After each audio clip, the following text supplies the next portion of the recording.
Hello and welcome back to Hearts of Iron 4. Just getting the game booted up real quick. I think they changed something with the launcher. It just seems like it takes way longer to boot the damn game up than it used to. Okay, so I am starting a bit early, as you guys may have noticed. I mean, you guys probably, will be coming in saying, wait, what the hell? Why are you starting early? I made a post about this because it turns out that I looked ahead at FGO's, because we're currently in Gura 8 at the moment, the event, and the next part of the event comes out at 8 p.m. It's currently 2:45.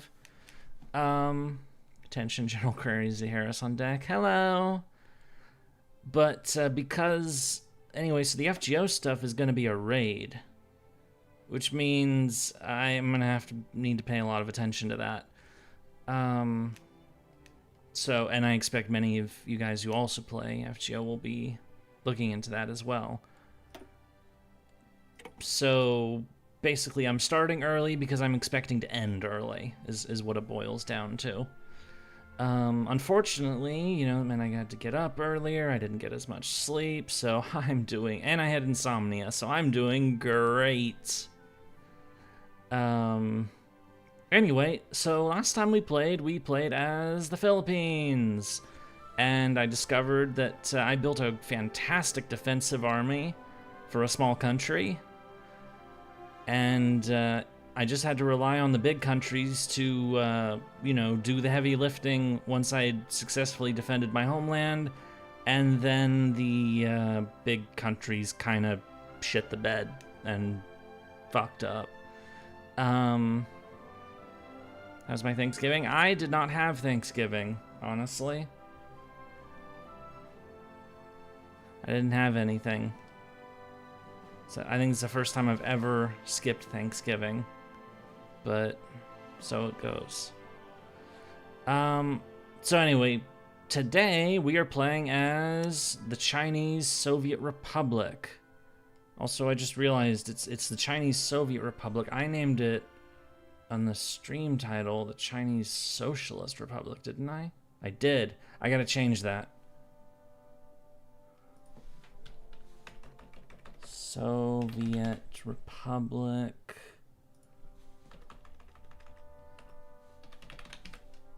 Okay.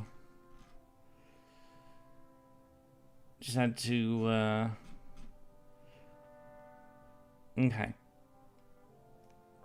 So, another country that got updated with the recent Hoi 4 DLC. What heresy is that? It's called, it's just... Anyway, so,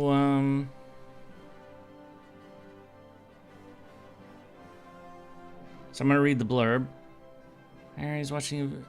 A mere 2 years ago, the Communist Party of China faced utter annihilation. To survive, it engaged on the epic journey that would become known as the Long March, where 90% of them died. With only a fraction of the army surviving the rigors of the march and little industry, the prospects of victory in the Chinese Civil War are slim indeed. But in time, the population may be swayed to the communist cause, new armies be raised, new base areas established, and, when the time is right, the revolutionary struggle will be renewed again, until final victory is achieved. Or until the Japanese invade and, bleed out their opponents to such a degree that you can basically pluck victory from the ashes, which is... So... Hi. Mikhail, thank you so much! Thank you! Hi Yurie, I was watching a video on do Skyrim spells make sense covering the schools in depth when you popped up? Oh, yep, I did pop up. How are you? Hello, Tlaloc-kun is here. Is Tenochtitlan and Asfataman the only servants that are technically still alive? Some Hindus believe Ash might still be alive while the ruins of Tenochtitlan remain. There's Voyager. There's also Voyager, which is, the space satellite, which is... Makes you wonder what would have happened if the Long March been an epic failure. Yeah, well, as I said, so our starting position as the CSR, or Wait, is that? Yeah, it is CSR. Is pretty bad. We're like held up in this tiny ass little place, and our opponent is, you know, a giant. But, you know, that giant is going to get invaded by another giant, and they will kill each other for fun, and we can get stronger while we let them do the fighting for us. And then we'll kill them once the opportunity is right, you know. Or as I put it in the title, while the people suffer, we will get stronger. While China becomes a wastelanded hellscape with 20 million dead, we will reign supreme over the ashes. And then we'll make more ashes. But let's get started. I'm totally letting my feelings come out, but, you know, there's a few people I would hate to play as more. But, you know, they were on the poll. Okay, so let's see what we're dealing with. NCNS, whoever the general secretary, whoever this dude is, honestly, I don't know. We can create our own faction. All right, defunct state bank, because we don't have a bank. Central committee. Makes justifying war take longer. But I'm sure we can take care of that before long. The Red Army is exhausted and weakened by the long march. It's not very good at what it's beat up. Agrarian society, because, you know, this is way, I mean, China wouldn't really start properly industrializing until the 80s, so, you know, this is 50 years before that, so definitely are beat up here. There's also this, power struggles in the Central Committee, so we can go with Mao or the 28.5 Bolsheviks. That's what they call them. Of course, you know. Okay, let's see what the other stuff is. Forcibly remove Yulin garrison.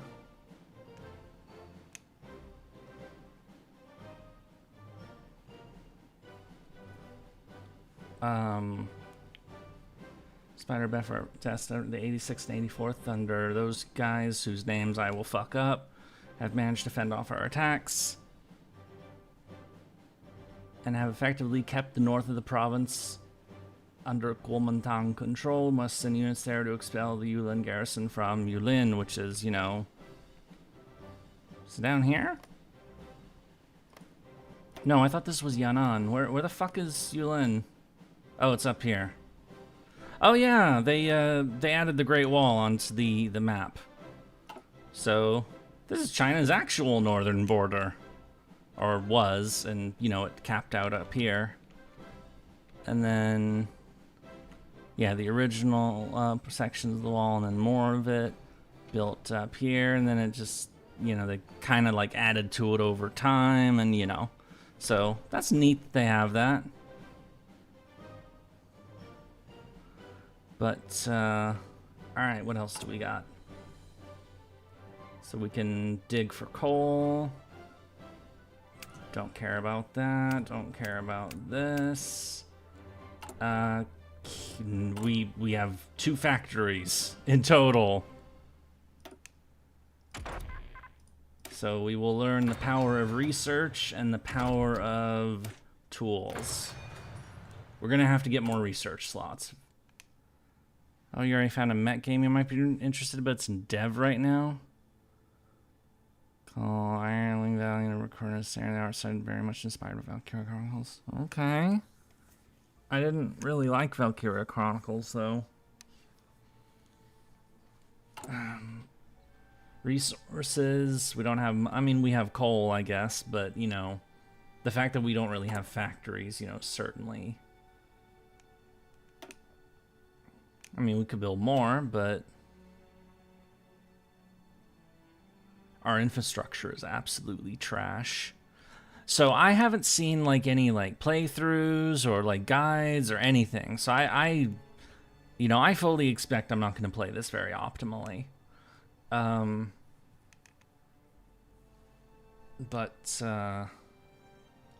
let's not build just yet.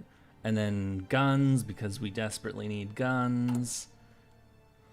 Divisions, this is the one, so basic. And then this is the militia unit, which we're probably going to need a bunch of those. Because those are just generic, throw people into the meat grinder kind of thing. Okay, this is our dude army.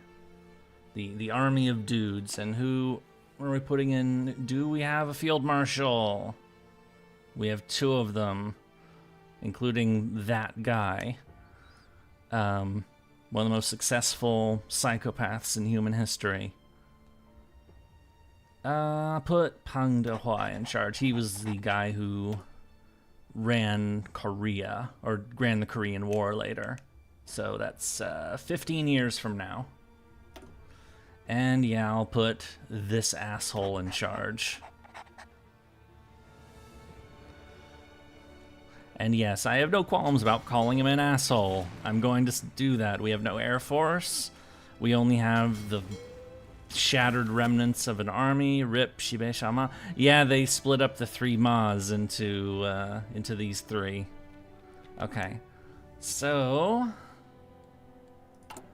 one nice thing about having so little to work with is that there's less for us to worry about.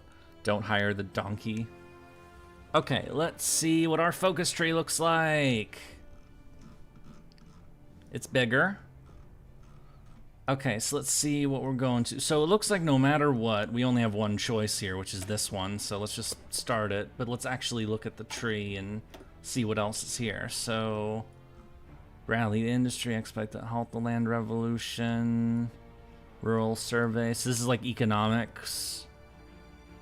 Form the Academy of Sciences. Hello, Yurie in chat. I hope everyone's having a good day, and I hope it gets better. Thank you. Thank you. Nice to see you again. Okay, so this is rebuild the army, and then, you know, turn it into a proper army, or, you know, what passes for a proper army, I suppose. And then this is the politics tree, which westward expansion, eastward expansion, and then this is burn the paper tigers. So this is form the United Front.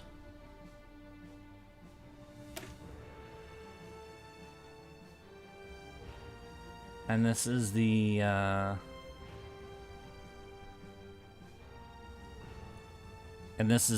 guess, not United Front, or something.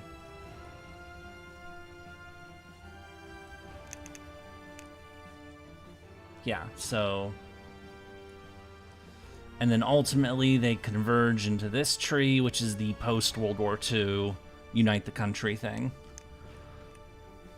So it's different in the sense that we actually have to fight 2 wars. We have to fight the first war against Japan, and then the second war to unite the country, and then the third war to kill the entire world. You know, because that's how it goes. Okay, so where are my research slots? I need them. There's one there. There's one... Oh, okay, one in each of the trees. So there's the... This is the continue the Civil War. This is the go with the 28. This is to go with Mao. So no matter what, one of them is down here. And then another one is in the economics tree.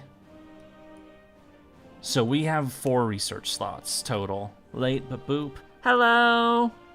You're not really late. I mean, technically you're early by, you know, because this is usually about when I start.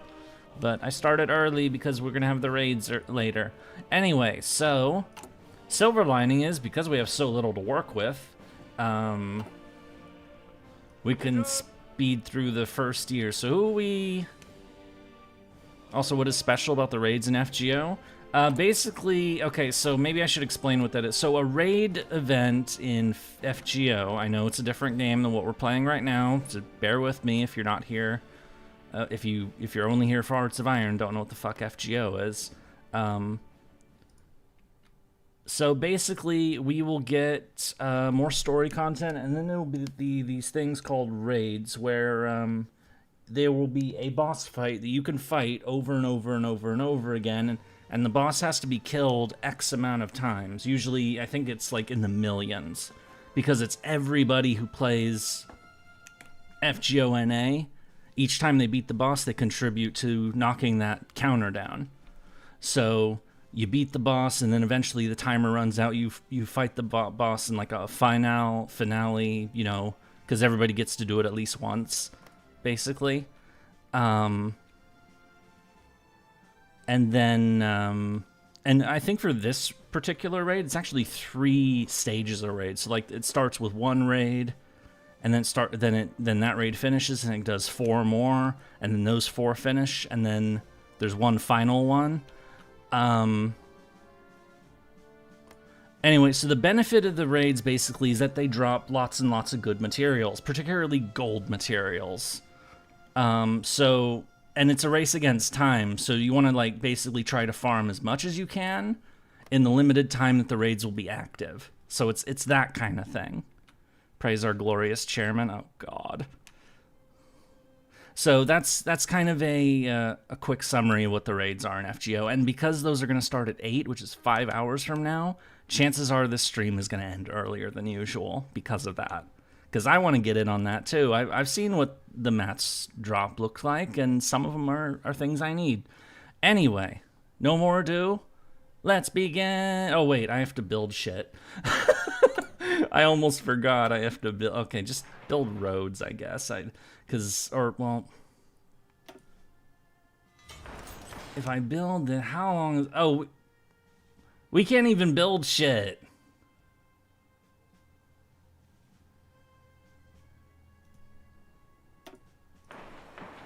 Alright, fine, whatever. Just eventually build shit, I guess. And train.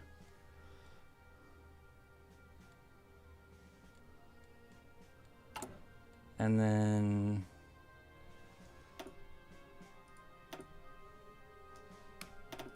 as many of these Zerg as possible. You know, for the swarm and all that. Gonna make it, we have 6, let's make it 16. It's a nice, even number. Shanxi, divisions within the party. Zhang Guotao, the general in charge of the 4th Front Army, leads one of the 2 armies not yet arrived at our safe base areas. They're still on the long march after disagreeing with Mao on which path to take. In October 1935, declared himself the real leader of the CSR. Is that who this guy is? No, it's somebody else. He's even gone so far as to form his own central committee, central government, and he additionally declared that those 3 dudes will be excluded from the party. It sounds like he wants to be a rebel. Now sent a telegram to this dude, Zhang Wentian. Look, I don't know Mandarin. My pronunciations are gonna suck. I'm sorry. I apologize. They're gonna suck. Just you know, let's just get that out there. Telegram also states that according to the wishes of Lin Yuying, the party's envoy to the Soviet Union, Wiltao was suspended as party organs in favor of peaceful reconciliation with Mao and the others. Wait, what? No matter what he says. Wait, so he made his own separate faction, and now he's saying, oh, by the way, I'm coming to join you guys. Let's be friends now. So I can choose either he has an army to his name, or he has no legitimacy, or maybe he does have a point. Well, you know what? You know, we are... Hello, Carl Parsons. How are you? Well, we are commies. We're about power, so fuck him. There's only one person in charge of this, and that's us.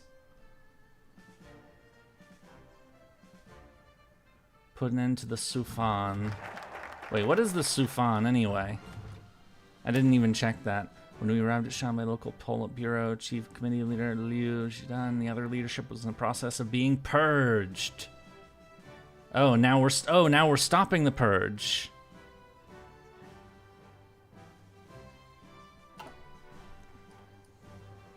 Okay, so where was the okay. That research is way at the bottom. That research slot is way at the bottom. These research slots are... So basically, we are not going to get our second and third research slot for a while. Or, no, third and fourth. We're not going to get it for a while simply by virtue of how far down the tree they are.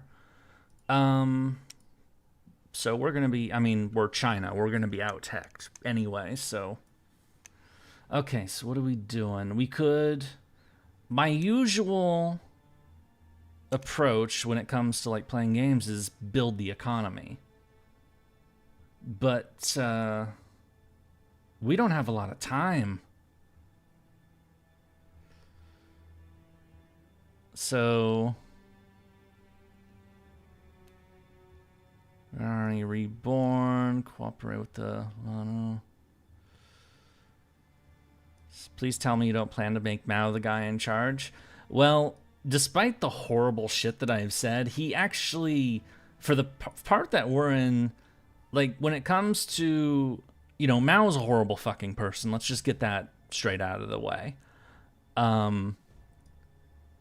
He was a superb guy for getting into power. Once he was in power, that was another story entirely.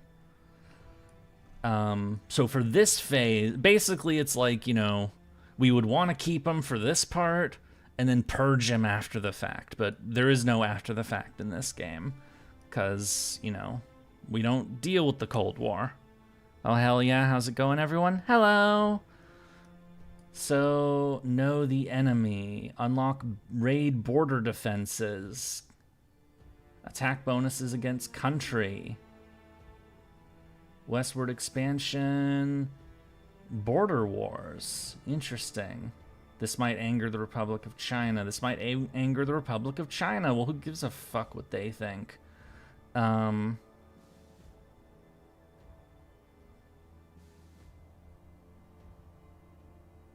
we're not quite ready for this. So let's...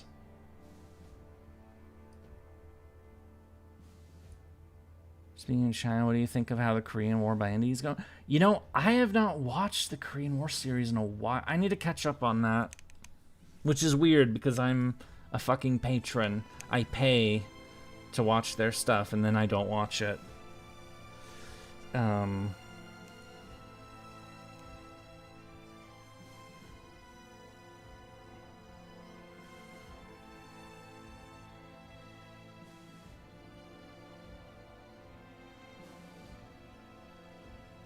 Okay. I'm just thinking about, okay, I want to do this so we can get a damn Civ factory. Relocation has left our industry disorganized. We should explore what we can make out of the production tools we brought. Because I want to get at least one damn Civ factory to do something. So, because right now, we literally can't do anything. We can't make anything. We are that fucked as far as resources go. Okay, we did this already. And we have modified government. Oh. Weekly stability. Can't do that yet. Research speed. We have 43% stability.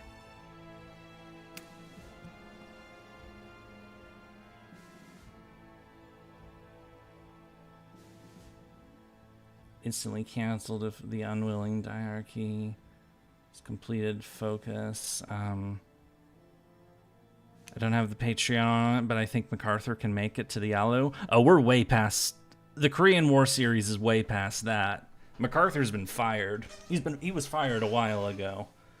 Right now, I think they're basically in the stalemate phase now. So wait, so what about P? So we can hire this asshole. We could hire that guy. Do we have a silent workhorse? I want a silent workhorse. You know, somebody gives me PP. Okay, that's, you know, helpful, but he costs a lot more. Oh. Okay, let's save up for this guy. I want that PP gain. And stability's always nice too. So let's cancel all of those. All right, let's go. It's, Ethiopia. We don't care about Ethiopia. That's very far away. Honestly, we don't even care about outside of China itself. Like, we don't even care about Japan, if we're being perfectly honest.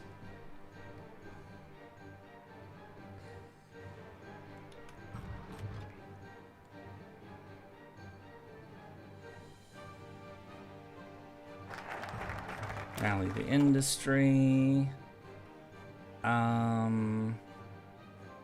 Let's not do that yet. It doesn't. The long march to recovery. So know the enemy. Our neighbors may be friendly for now, but must take precautions to survey their defenses. Unlock border raids against Shanxi and Guyana.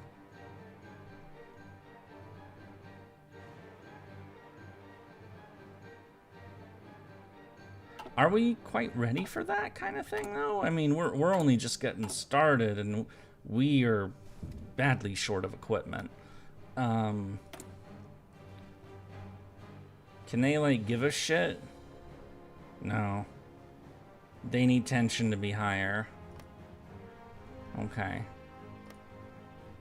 And we're only producing 4 rifles a day.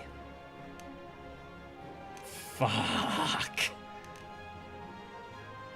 Also, hi Yurie. Wow, Ghost of Tsushima looks different. Very funny.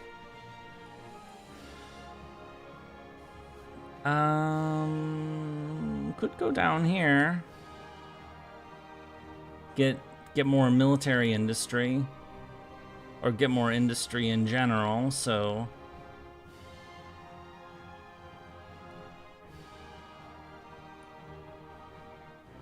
Land revolution expedited, yeah, or halt the revolution. No, we're all about revolutionary shit.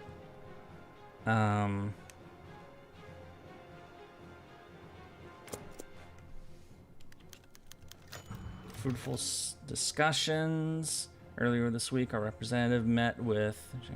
Isn't he, like, one of the guys up here?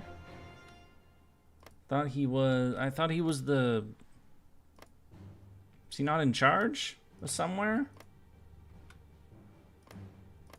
Oh yeah, he's this guy. He's down here. Discuss anti-Japanese matters and the questions of Soviet aid in the struggle against the invader. At the end of the meeting, they agreed to resist Japan, though they did not agree to negotiate with Chiang, who's the big guy down here. Zhang, however, holding a grudge against the Japanese for killing his father. That happened... That was the railway bombing that was in, like, what was it, 27? That they killed the guy's dad? This guy used to be the warlord in charge of Manchuria, but then the Japanese threw him out. Stated will do everything to join the CPC against the Japanese. All right.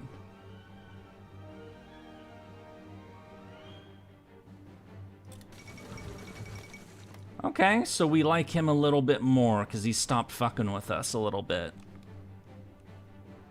Mom says it's my turn with the rifle. Wait, what?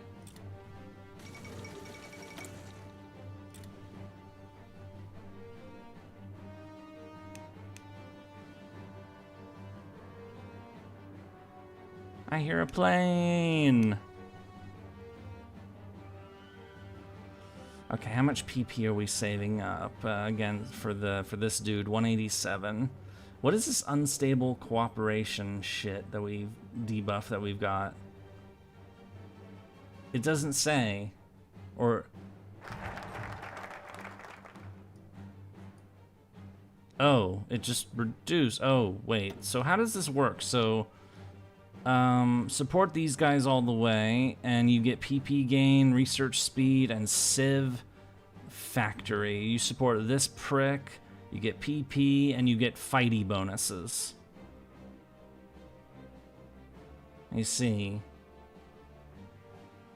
And, oh, okay, so when you lean towards a direction, it makes them cheaper. I see how it works now. Okay. Reestablish the state bank, which removes, that'll help with the stability. And then adds the available as an advisor.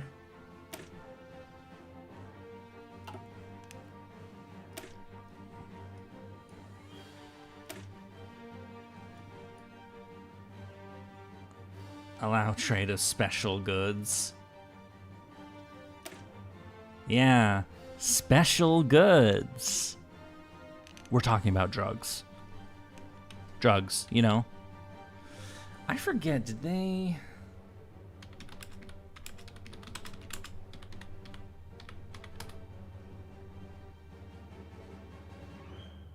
Oh yeah, they did, of course. Why am I not surprised? I thought that was the case, but I wanted to make sure. Joking about how little rifles there are in production. Oh, okay. Yeah, it's bad, which is why I'm trying to beeline down these techs to like maybe like get a bit bigger of an economy. Because our economy is shit. And we need gun. Frank the Frank 3336. Thank you so much. Drugs are bad, okay? Yes, they are. But we need money, so we're gonna sell drugs. Yay, drugs!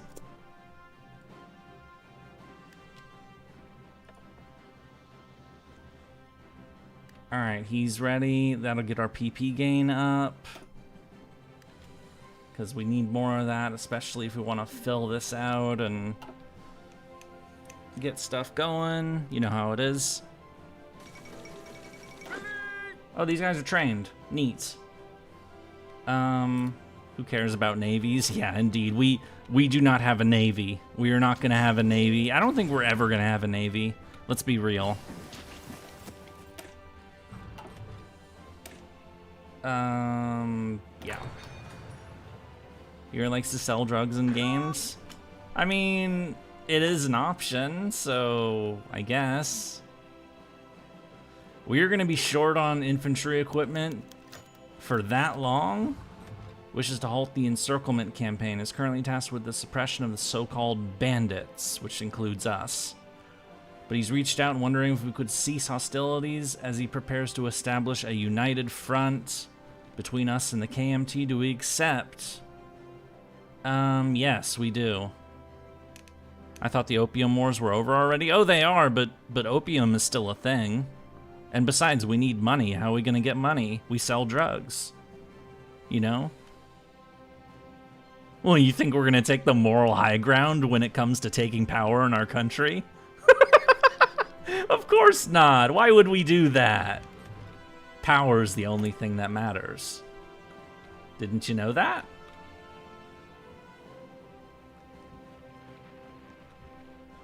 Okay, for 90 days we will lose some, but we will...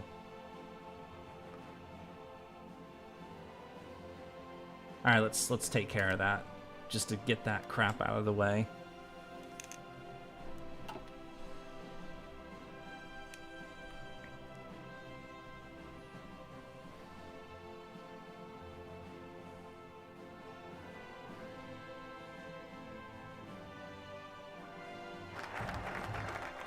Alright, state bank is established.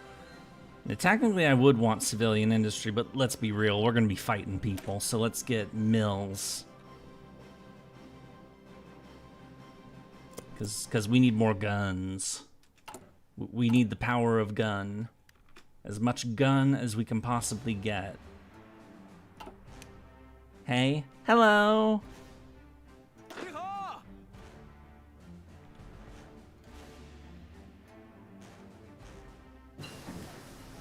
There's our machine tools. Let's get, Dispersed industry. Are we finally building some road? Okay, good. And it'll only finish in 1939. Our single upgraded road. Spanish Civil War just started. Who's our next advisor guy, anyway? Need somebody with more PP. Smuggling funds and equipment for the cause. Nice. Oh, he's giving us guns. Well, thank you, guy who is letting us survive. Who should be our enemy, but you know. What were you saying about plot armor, Steven? This is plot armor right here. Okay, but first... Oh, this guy should be next. Yeah, more PP gain and research speed. And, you know, and then we'll find the last guy as to... We'll find somebody.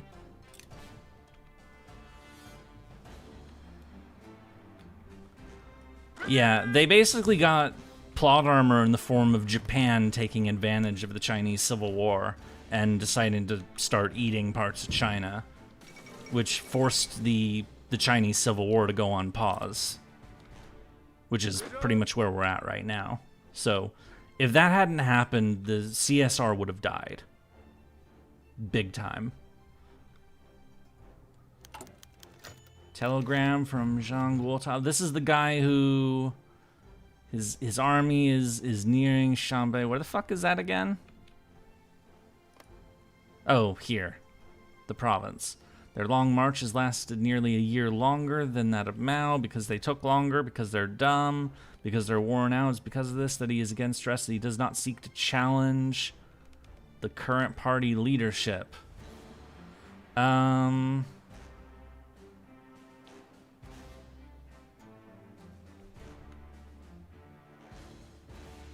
Let's, what is the... So if we choose this one, it'll seal off the unwilling diarchy, which is... Actually, we're not taking that route anyway, so you know what? Fuck him.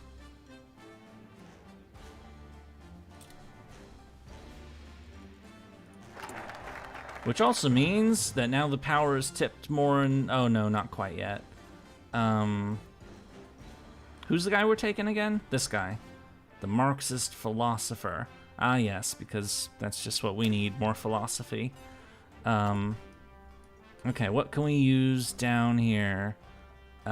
Paper, banknotes, trade law can't be raised beyond limited exports or promote the silver coin. So, factory, or allow the trade of special goods, opium, drugs, or don't, and we get a bunch of negatives. Or...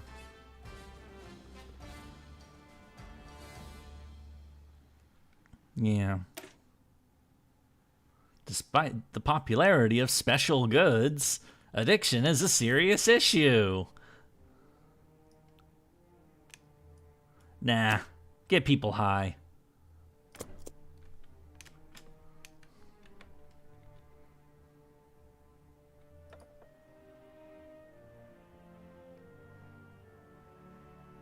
I'm totally, like, going mask-off villain today, aren't I? I mean, to be fair, it comes with the territory, but, you know, okay. So now we get even more PP gain. Yay!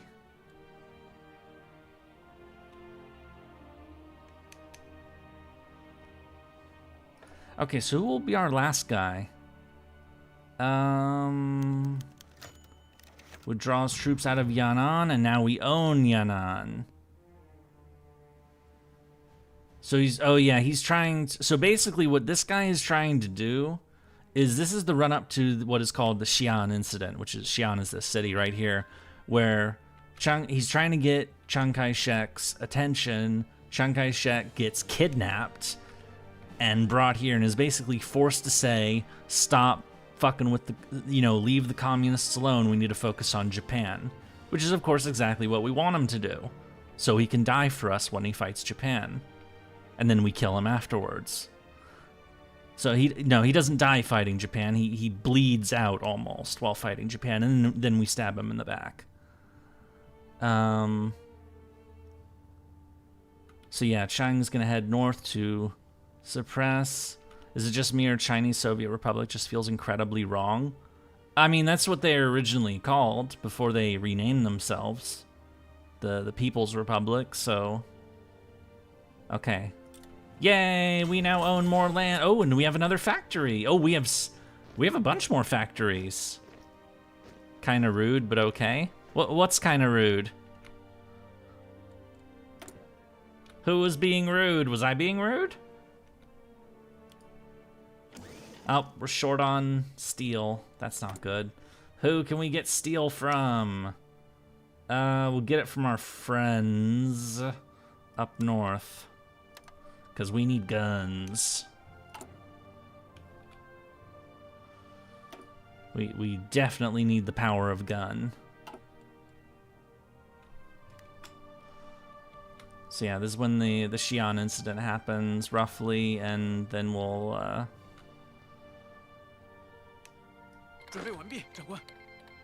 Alright, has some money, we'll have a few more guns.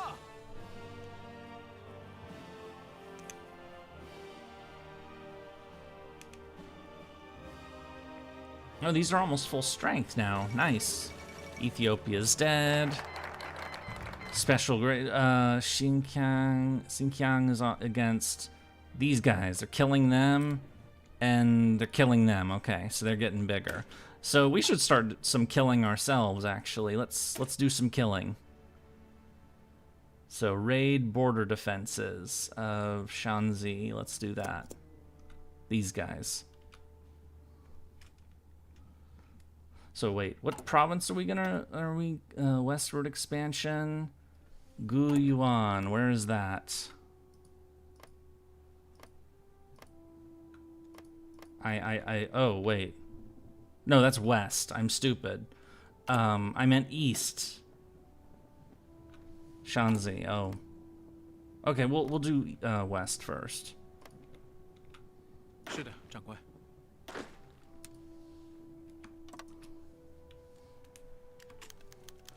Chiang Kai-shek is arrested. So this is the Xi'an incident when he gets captured, what I was talking about before. He is arrested. Chiang's willing to turn him over. Now, historically, they could have cut his head off, but if the communists had done that, it would have caused a whole fucking mess. So what they ended up doing is they asked the Soviets, hey, like, we could kill Chiang right now. What do you want with him? And the Soviets said, no, don't kill him. Because the Soviets wanted to use Chiang for war against Japan. Because remember, the Soviets don't want to fight Japan. Because they're worried about the rise of Germany. They don't want a two-front situation. So they want China to tie down Japan while they deal with Germany. So we're gonna, yeah. So we could kill him, but that means the Second United Front never happens. Let's ask the Soviets for approval. He has refused the support and says, make an alliance with them. All right, let's make an alliance with them. Yay, we're allied for now. They have set aside their differences in the face of Japanese attack.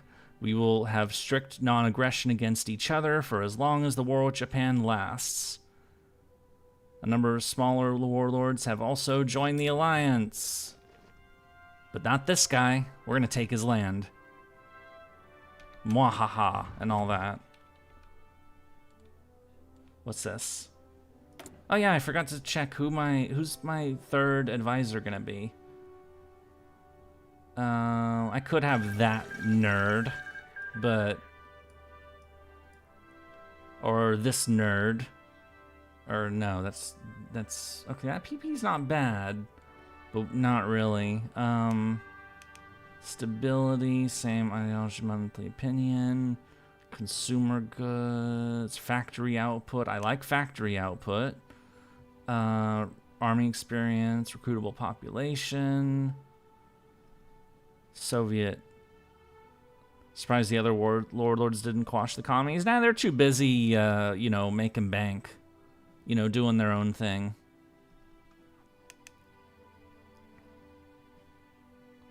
PP and stability. I do like all the PP. So maybe I should do that, and then once we built up our, wait, 10 and stability, 10 and 10, okay, this one's,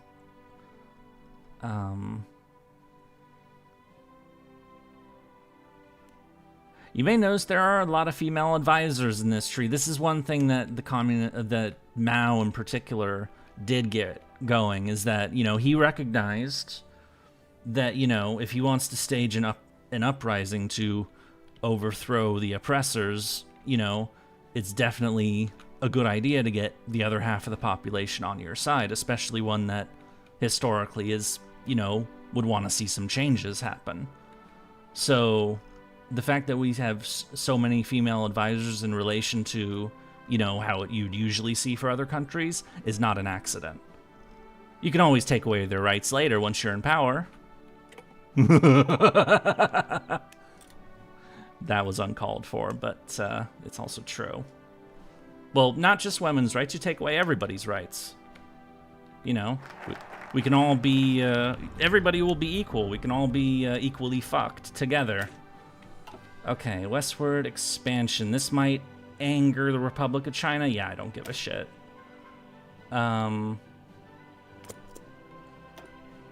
If it angers them, too fucking bad. Raid border defenses.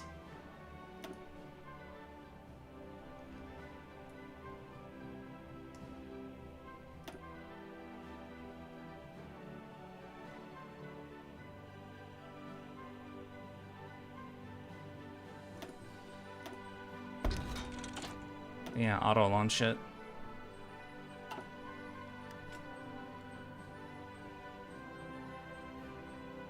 Okay, let's get our other advisor in. It was you, yes. All right, we have our 3 advisors. That's excellent. So now we're gonna get a ton of PP, and we can use that to do things. Also, what is our faction? Develop joint research, maintain control of the coastline, and throw out the invaders. Yeah, I agree with all of that for now. Westward expansion. Develop the Yan'an Soviet. Moves capital to Yan'an. Adds more building slots. The internal enemy, which grants attack bonus against all Chinese countries. Okay, burn the paper tigers. 1 faction initiative points. Available as theorist. Alright. Bypass, because technically we already have the United Front. Rally the peasants, rally the... Oh. Usurp control of Yan'an. We already have Yan'an. Can we bypass this? Yes, we can. Bypass! 8 points for attention. As established, being polite once being honest from buying and selling, turn all borrowed, paying compensation for everything damaged, not hitting and swearing others, not damaging crops, not harassing females, not mistreating prisoners. This is, okay, yeah. So, they did set this up, so they did do a good job of, like, so the main thing is that, you know, I've made a lot of snide remarks about, you know, how the PRC later quashed the rights of everybody once they got into power, because that was their real objective. But a lot of what they did, a lot of what we are going to do while we are, you know, fighting the upcoming war is that so let me paint this picture. So you have 2 rivals who are competing for control of China. One of them is massively corrupt. They draft you and force you to fight in a war that you're probably going to die in. And you're all doing it for rich assholes who, again, are corrupt as hell and don't care about you. Or you can hang out with the other guys who, yeah, you probably have to fight for them, but they promise you land, they promise you a better future, and they're not those guys. Who do you choose? And so a lot of the work that the CSR did during this time was to build popular support over time so that when the Civil War restarted, that they could win it. So that's going to be a lot of the effort, is to lay the groundwork for the Civil War. Let Chiang fight the real war against Japan. As long as he doesn't lose. You know, we can't, you know, he can't lose the war, because then we lose too. But, you know. Anyway, let's actually get the other Long March to recover. Get the army a bit more up to speed. And then westward expansion. Start the border war.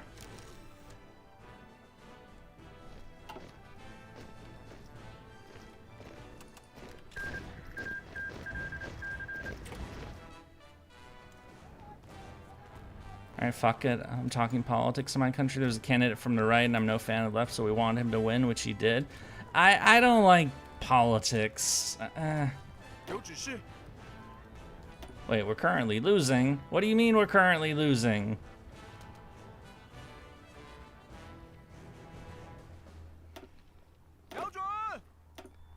Oh.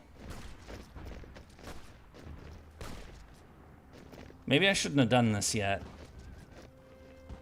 Shit. And I can't give him army commands because...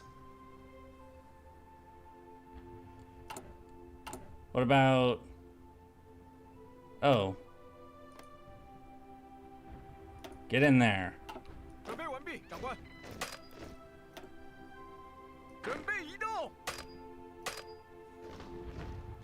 Fuck. Well, I think I might have screwed up.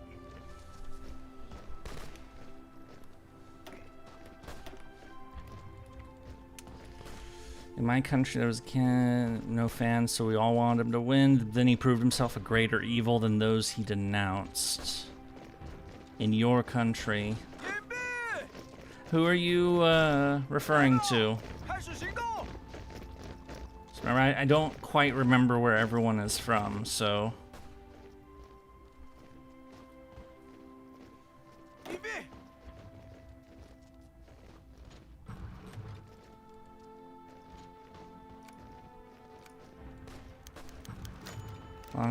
The second army has arrived, okay, or second front army. So we get another general and another unit, okay. That's nice. We get more dudes.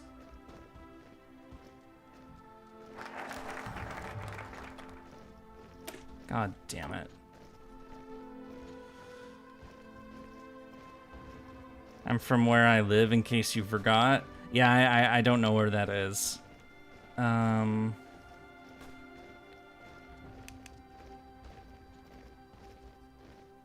Insert 3 rules discipline. This is more of that, you know, all about gaining popular support. You know, don't fuck with the people in your area, basically. Doesn't matter what I'm saying. Is that some people may find unfortunate that the communists won the Chinese Civil War, but the alternative can in fact just be worse. Fair enough. Fair enough. I definitely, you know, understand that. Like, the unfortunate reality is, you know, there are definitely, you know, there can be bad choices in both regards. It's just, I guess I just don't see Chiang Kai-shek, you know, killing, you know, 50+ million of his own people. American journalist Edgar Snow interviews Mao. Ah, yep. He writes a book. Or, you know, Mao gets this American journalist to have these long, lengthy interviews. And, you know, it popularizes Mao across the world, so. Damn it, I'm gonna lose this fucking,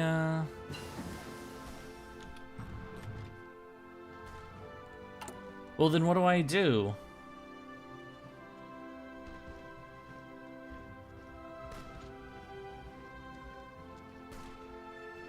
Do I have to did I start this too early?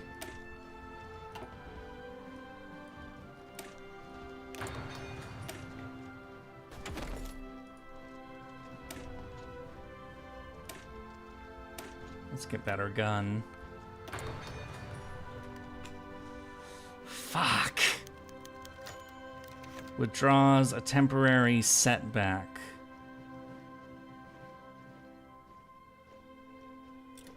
So can we try again?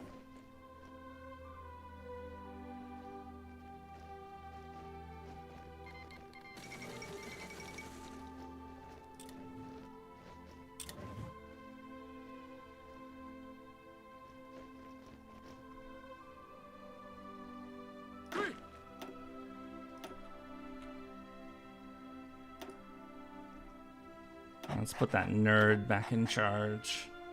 And that other nerd.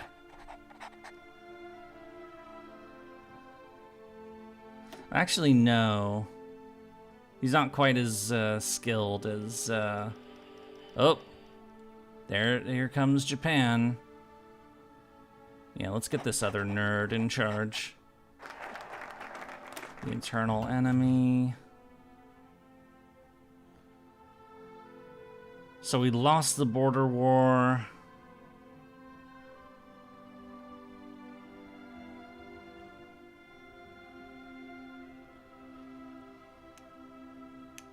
Fuck. Now I feel like I ruined the playthrough.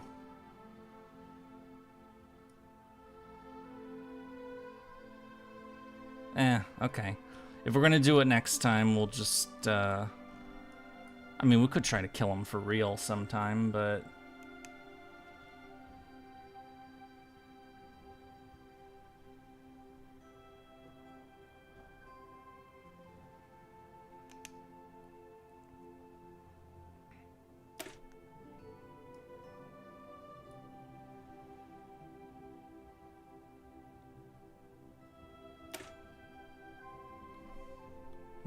What did they do? Actually, that is a good question. Military character, political character. I like how they don't mark the drug trade one as to whether or not they did it or not, because they totally did.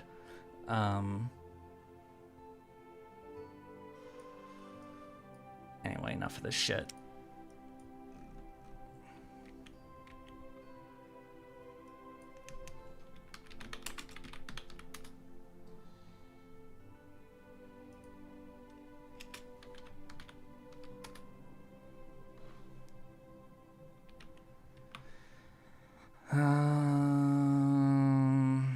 Cannot be raised beyond limited exports, but the thing is, would we raise it beyond limited exports? Because we're... No, we probably would eventually. Or, I don't know. I don't know. I'm struggling with this. Also,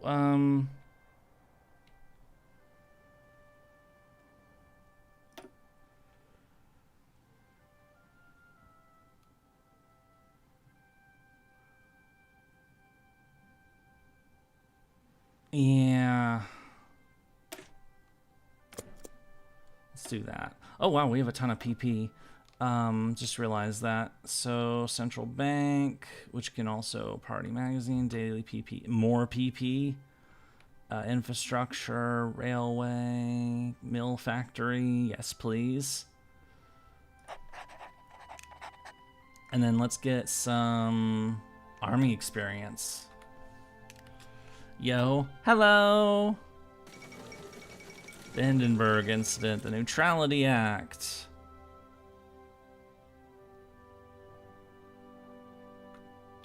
Hey, we're not gonna try a border shit over here at this time, just because,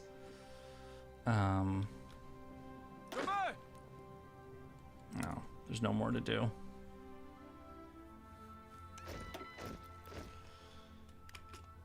Let's get him aggressive assaulter and logi wizard. I don't know what I'd give him for the third one exactly. I mean, he's got the attacker one, so probably like go all in on the attacky stuff, but yeah, let's do that. Or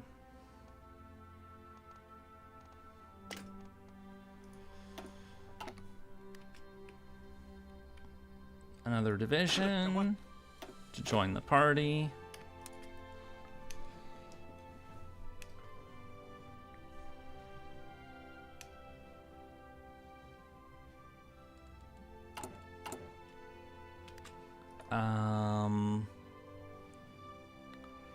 What can we give? Resistance, target occupied, but we don't really. That's not relevant to us. Guerrilla fighter supply consumption, supply graze, PP gain, even more PP gain. Holy crap! Recovery rate, research speed, army experience gain. I like the sound of that. Rocket damage, base builder. Enemy air support. We have no air force whatsoever. I'm gonna get this just because let's bring on the PP gain from hell. Damn, we're getting a lot of it. All right, get in there. And here we go.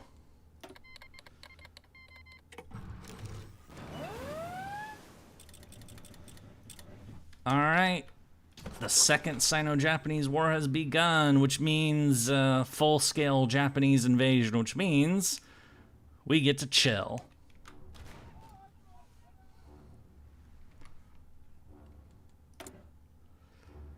War bonds, no. Industrial land appropriation, no.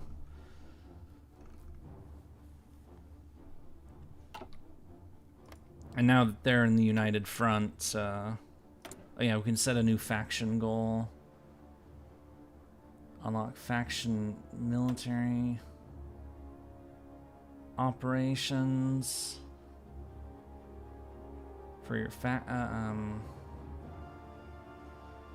divisions and faction greater than 211. Okay, all right, leave this alone for now, honestly. Because we're adding to that number slowly. We're increasing our strength. All right, so... Oh, okay, they're actually pushing a bit further. So we should probably set up on our northern border just to make sure they don't break into this area. This is our land. You can't have it. And they're already dead. Promote the silver coin. Rural surveys, agricultural. We should probably like work on fighty stuff.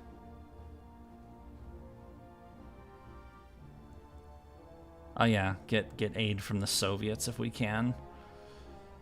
Do we need all three of those? Reinforce new base areas. Well, this is to build forts down here, but we actually need forts up here. The problem is we, you know, don't really have much of anything. We do have more manpower. And we are training more dudes, so slowly.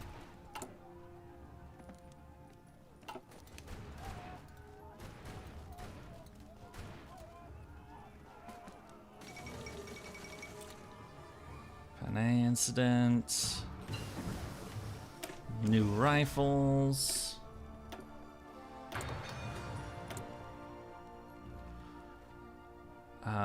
Center of the red. Oh, yep, let's get that. Okay. Then boop and boop and boop. Okay. So we has new rifle.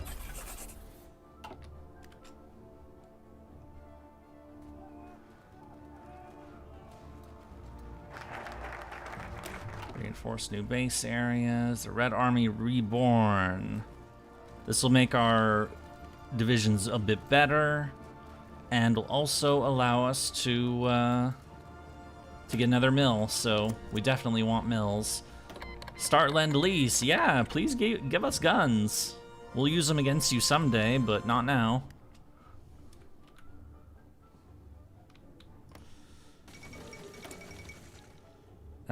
Can you please give us something?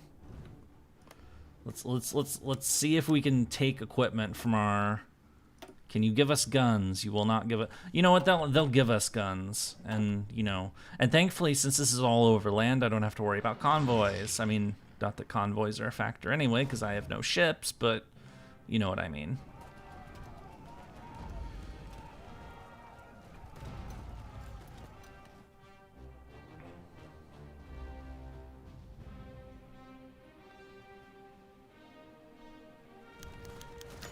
Canadian Dr. Norman Bethune, Canadian Communist veteran field doctor of the Spanish Civil War, has arrived to improve our medical care. Neat. The Yellow River has been blown. The Red Army is reborn. Cooperate with... Oh, we can get 2 new units by cooperating with a dude.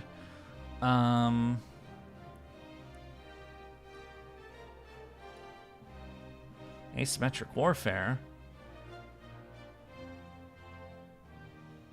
Conventional warfare. Indirect fire. This is an improved artillery force, although fighting protracted war has its advantages. Yeah, this is not what we're doing.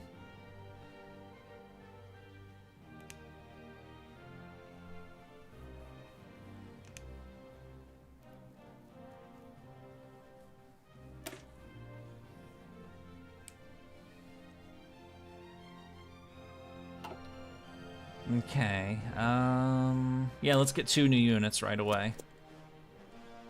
What is his deal?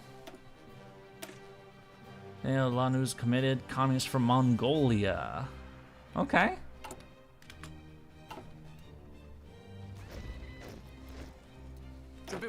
Another new division to throw in. It's 37 now, so yep, boost it. We're gonna be crap on tech no matter what we do, so. Oh, they built the forts here. Awesome. So that is where they built the fort. Okay, good. So our northern front is fortified against Japan, so that will help us.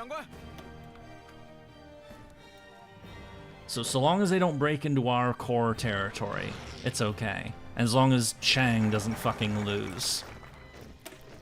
2 more units for us.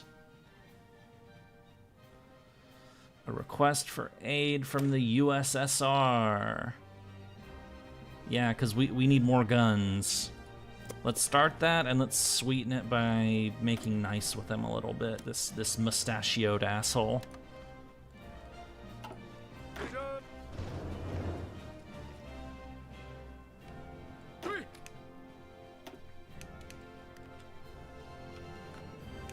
Oh yeah, we have a lot more PP. You should probably use it. Director Logi. I do like, oh, supply consumption. Yes, please. Division recovery rate, army experience. I like the army experience. We're not doing rocketry. Not really worried about their air power, so.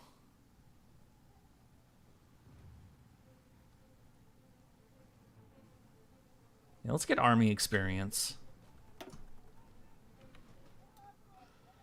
And then we're already at service by requirement. We could boost the mobilization further. Oh yeah. Should probably keep that going. Alright. And then what about our doctrine? Yeah, we're okay, mass assault, infantry, people's militia has a bonus. Because we are training militia, so.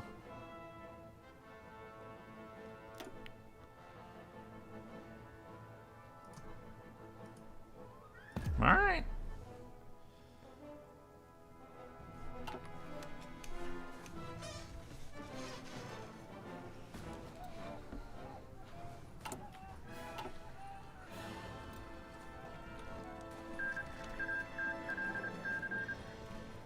Han and Xinjiang.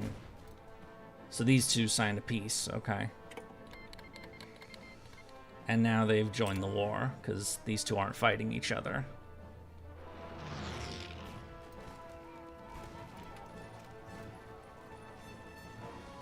What are pathetic construction efforts?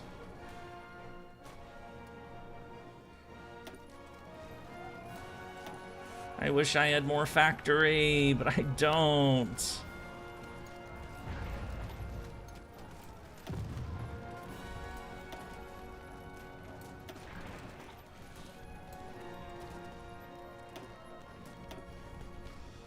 See if we can build another fort there.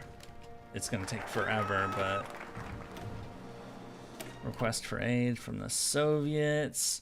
Equipment from copper coins to reduce our production. Let's hold off on that for a second. Long gains and the Second Army. Oh yeah, he's already arrived. Equipment capture ratio. Well, I don't even have enough factories to like realistically build factories, so... Well, I could do that, or is there more down here? More factories controlled than 24?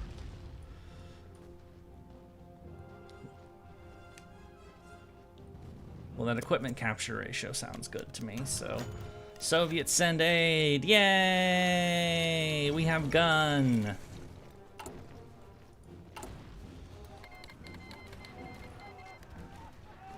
And Yunnan has canceled the Lend-Lease. Okay, so we can then use...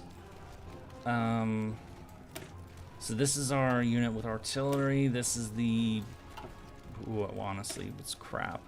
How many artillery guns does this unit use? 12, so... Why don't we... If it uses 12 artillery guns, why don't we make 10 divisions of that?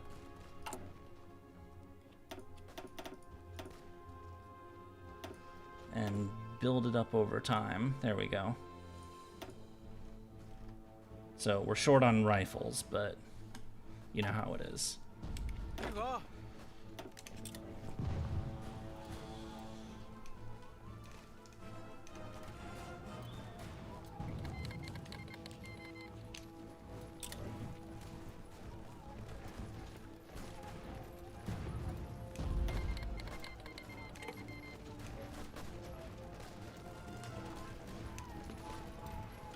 Alright, they're starting to attack us a little bit. Getting our first, there's the Second Army, get more army experience. Asymmetric warfare.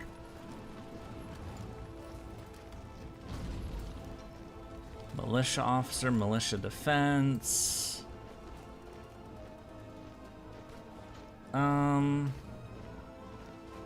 Prepare for the third phase. Oh, this is the prepare for the second war that we're gonna fight.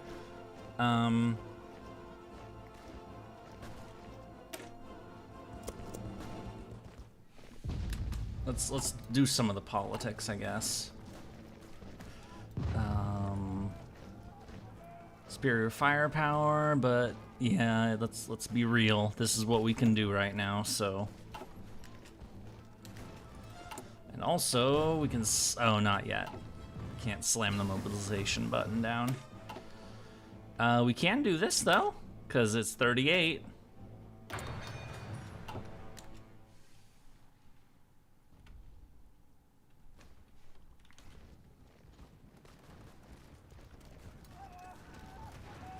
Okay, they're shooting our dudes up. Let's train some more for the units that aren't on the front lines. Actually, I should probably make that a separate army. Ground support, air reformer. We don't have any planes whatsoever, but getting plane experience doesn't sound like such a bad idea.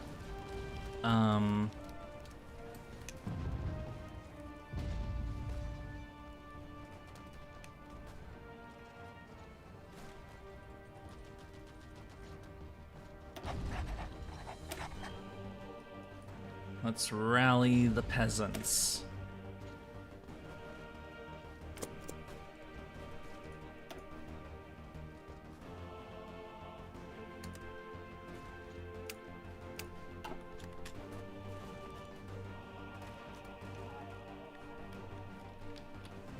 I say we can run on full speed, even though, you know, because our army is so small, and the battles aren't really on our land, so it's not really our.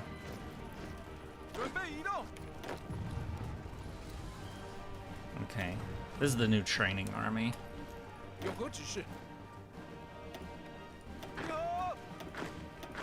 Yeah, we're gonna send these guys to that army. This is the training army. This is the real army.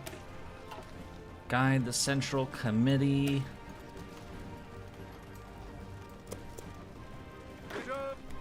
Oh, 4 more. Excellent.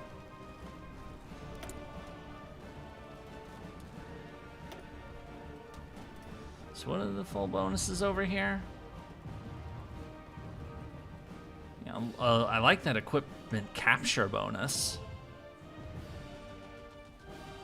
Gain base stability, yes please. I don't want lower stability. I need all the stability. Improved machine tools. Construction speed. And then the workforce. Not that we really have any manpower concerns whatsoever, but you know, every little bit, you know?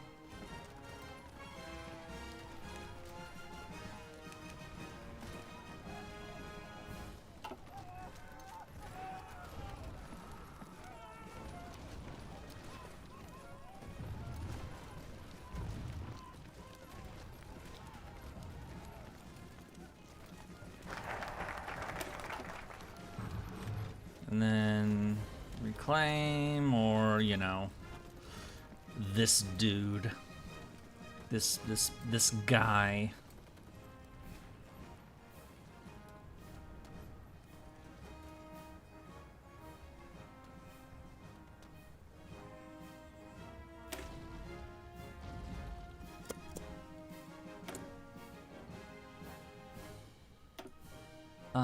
Exile Wang Ming to the Soviets.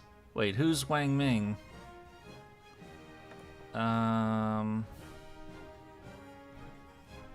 Is he a dude on here, or he's this dude? Oh, we're not gonna use him.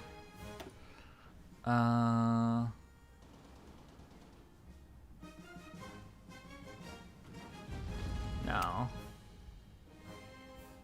I don't care. I do like weekly stability. And I do like war support.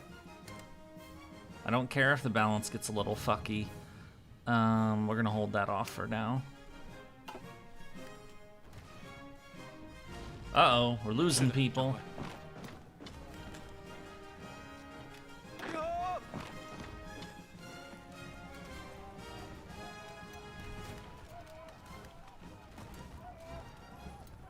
Or we were losing that battle, so I had to send them in there.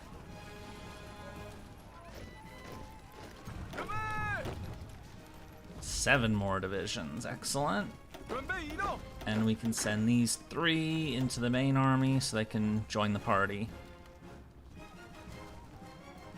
Okay, this is what we're gonna change our layout a little bit. We're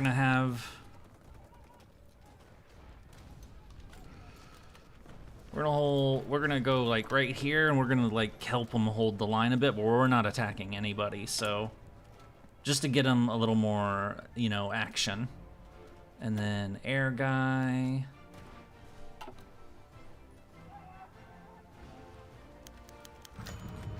Zhang Guochao leaves the party.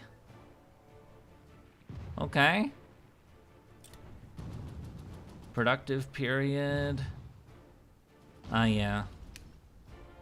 Too bad this isn't the US, where the factories can't produce their way out of an economic military crisis. Yeah. Zhang Guochao joined the KMT. Oh. What are we doing here? More guns. I like guns. We need guns. And a bunch more dudes have joined the main army. That is now a full stack, so we need to make a new stack. with a new dude in charge, or of the next army. We have a lot of really good generals, though, which is kind of nice. A lot of nerds. Okay. Oh yeah, this guy, I remember him. He helped stop the Cultural Revolution, and then he mysteriously died in a plane crash. You know, I'd have to look at that again. I know there was some shit with him historically. I just don't remember all the exact details. And why not? Let's get a Navy person, even though we're not going to do anything sea related for a long time, if ever. Let's be real. Operations Guerrilla War.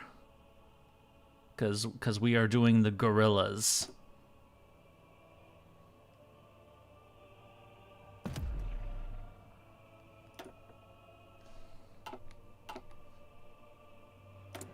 Missing production for towed artillery. Wait, are we short on artillery? Oh, I mean, I know we're not producing any, but...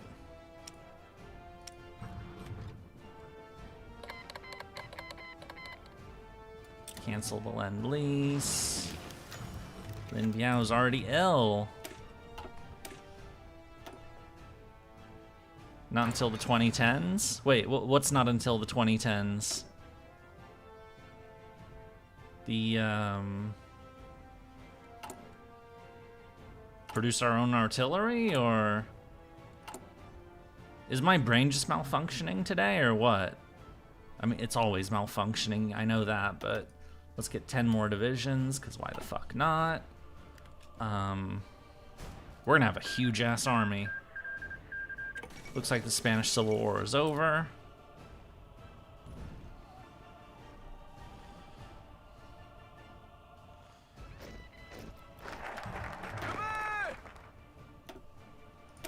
Leadership of the nerd.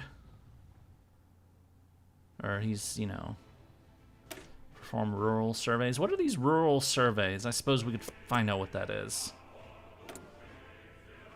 Ooh, we can do more purging. Awesome. Purge, purge, purge. Kill. Everybody loves purging, right? Let's not do purging, though. At least, you know. I do like the research speed.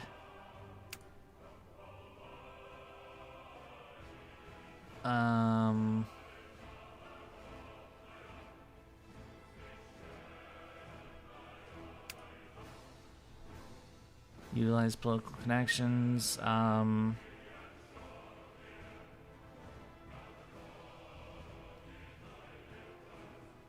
Exile, criticize dogmatism, question old traditions. So, like, we do this shit to get research, and we get this to get stability. And stability is always useful, so... But as far as our PP goes, like, this is filled out. Like, we don't need any more. What about down here, or in any of this shit? We can't do any of this yet. Is a coup option not available? What kind of coup? I'm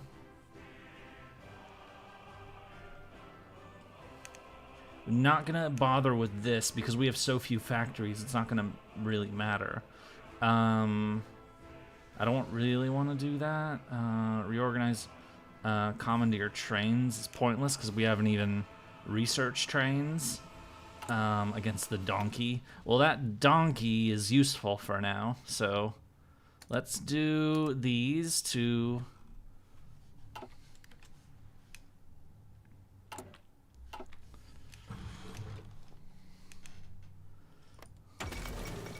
The Anschluss has happened. Artillery and combat support. So what kind of artillery do we want for our line artillery? Well, anti-tank, we're not doing that, obviously. Flying battery. Mobile recon and assault. No. Self-propelled field engineering. I mean, none of these are going to be realistic. I mean, we may as well do this, even though we have... I mean, none of these are going to be useful for us, and we're definitely not using tanks right now, so... But fuck it. It's where the XP's going. Question old tradition. Prispither, thank you so much. Thank you, thank you. I may be too hopeful, but I'd love to see FGO release Manfred von Richthofen, aka the Red Baron, as a servant.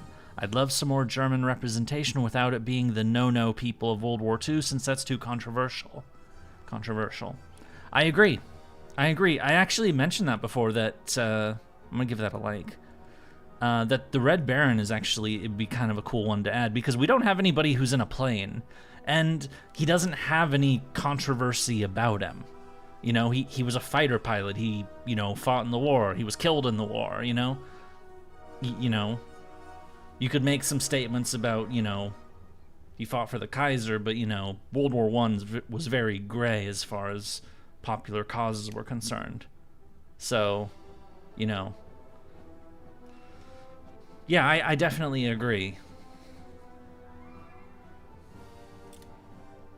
He would be, if they're gonna have anybody from like World War I, he's definitely on the list as somebody they should throw in.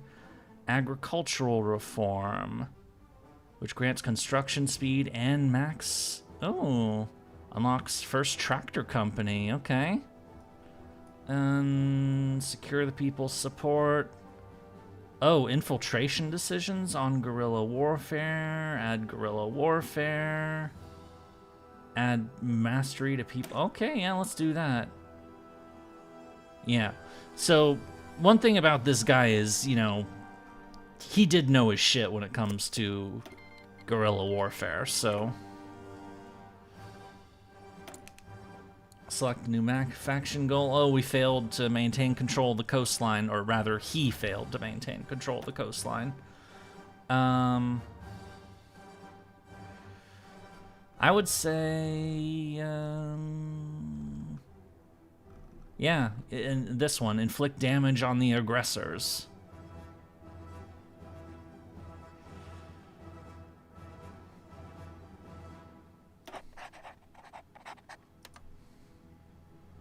Let us kill the dirty aggressors.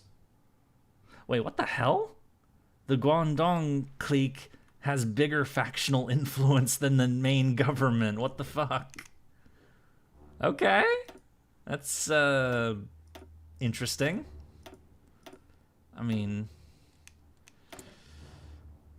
Perform a rural survey. Okay, let's see what this is all about. Oh, it adds building slots. Oh, that's cool.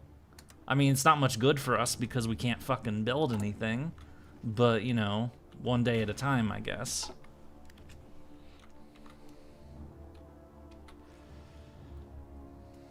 Billy.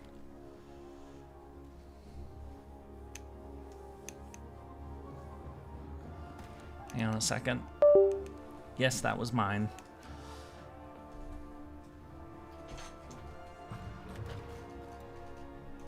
I just had to get up and turn the light on because it's getting dark in here. Okay, all those divisions except that one, join the army. Eastern China is being naval invaded. Well, yep. That is a thing that will happen.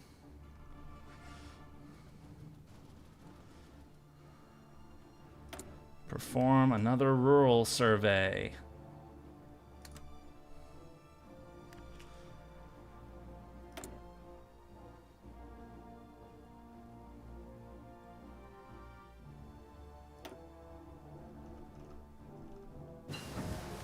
Let's hold on off on that for the time being. What does that do? It doesn't do shit. It's almost 39. Could get a little, no, that's not really.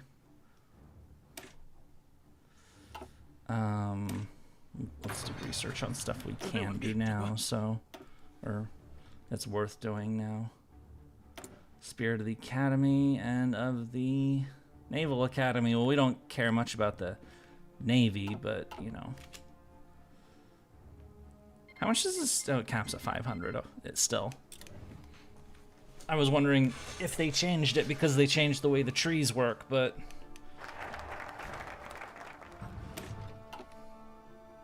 Propaganda!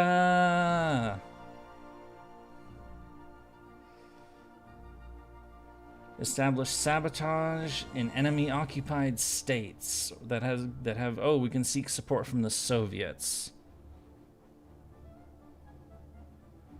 There's time needed for the focus. A request for aid. Didn't we do that already?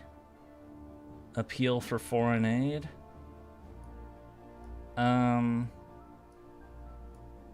Wait.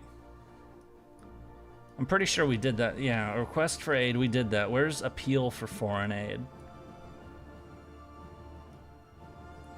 Oh, it's down here. Not really our concern.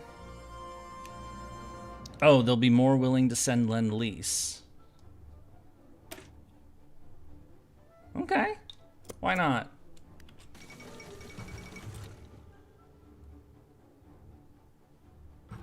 He could be a rival to Melu.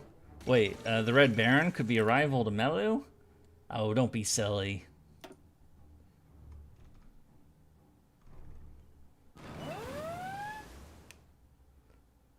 Who is, another rural survey. Oh, we finally did a thing, so. I mean, we could get a Civ, but Civ is gonna take yeah, it's gonna take forever to finish. It's gonna take more than 2 years to finish that factory. You gotta be shitting me. We need more factories. They could probably pull somebody from the Hansa for German representation without making it too modern, using obviously writer class. Yeah, I have to really think about who they could throw in as Germans, because I mean, obviously you're not adding Mustache Man. Let's dispense with that entirely. They're not adding Mustache Man. No, nobody, you know, no reasonable person wants that. And people who do want that, they're weird. Let's just call it what it is. It'd be way too controversial. You know, as soon as you add him, you may as well add Stalin, you may as well add Mao, you may as well just go all the way. Hell, maybe they should add Pol Pot, you know, at that point. Because once you've dug that pit in, you know, you may as well go all the way.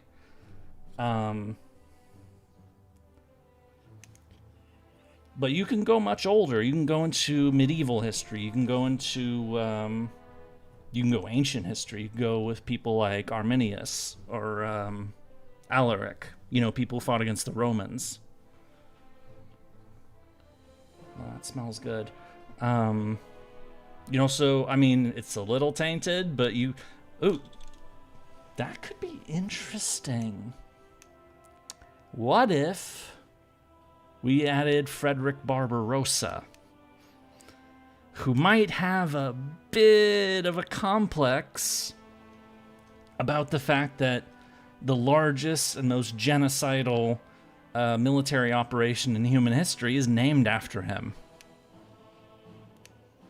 I wonder how, like, maybe, I don't know, I'd have to, like, dig into this more, but, like, maybe his wish would be change the fucking name of that operation to not be named after me because, you know, I was a great, you know, German emperor, you know, I did what I could, I also joined the crusade and, you know, fought for my faith. Okay, he drowned in a fucking river on the way there, but, you know, it's a thought that counts, you know? And now, how do people remember my name? Well, they remember it because of the Nazis. So I think he would take issue with that sort of thing, you know? So, what am I doing? This would take a year. Yeah, because these take more time to build. So, you know what? Yeah, let's just build a mill. We're gonna build a... No, this is what we're gonna... We're gonna build one more infrastructure for the resources. Actually, yeah, for the resources. Oh, establish guerrilla cell. We have a new thing. So, establish guerrilla cell. This is how we set up more PP. So, what does it work? Active for 30 days. Guerrilla cells, which decays their, which just causes them trouble. You know what? Let's just cause them some trouble. Let's do that.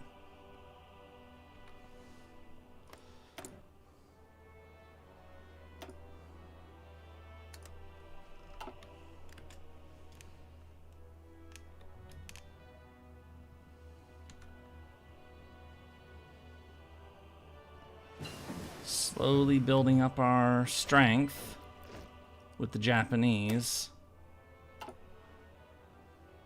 Not yet. Could research how to... We must learn how to create train. And we have 7 more divisions to throw in. We have 34 on the front line, so... Secure the people's support. Unlock all 3 tiers of rally support in Chinese state. Maybe. But I also want to get, like, launch industrial... Yeah, we should do... Or no, we can't do that because we don't have enough factories, but... But let's see how this works. The rally support, whatever. Because I you know, it's laying the groundwork for the resumption of the Civil War. Cancel the Lend-Lease, because I probably, yeah, I'm over the number.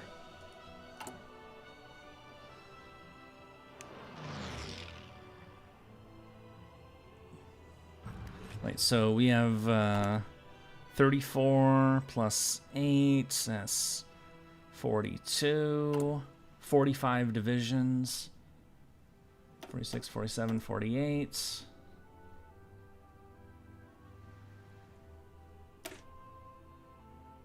Oh wait, artillery's gonna be our problem if I keep making those units. It is already a problem, god damn it.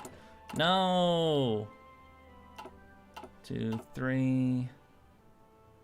These are the militia units, so make more of these. 2, 3. And just forced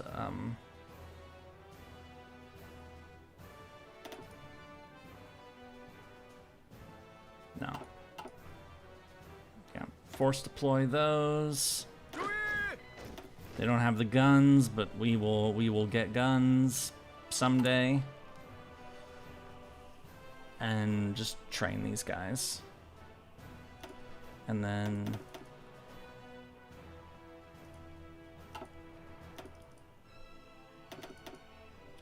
there we go.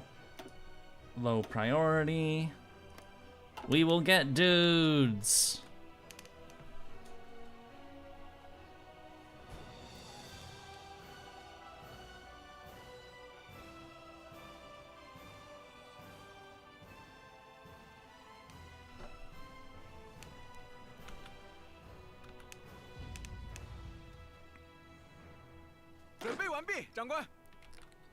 Now, if I was to cause trouble for Japan, where would I cause the trouble? So I'm not fighting down here.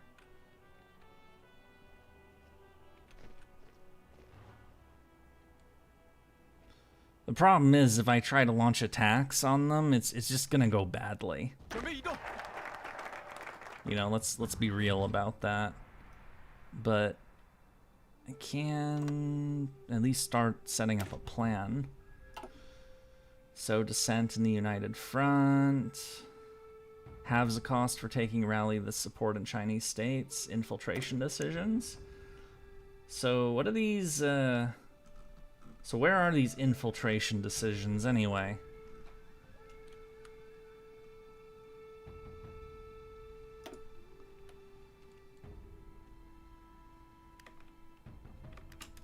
Oh, there they are. Yay, we will infiltrate. So what do these do exactly? Oh, but they cost a bunch of PP. Yeah, you know what? Let's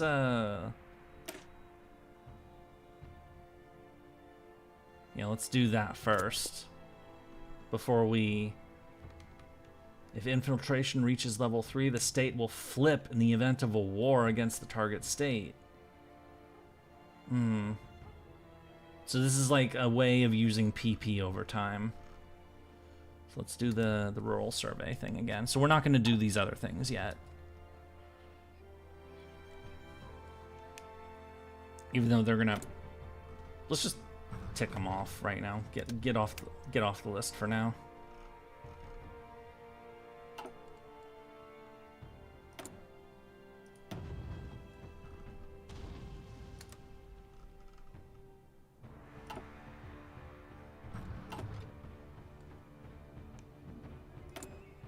Establish guerrilla cells. We like our guerrilla cell, or just to cause them trouble, really. No, you know, I'm trying to figure out how this all will work exactly, but yay, we got a mastery reward. Another rural survey, which I think is gonna be the last one actually, because they said we can only do 5 of them. All right, train these dudes up.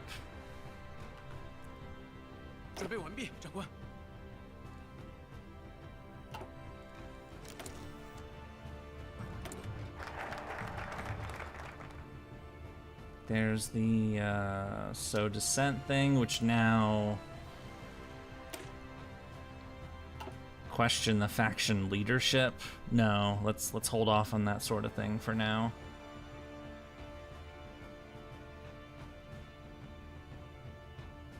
Establish sabotage operations.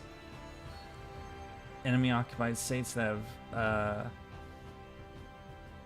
guerrilla cells can now get sabotage operations.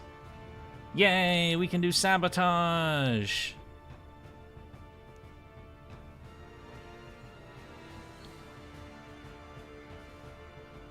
But before we do that...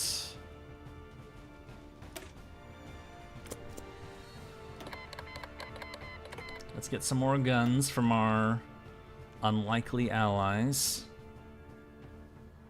And set up more guerrilla nests against Japan.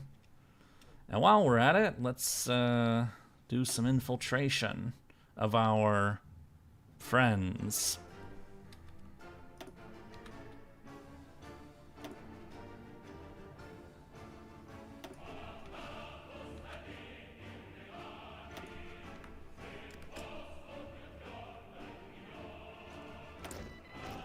So, organize resistance. Oh, it's been completed. Okay.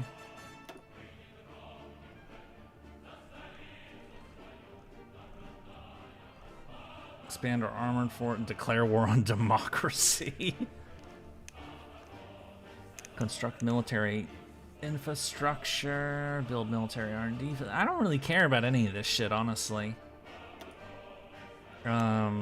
Diplomacy at its finest? Wait, what is the,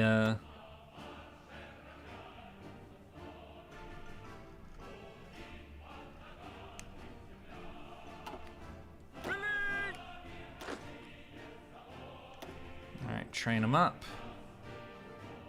Looks like those guys are done, except for these two, so let's throw them in. Pavel Mif, arrested and purged in the Soviet Union.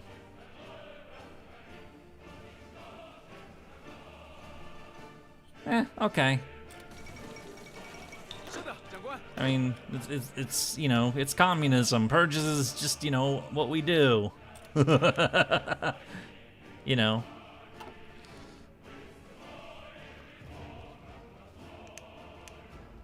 Murder, murder, murder. You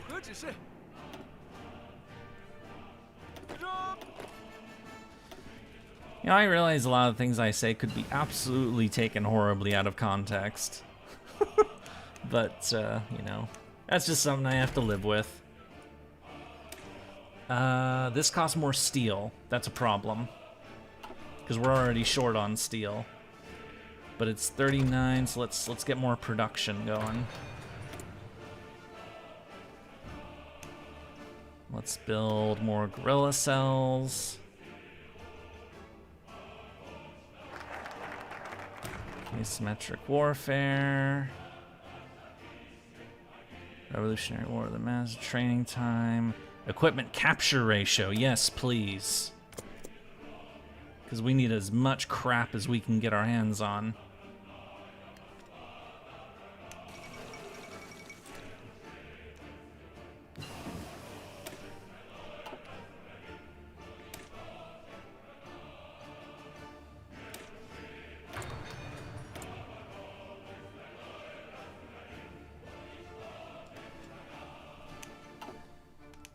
I want to build the resistance networks up first before I, like, infiltrate states.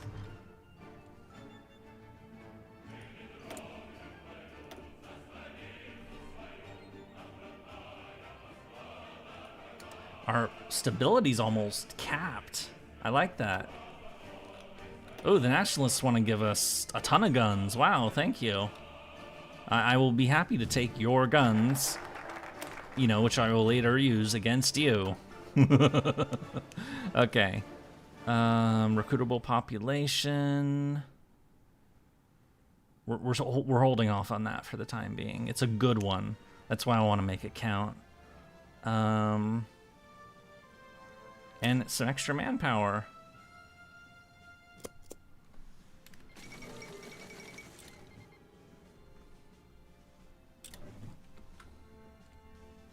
Xinjiang wants to give us crap. Okay. Please give us the crap. Molotov-Ribbentrop. So war in Europe is going to fire up pretty soon.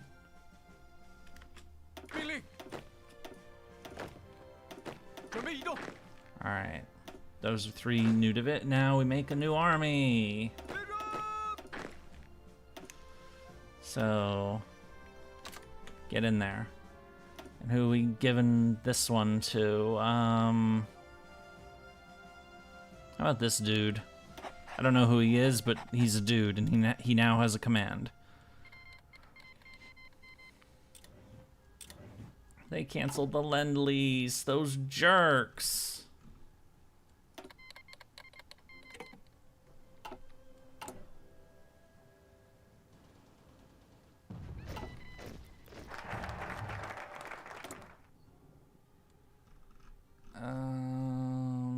We're gonna commandeer some rail cars because we actually have 0 railways, or 0 rail cars. Lessons learned: army experience gained, Orglos while moving reduced. Oh, and yeah, so we're kind of just like developing our army strength right now to make sure that it is capable of doing things.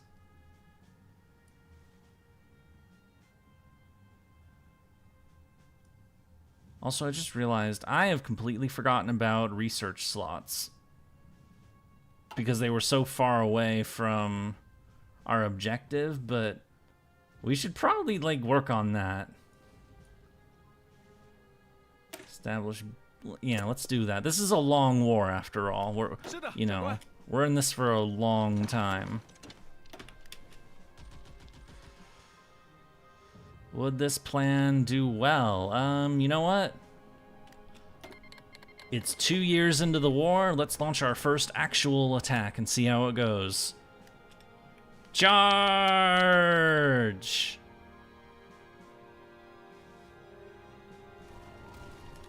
Okay. Promising in a few places and less so in others. But we're just here to inflict casualties mostly. And to get some, you know, experience at the murder.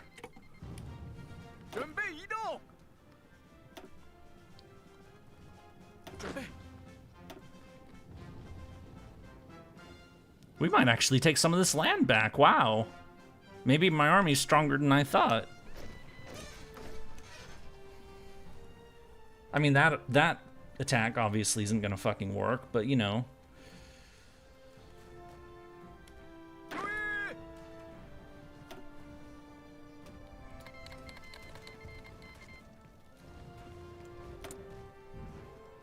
Exhort heroism. Yes, exhort the heroism. We love war. Yes. Yes, we do. Or we love carnage, I suppose. Wait. Oh, they kicked all my infiltrators, almost all of my infiltrators out. Those bastards. Okay. Well, honestly, let's not worry about that for now. Or maybe we should. Because we can get infiltrators here and they help our combat.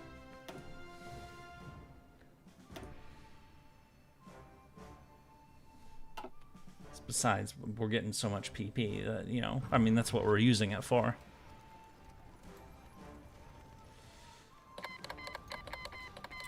Cancel the lend-lease. Why do they keep canceling the lend-lease? Is it...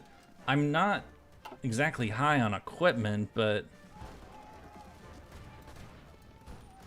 Okay, we actually are going to take some land back, but let's cool the offensive off. So we took a little land. How many people did we just lose? A lot. But we killed almost as many. So we lost 40,000, or we lost 30,000 against Japan, but we killed 30,000 of them back. So our army's as good as Japan's? Damn. Okay. Or at least, you know, that was a good limited offensive, you know? Get the ball rolling, you know, chew them a bit, and then we'll chew them a little more, you know? Because this is a war of attrition, so... And, you know, I mean, we don't have all the manpower in the world, but, you know, the country as a whole has all the manpower in the world, so... Destruction over land gains... Equipment capture ratio. So yeah, now they're shooting back, but we can inflict more casualties on them.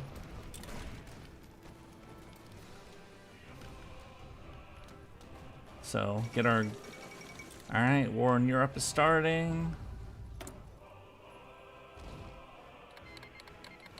Let's get more infiltration going on in the occupied territories.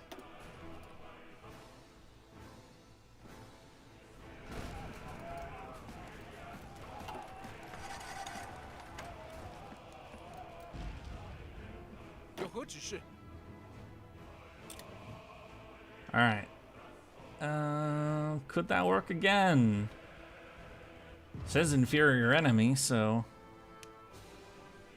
Especially when you consider the usual 3-to-1 on the attack. Yeah, and also that our army is technically supposed to be much lower quality. Like, we are running in with militia, with barely any artillery. Like, we do not have very much. Like, you know... Okay. Let's do the charge again. Charge! Okay, so we might pinch off maybe 2 or 3. Okay, we're pinching that one off for sure because it's getting attacked 3 ways. And this one we may also get.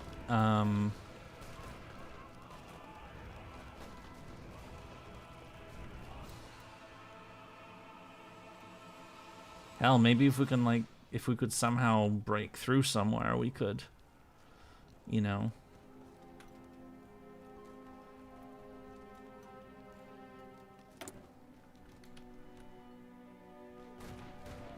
Of course, the problem with doing these is that you only have so much command power.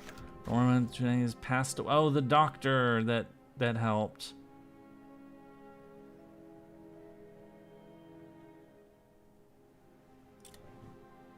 Import propaganda films? We don't need any war support. We have perfect war support. Though we are losing stability because of the casualties, so...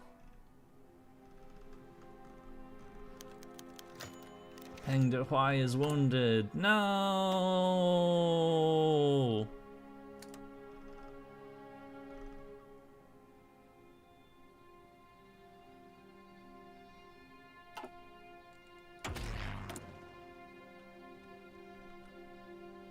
Alright, let's do more infiltrating of the states that we're actually fighting in. So, Peng is going to take a little time out, and we'll replace him with this dude.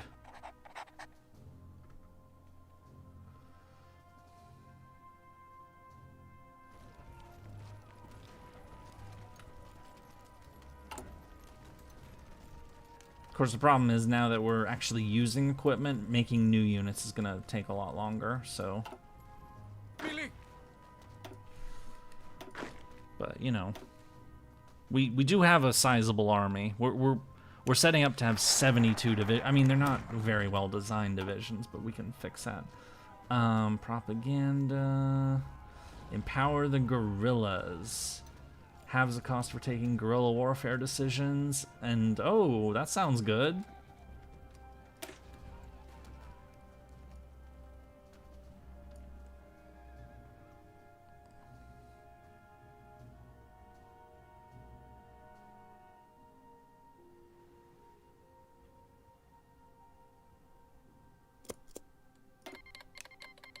Oh, they're gonna give us some artillery, that's nice. Okay, so air doctrine, I honestly don't even know what we would even do. Because we don't have any planes, so... probably would do that in the long run. And then naval doctrine, probably trade interdiction. I forgot how little you can do at this point. Yeah, it's just because we're small and, you know, we do influence the war more than we did as the Philippines, but, you know, we're not the main actor in this war, so... We're a notable actor, but not a main one.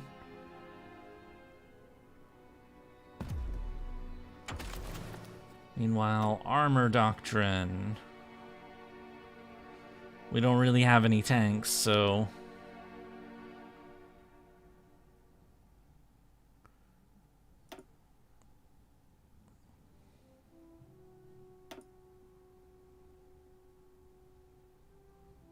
Let's do that. I guess I'd prefer nationalist China. At least you have real shit to do. I mean, we are doing some real shit now, but yeah, I mean, I was being pretty snide earlier about like how, you know, we're gonna have Chang do all the real work and then we stab him in the back and all that. But that is true from a, you know, an uncharitable point of view. You know, there's definitely truth to that. Bold attack, no, sadly. Operational reserves, we have mass assault. Living off the land, that's new. Spirit of defiance, resistance in our states occupied by the enemy, but it's not our states, so don't bother. Ideological loyalty to get more manpower. We actually, I mean, we're China, so we don't really need more manpower. Infantry experience gained from combat. I mean, I do like the sound of that. Yeah, let's do that. Because ultimately, we're an infantry army. And operational reserves.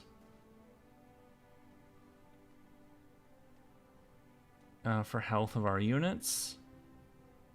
Yeah, alright. And then airplanes. We don't really have anything to do here. So let's just leave it alone. Okay, cool the offensive off. We've done as much as we could. Like, these guys, stop. And we took a new territory. How many people did we lose? Another 70,000. But okay, yeah, that's casualty rates more than what I would expect. All right, so let's cool it off. We did 18 to the Mongols. We've By the way, it's weird how you have more population in Hoi 4 than my usual empires in Stellaris for some reason. Well, remember, Stellaris is, you know, it only has like, well, last time, I haven't played Stellaris in a long time, but isn't it like you have a single pop and then, like, it doesn't like give you a hard number of the total people in your empire? At least that's how I remember it.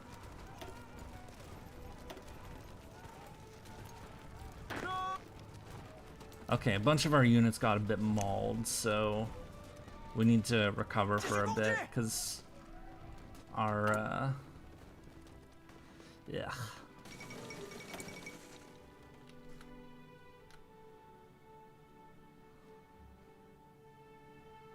Poland is out. All right, let's speed this up. So we took a bit of land back from Japan. That's a good start. Gives you soft population limits, and they're in the 6 digits at most. As I said, I've not played Stellaris in a while. Part of the reason, I mean, one of the big things that kind of keeps me away from Stellaris, if we're being totally honest, is that they reinvent the fucking game, like, every year. It's like, whenever I go back to Stellaris, there's, like, a ton of shit that's changed, and it's just like I gotta relearn shit, and the interface is all different, and it's just like, do I really want to do this right now? And my motivation just drains away. You know what I mean? It's just like, and it also doesn't help that, from what I understand, is that the biggest problem I have with the game has actually gotten worse. My biggest problem being the late game lag. That I have a pretty good computer, but, you know, too many civilians on the map lags the game down even more. And which basically encourages genocide. Because, you know, if you want the game to run faster, you kill more people. Or you make sure there are fewer people around. And I don't like that. I like to build, so it's... Oh, launch sabotage campaigns. We are still... Okay, yeah, let's not do any more guerrilla stuff for now, because this is going to have the cost of it. So let's save our resources for the time being. I mean, we can still infiltrate, but...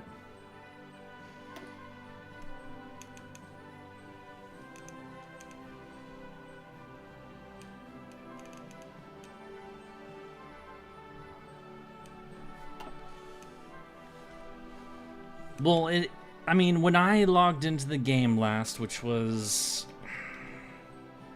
When the fuck was it? September. That was the first time I had booted up Stellaris in well over a year at that point.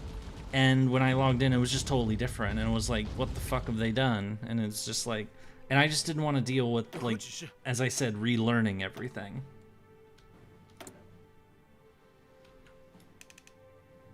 It might seem lazy, but, you know, when you only have so much time to work with, do you really want to, you know, refigure out everything all over again when you're, you know, it's just, the motivation drains away.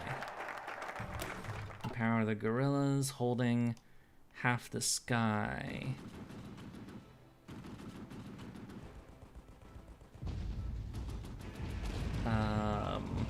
Stability, PP, and recruitable population.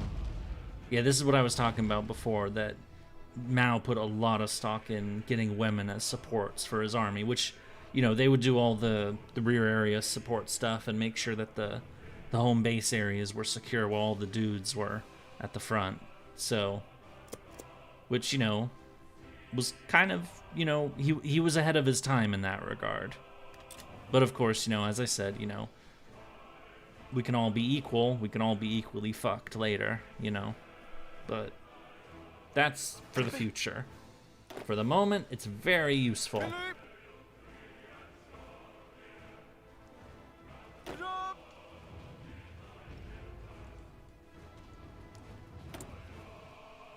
And our guerrilla stuff is cheaper.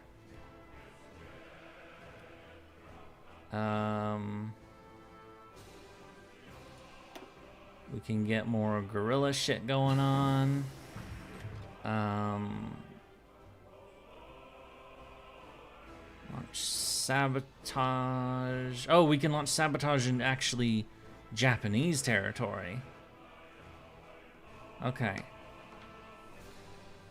Let's get that going. That going. Machine tools, construction. I wish I could own more territory, but I can't.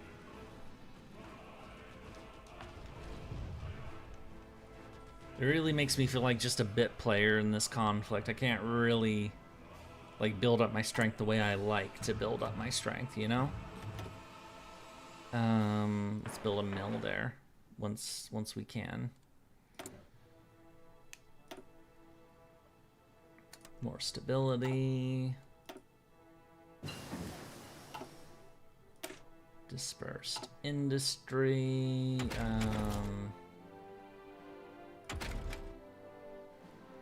Support equipment.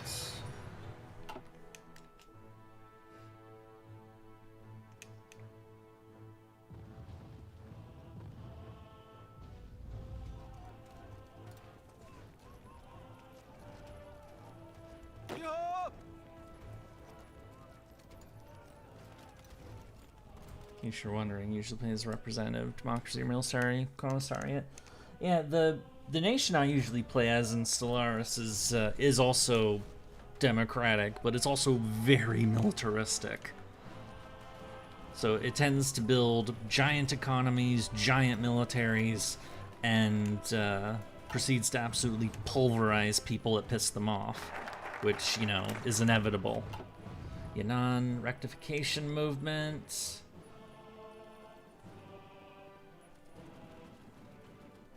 Depending on the current... Oh, the power struggle would end. Okay.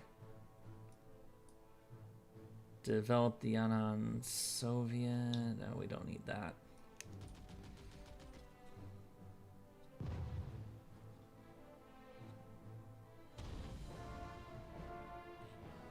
Oh! Oh, we can claim land that we've successfully infiltrated? If they accept? Ooh, that's... Okay, maybe I don't want to... Yeah, don't do that right now, but... Oh, raid weapon depots? Okay, but let's get the research slot.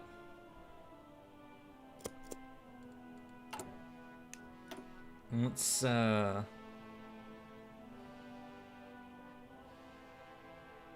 let's get the purging underway. Commence the purge! So who is Wang Ming? Who the fuck are you? I'm not gonna use you anyway. Get the fuck out.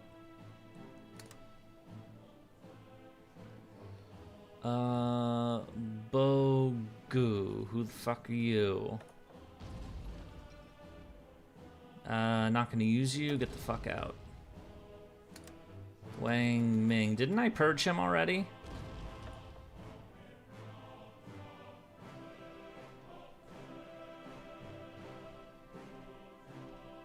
Oh yeah, he is purged. Yeah, you're purged. Get the fuck out. So now, you know, this jackass is in charge. Which gives us very big buffs for combat, which, you know, I like the combat buffs. Vesselrubung has started in Europe.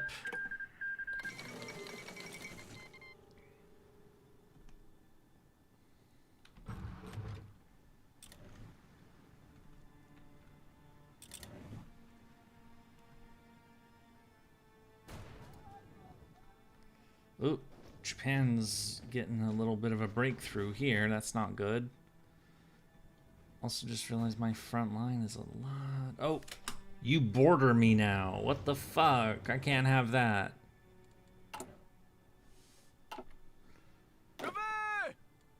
Alright, fall back. We can lose territory.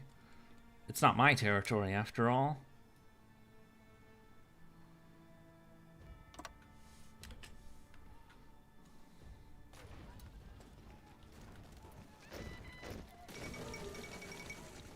何指示？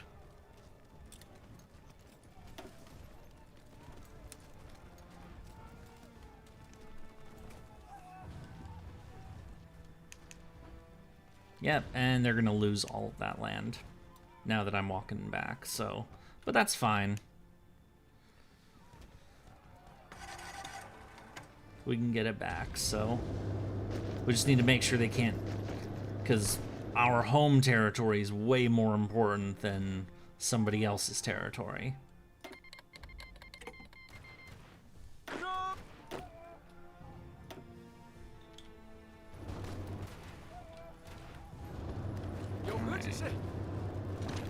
Charge!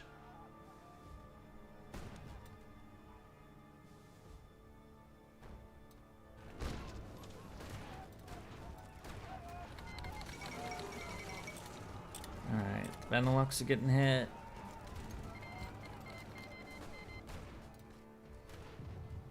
Okay, they're actually really pushing in. So that's not good.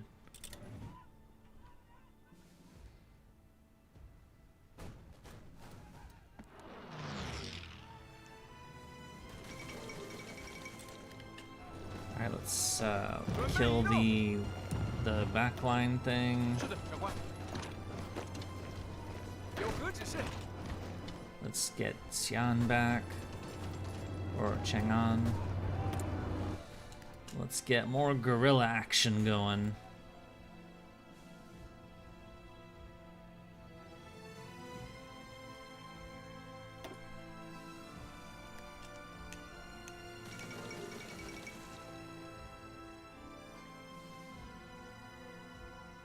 Chinese Soviet Republic, that happened. Yeah, it is a thing. I mean, you probably know it better by its official name, the PRC, but you know. Okay, our flunkies up here clearly aren't doing as well as we did.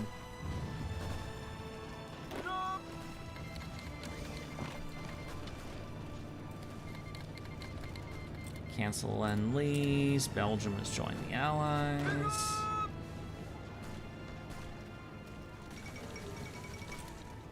Melu happened. Wait, what? No! I mean, we're basically playing this historical, so...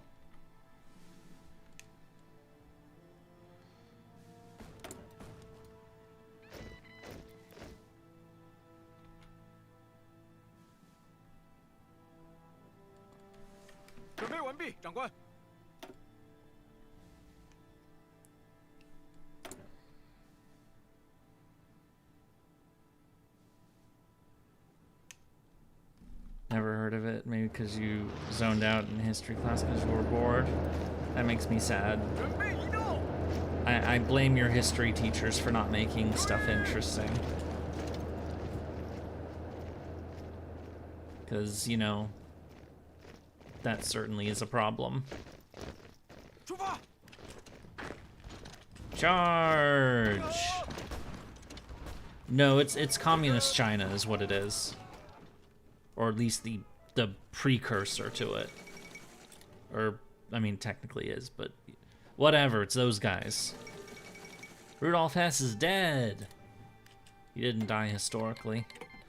I mean, at this point he didn't. He's obviously died, but, you know. We don't need the war support.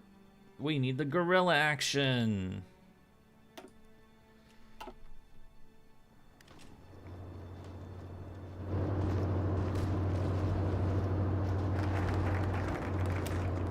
Let's get the research slot. And now the power struggle is over. We get a whole bunch of fancy bonuses. Man, what is taking Xi'an so long to capture?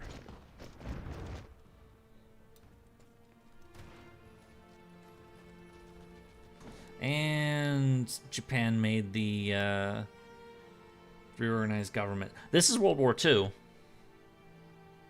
You see the year in the upper right corner? It's 1940. So,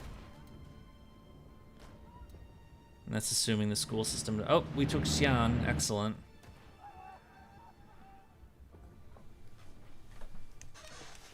Yeah, so we are in the we are currently fighting the Second Sino-Japanese War, aka World War II in Asia. You know, so 1940, U.S. isn't in yet, of course, but you know, Germany just captured France, so you know, but we're not concerned about that. We're only concerned with our tiny corner of the planet.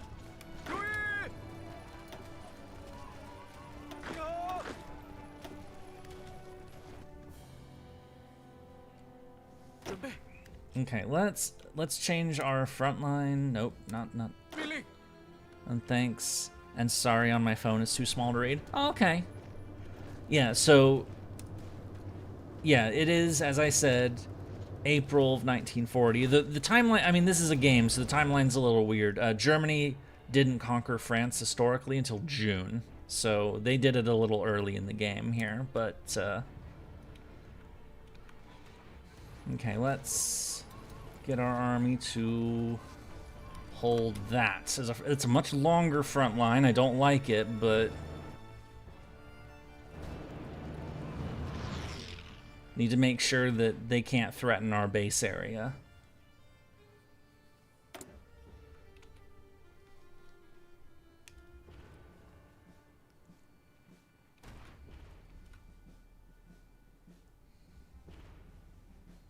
Let's do some sabotage.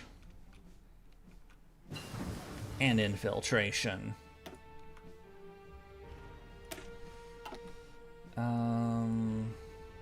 Radio, yeah, let's get some, let us, oh yeah, we forgot to do that tech. That would probably be helpful if I actually did the techs. Skip that.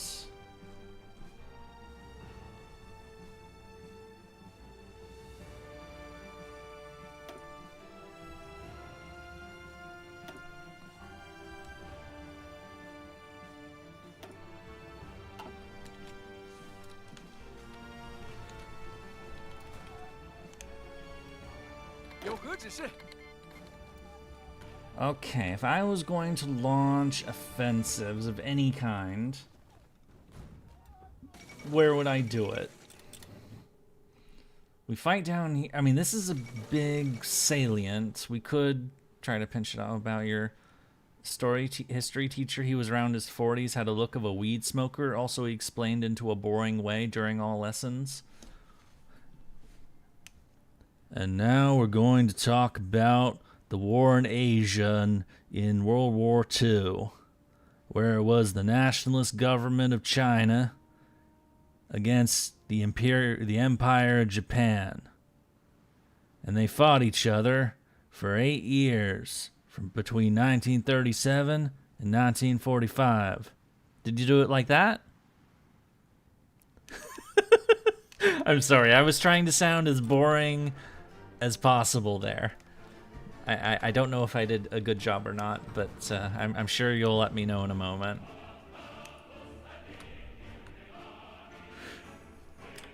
Sorry. Yeah. Okay, let me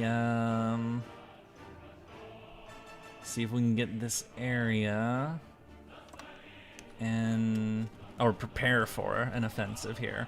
I don't know if it'll actually work, but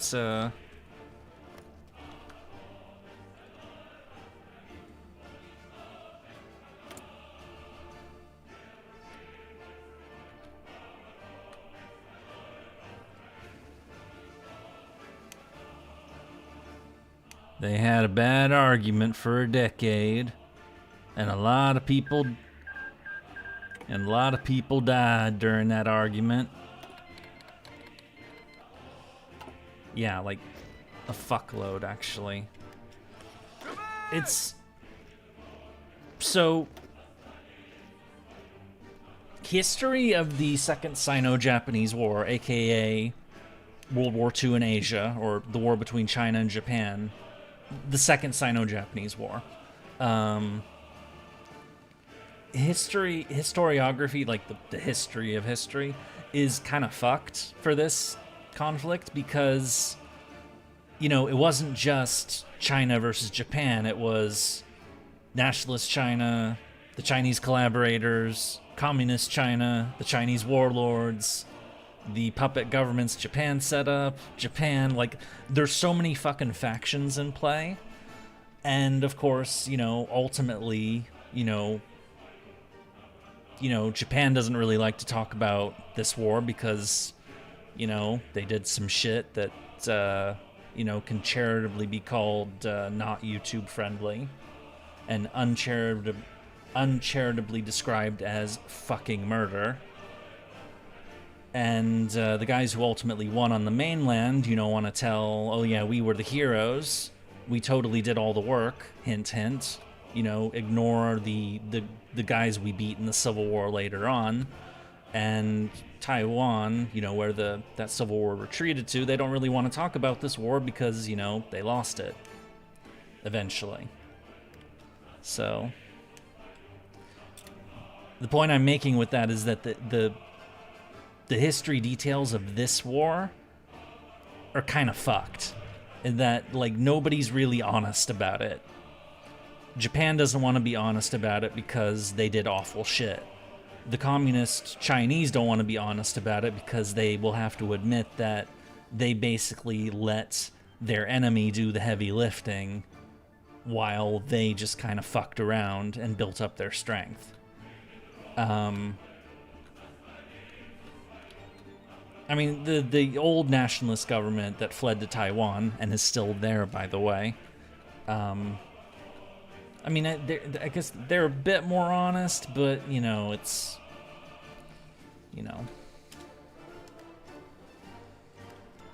it's just a fucking mess, is what it is. It's, it's a war and a civil war at the same time. So, though the civil war is cold at the moment, because, all the Chinese factions are focused on Japan.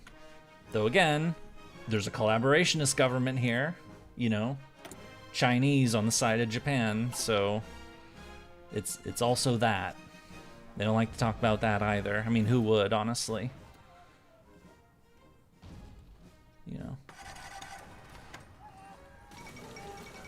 Formation of the Greater East Asia Co-Prosperity Sphere. Japan has declared their intent to make Asia a nice place, free of Western domination and Soviet communism, and it'll totally not be replaced by Japan turning this place into a hellscape.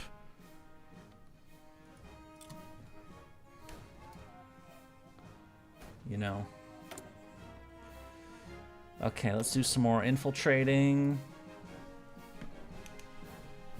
Sorry I'm late. What have I missed? You are late by over 2 hours, so I'd have to summarize the last 2 hours.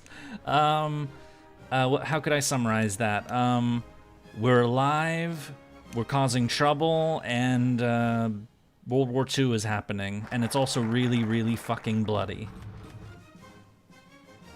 Because, it's World War II. It's fine, you already explained enough. Thanks for that, by the way. I'll search it later. I have bad memory. It's okay. I mean, so... Well, it depends. If I may ask, where are you, THKGG 000? Where are you from? Are you from, like, where did you go to school? And where was your boring history teacher from, is basically it. Because... it may not necessarily be that you have a bad memory or a bad teacher. You may not, like the stuff I was just talking about, they may not have talked about this at all. The second Sino-Japanese War. Because this stuff doesn't really get covered a lot in Brazil. Okay, I'm not familiar with how school is taught in Brazil, so okay. But I know that, like, so I grew up in the US, so, they didn't talk about this conflict. The only reason I, dug as much as I did is because I literally took a university class on it, and it was, I mean, officially it was, I'm Thiago from the other stream. Oh, okay. Propaganda, raid weapon. Yeah, let's do the propaganda. We like propaganda!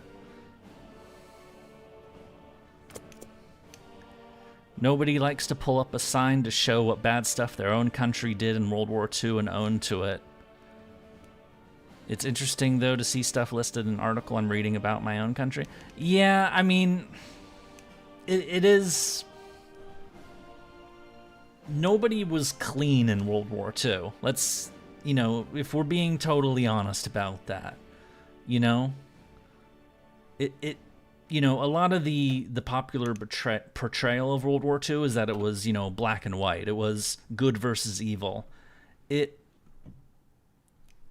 was definitely evil on the side of the Axis. Let's make that crystal fucking clear. It wasn't evil versus evil, but it wasn't wholly good versus, you know, absolute evil. It was, you know, gray, you know, or it was good with some very unpleasant taints, with some very, very ugly allies, hint, hint, who I'm focusing on right now. And they were up against some unquestionably evil fucking people. Yeah. But even the quote-unquote good guys of World War II definitely have some major skeletons in their closet. The British, the US.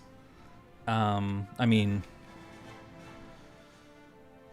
Yeah, it's flawed good and one evil versus other evil, essentially.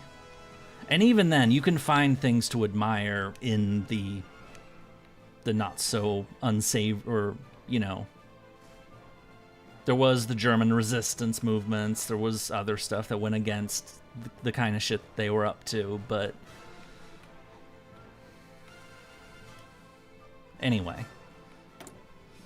We can now research 3 techs at once. Let's research radio, so we can do slightly better at battlefield community. Oh shit. Okay. Can we... Okay, that would be a risky plan to attack here, but they're overextended. It's... I'm worried about this, because they're now directly on my border. Okay, let's shorten that. Shorten the front line to here. So...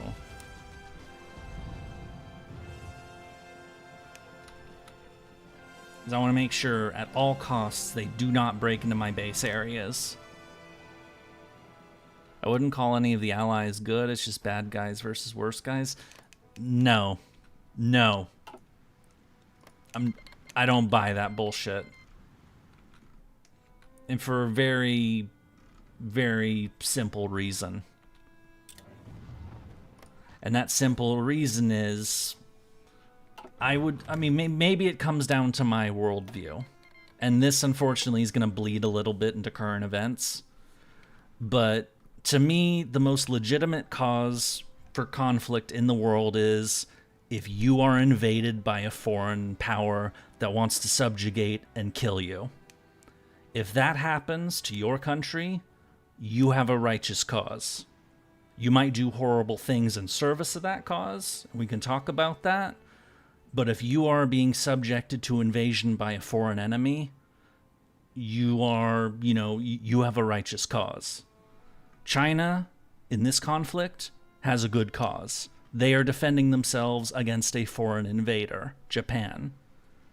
Some of the stuff they did in the service of fighting that cause was fucked up. But the core of it was a good one. You could even say the same thing about the Soviet Union, which is trippy as hell because it's Stalin. But they were invaded by the Germans, and the Germans had a very, very... I mean, genocide was their plan. Let's just, you know, come out with it. Was Stalin the right guy to fight for? No. Did the average, you know, citizen of the Soviet Union have a good cause to fight for, to not be fucking murdered by an enemy, by a foreign invader that very explicitly wanted to murder them for who they were? Yes. That's a cause worth fighting for, to not be murdered. Was the regime that they were siding with to fight that cause a good one? Absolutely fucking not. But the cause of not being murdered by a foreign invader is, in my opinion, a cause worth fighting for. It's like someone kicks in your front door and tries to kill your family. You have to do whatever you can to protect them and make it ugly, but at least your loved ones are okay. Yeah, exactly. Exactly that.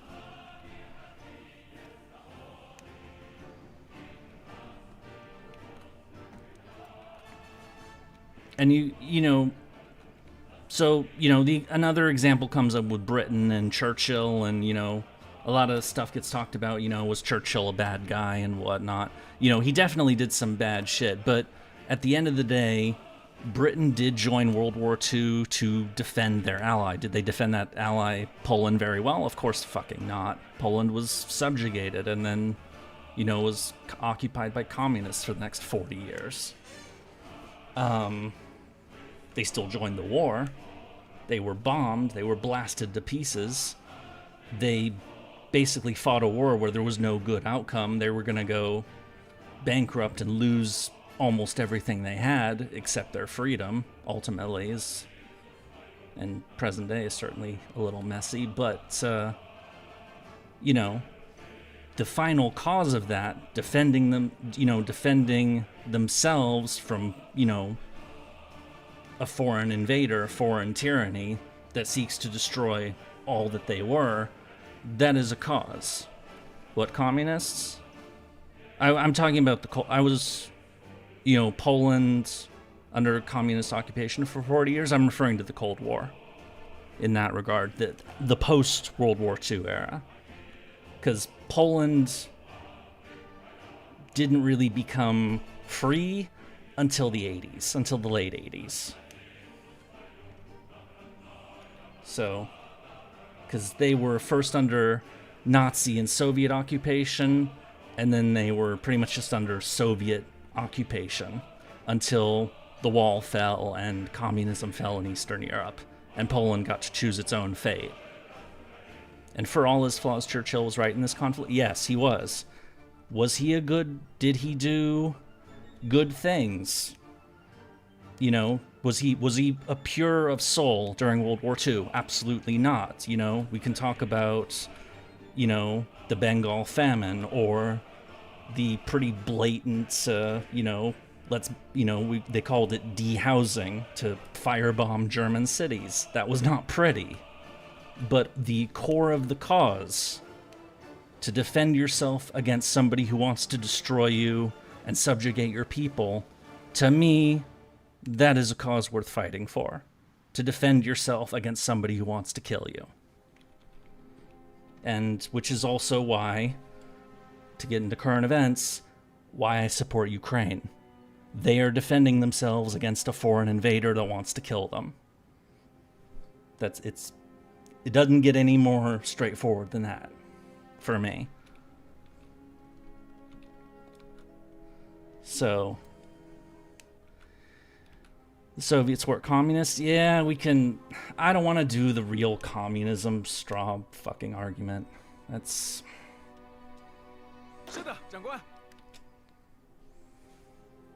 The no true Scotsman argument. It's not straw man, it's no true Scotsman. They weren't real communists, because no real communist would, you know, be an authoritarian, despotic hellhole, but, you know, never mind that everyone who's tried it has kind of turned out that way, so... Anyway, let's not go there. I'll get... Okay, the Italians have taken Cairo, which, of course, they didn't historically, but that's how the AI in this game tends to work, is that, the British AI is terrible at fighting as Britain. I demonstrated that months ago when I played as Britain, where, you know, when we fought World War II, we actually took very few casualties as the British. But the AI as Britain, and as to a degree the US as well, actually both of them, they really don't know how to play these countries. They really don't. And you saw that in my US playthrough as well months ago, that, you know, you You don't fight it as a continental. I'm gonna... Oh, wrong army. This is the training army. These guys can go join the main armies, but I am actually going to be right back a second because I need to go to the bathroom. So if you guys need to go to the bathroom or something, this will be a good time to do it. 2-3 minutes. I will be right back.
I have returned. Sorry about that. I'm actually not going to be back for very long because food is almost here. So, but anyway.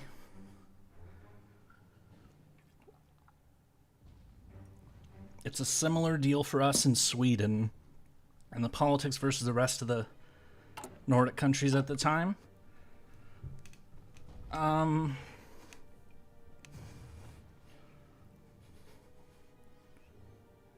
Sweden was in an interesting position in World War II because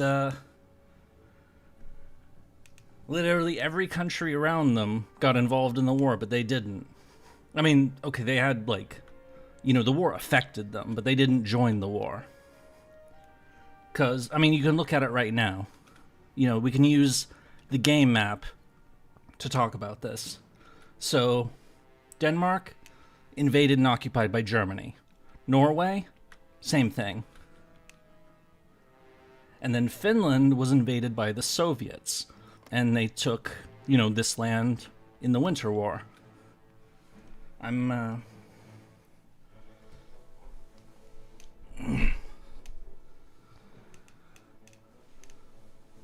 So, and then Finland is this is, you know, one of those trippy things about the Axis. Well, okay, Finland didn't join the Axis, but Finland was a democracy that allied with Nazi Germany to fight the Soviets because, you know, the Soviets had invaded them for no good reason because they took this land.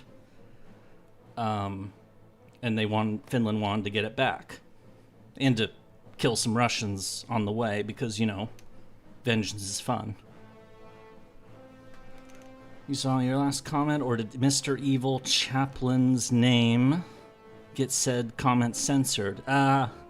Your last comment says, indeed, when it comes to calling a threat, he was a straight shooter. I think you were talking about Churchill there. So, I'm guessing, yeah, your last comment got nommed. God, I fucking hate that. I've gone on record. I hate that. YouTube, do not censor my chat. I will censor my chat if it comes to it. Don't do it for me. What the fuck?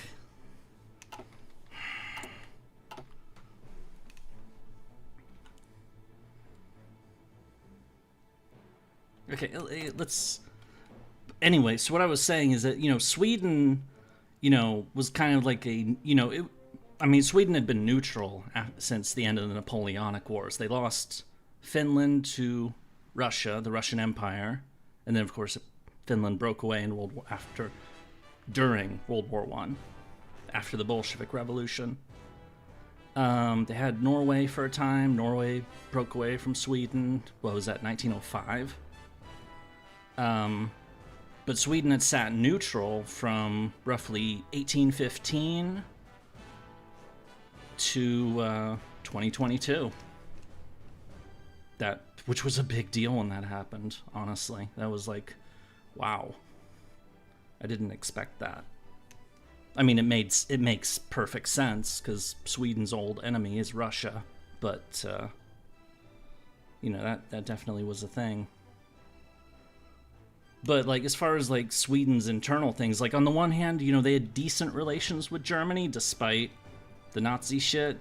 And, of course, you know, they sold iron to Sweden, or to Germany, so get some money that way. There was a lot of support for Finland defending against the Soviets. There was, like, some, like, trying to get Swedes to intervene in the war, but I don't remember all the details, but, there were definitely some talk about, like, trying to join the war to help Finland out. And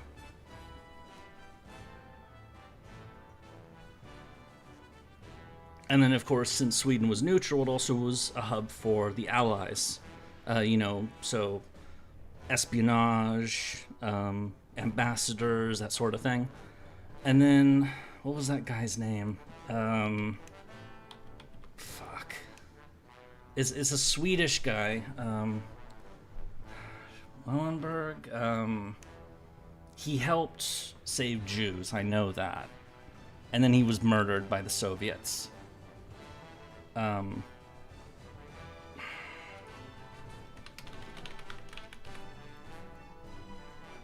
Is it this guy? I'm sorry, I'm looking shit up. Raoul Wallenberg saved thousands of Jews in German-occupied Hungary during the Holocaust. And then during the siege of Budapest, he disappeared. But he died in captivity. So, probably shot. But, so that was one Swedish diplomat that, you know. Anyway, so, Doug, how much gold? Oh, no, I'm seeing that comment late. But, anyway, the point I'm trying to make is that Sweden's role in World War II is pretty interesting, because they were neutral, but, you know, everyone around them wasn't, so that, you know, it made things a little complicated for them.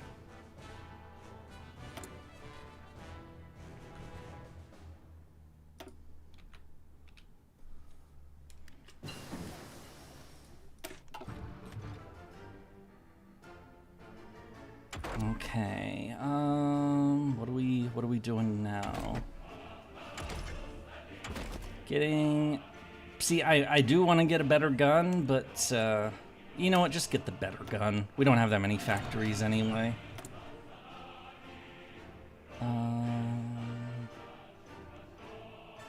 Saw your comment this time.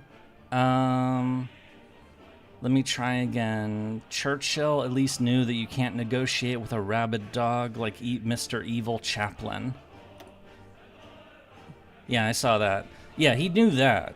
And people thought that Churchill was a warmonger, but, you know, saw it for what it was. You know, some people just, you know, will not stop. And, you know, some people you just can't negotiate with. It's, you know, it's something that, you know, more peace-leaning people, you know, don't want to admit. But the unfortunate reality is, you know, not everybody thinks the same way. Some people, you know, are gonna do violence and will keep doing violence until they're stopped. And then the other one you left was because it combined with Finland joining, turns the Baltic Sea into a NATO lake. Yeah. Well, no. Well, I wasn't talking about, like, Sweden joining NATO as, like, being a big deal from a strategic perspective. I mean, it is. But I was talking about it in terms of, like, the long arc of history of, like, because Sweden was neutral for 200 years. The last, like, international war that I know, that I can recall that they got involved in was the Napoleonic Wars, because, you know, first they were, you know, kind of pro-France, and then Marshal Bernadotte got on the throne, and then, you know, he realized, you know, Sweden should probably side with the Allies, and they had troops that fought at Leipzig and stuff like that, and so helped fight against Napoleon, one of Napoleon's former marshals. And Bernadotte, his family still has the throne in Sweden, so. But the fact that, you know, because, you know, the classic neutral country, of course, is Switzerland, because, you know, they just, you know, hired their dudes out as mercenaries. And, I mean, though they've been neutral, their neutrality wasn't totally confirmed until Napoleonic Wars 2, but they generally tried to sit shit out. But Sweden was the other one. Like, Sweden and Switzerland were, like, the two, like, the old neutrals, the countries that sat out both of the world wars. I mean, Spain did too, but Spain also had the Civil War, so. And Putin scared the neutrality right out of Sweden. I mean, you know, it was an unpleasant reminder that the old enemy was still there. And it is worth noting that, you know, just because Sweden was neutral during World War II and all that, doesn't mean that they were unarmed. Sweden's military is jacked, or at least it was. I mean, it's still got a lot of equipment. You know,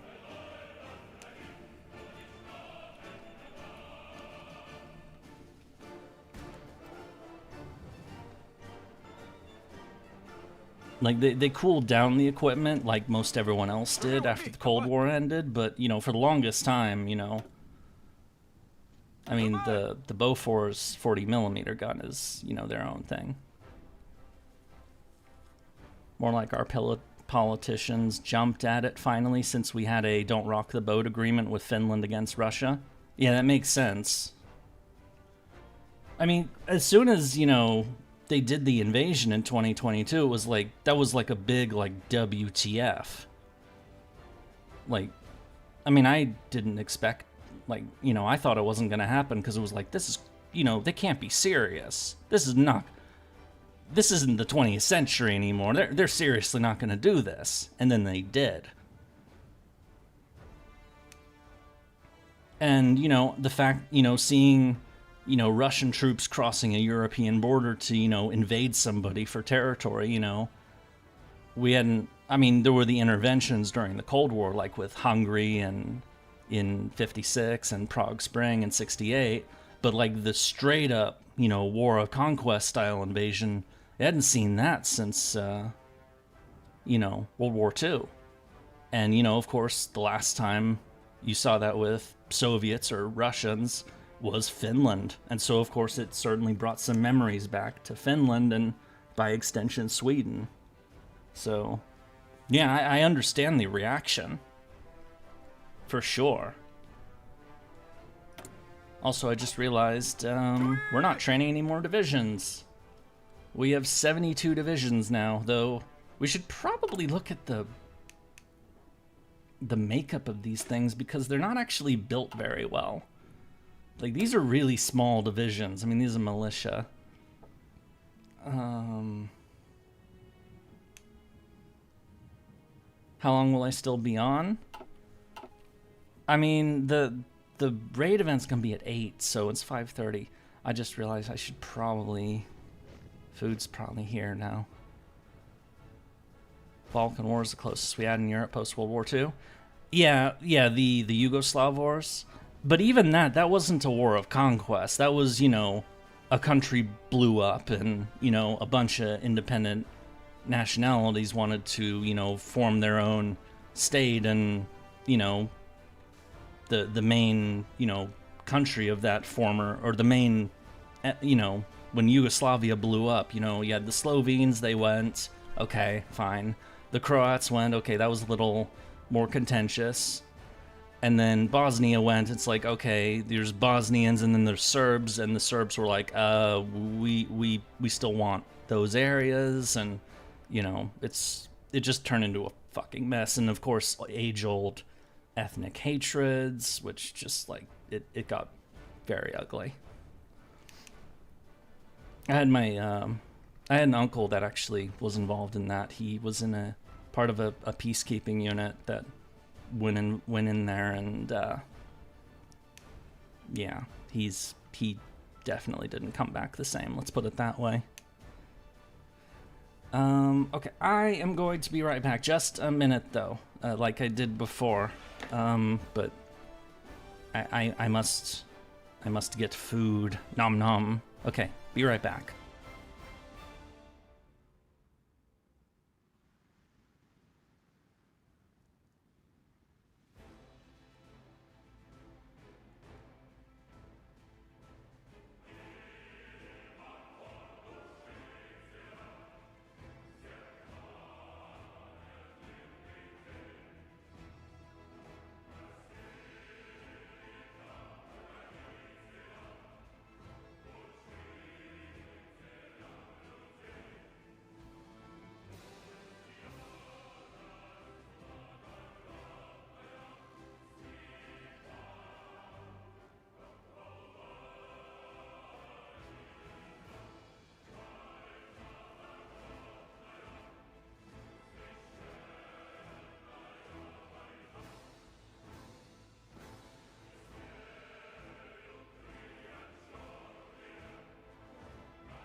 I have returned. Sorry about that. Just had Mexican for dinner. Awesome. I'm having Thai, sort of homemade. Major rules and do not get involved with the Balkans. Yeah. Because the Balkans has a lot of old conflicts. It's probably one of the... I mean, it's been fairly tame for last few or, well, hasn't been... It's been more or less tame since the 90s. The 90s, it was fucking nuts. And I was alive to see that. Actually had a... there was a family, a refugee family from Bosnia that, you know, was a next door neighbor of mine. So, you know, I saw a little, I mean, I didn't understand it then because I was small, but, you know, that is something that happened. And, okay,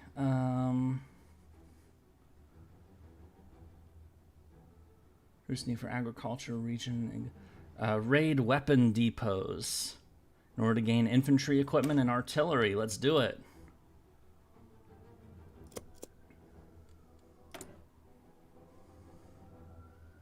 And do some more infiltration. Let's see if we can get some goodies. Alright, let's continue onwards. We can't really... See, if we launch an attack, it's just not gonna work very well. I don't think it's weird. It's like it's just, oh, see, it keeps, the bar there keeps shifting. It was like, hey, they're way stronger than us, or hey, we're way stronger than them. This game's weird sometimes. I'll do a brief hit. Boop. Okay, and then stop. So like these attackers up here, don't do that. Yeah, don't do those either.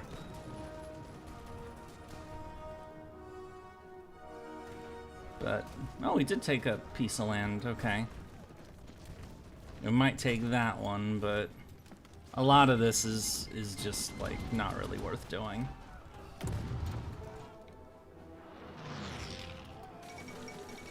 Yeah, just stop all of it, honestly.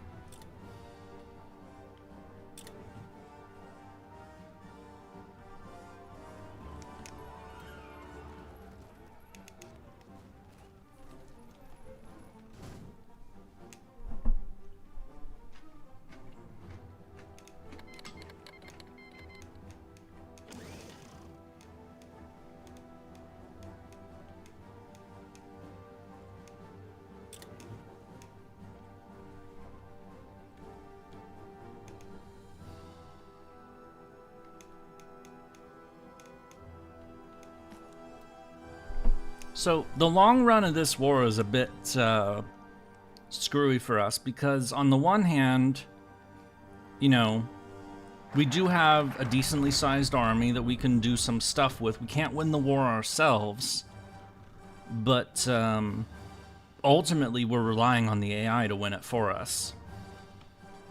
So, because, you know, somebody has to invade Japan or nuke Japan or, you know, something that gets Japan to surrender.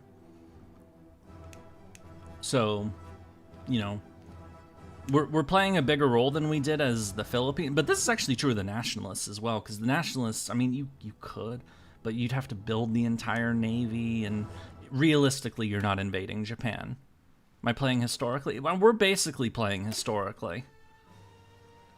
Strengthen the central party's rural development. Oh, that gives us more recruitable population. Yes, please.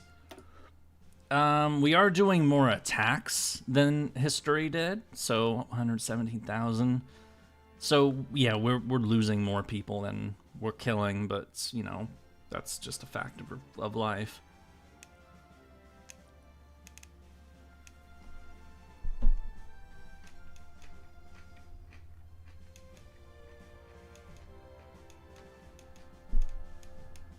Still, if we can keep Japan tied down. Wow, they have... Wait. The Nationalists have 96 divisions? I have 72? What the fuck? I guess the warlords are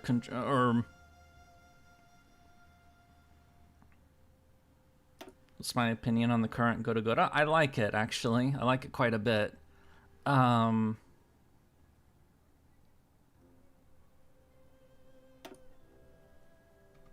wondering, okay, let's look at these weapon raid depot things.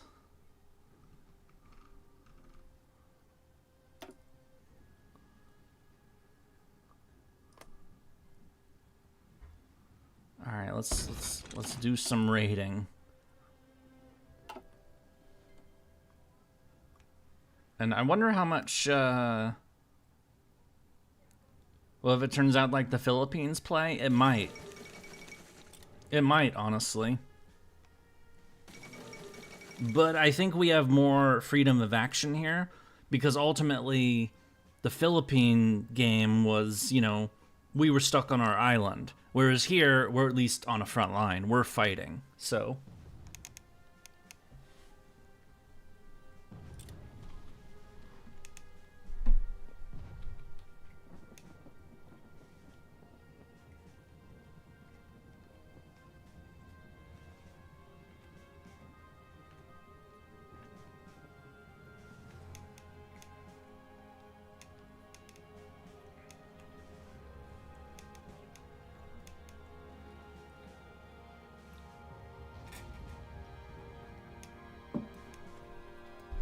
You know, we can kill Japanese troops. We can, you know, cause them trouble.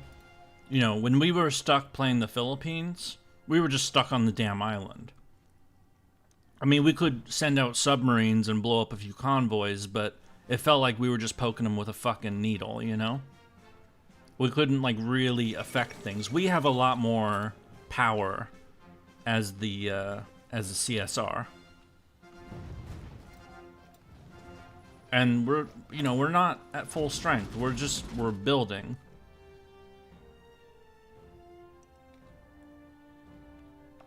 Okay, what else can we do? And of course, we can still infiltrate our allied states and possibly flip them to our side.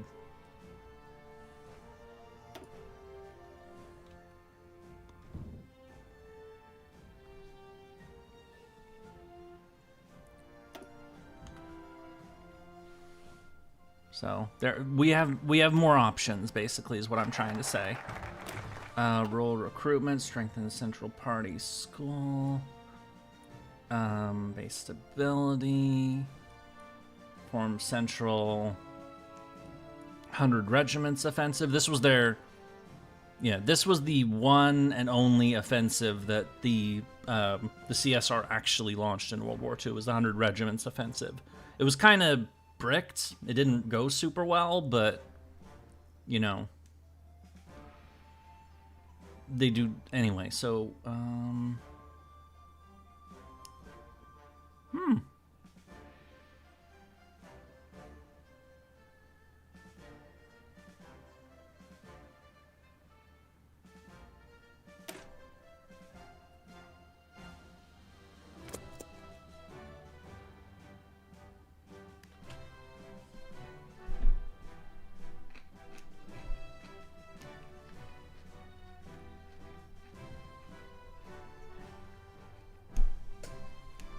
I just found farming those wheels annoying. Wait, what wheels? So far the event is like, it's a lot of story and then just like going up the damn point ladder.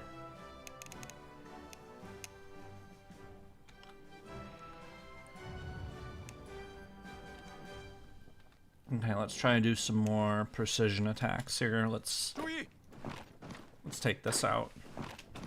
See if we can pinch some territory off.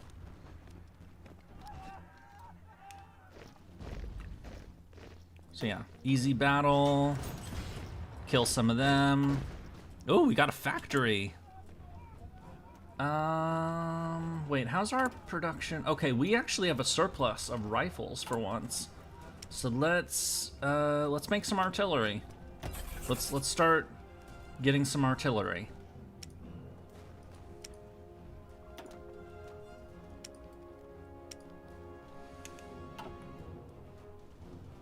Personally, I think they could have gone with a different flag design. Oh, you mean this one? Well, I don't know what their flag was, if we're being perfectly honest. Oh, we can also upgrade our stuff. Okay. Oh, that's why it clicked. Is because we built a factory. Well, let's build another one.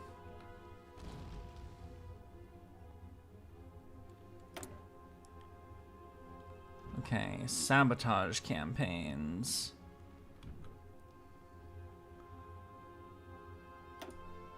Do what we can. Let's continue our infiltration of our friends as they are. Excuse me.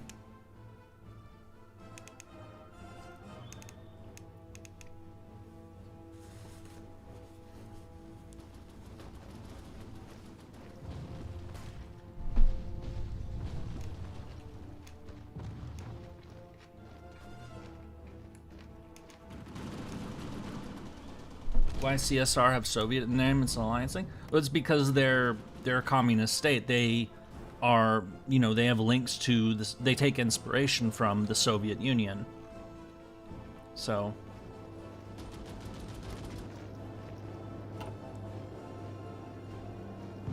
that was their flag? The flag, this flag was their flag? Well, then it's the right flag to use. The only national flag that we don't see in this game is the German one, for obvious reasons. You know, because the swastika's banned in Germany, and, you know, we don't want this game to get banned in Germany. It is banned in China, but, you know, that's just inevitable with history games, so...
Critical failure? What do you mean? Wait, and the division was wiped out. Or, no. Okay, there it is. Critical failure. God damn it.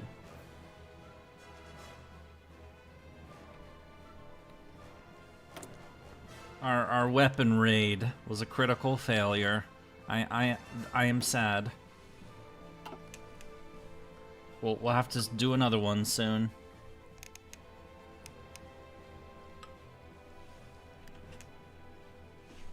I've seen a video about Napoleon. Honestly, he should be stronger in FGO.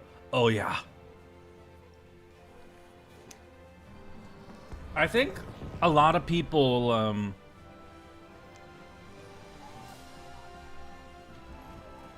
I don't know, they don't really give Napoleon his due. It feels like to me. I could be totally wrong about that.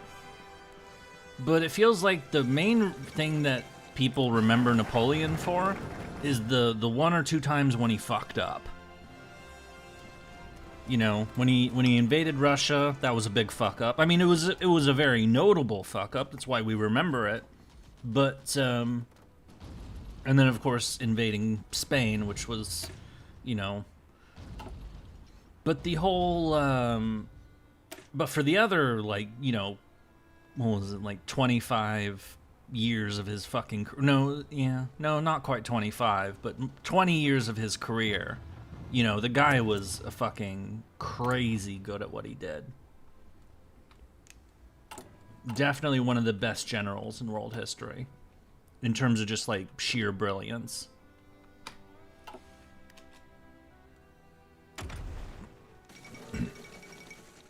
General abdicates. Fighter aircraft. Guess Homeland Air Defense for now. We don't really have a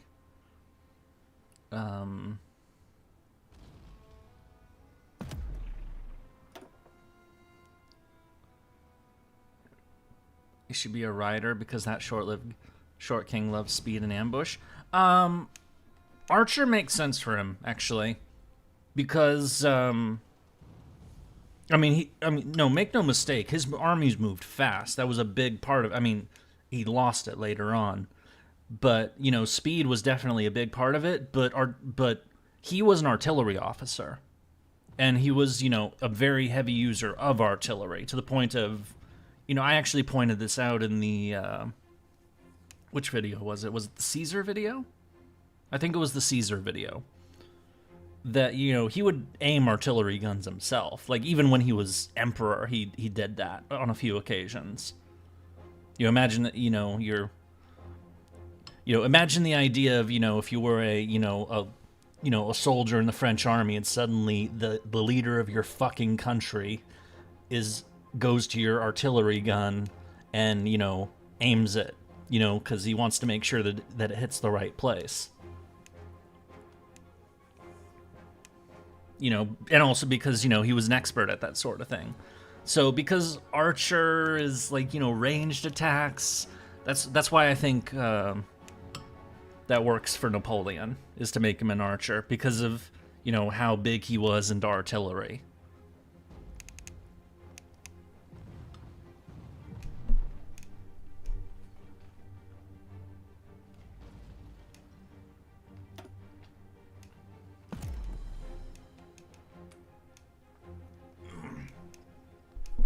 I don't know about Lafayette, though.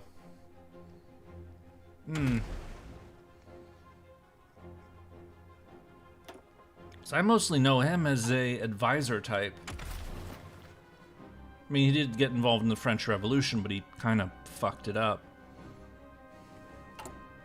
Or, you know, he had to go into exile later. But,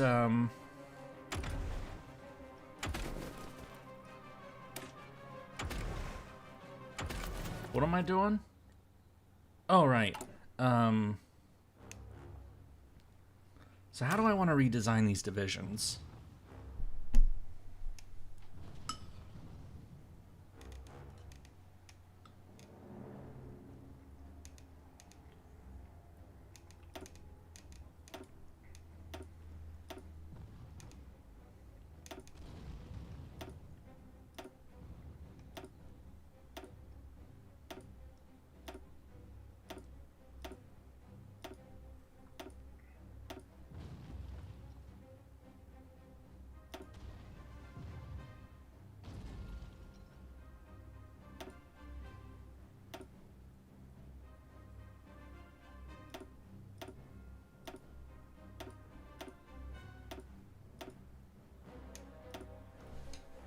Making them all 12, so...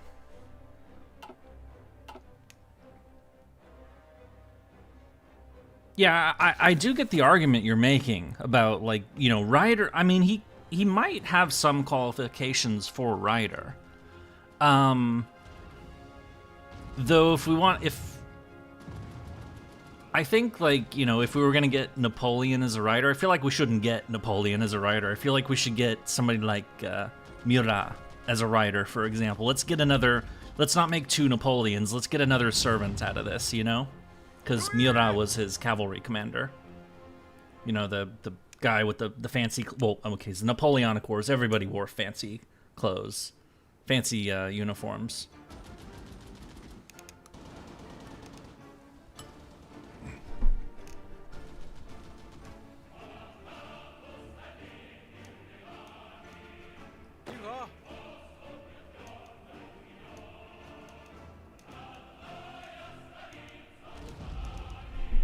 played the US after Republicans staying as Browder. You had to fight a civil war, didn't you, for that one?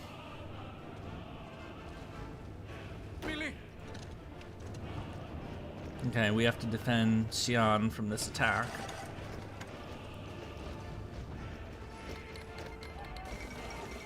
Nah, I think he's talking about the default game. Yugoslavia has been killed, the Ecuadorian-Peruvian War just started, Greece has joined the Allies. It's 1941! It's a fun year, where fun things happen.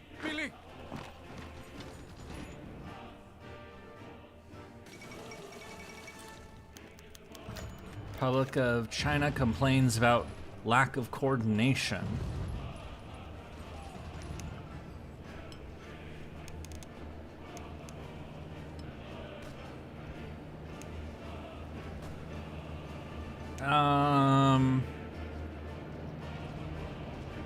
No. Our troops decide, our commanders decide the actions of our troops, not theirs. Again, we're still allies, but we do not get a...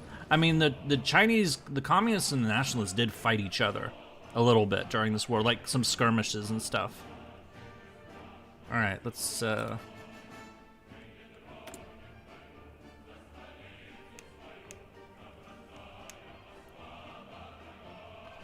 Okay, let's see if we can get one of those weapon cache missions to actually work out for us.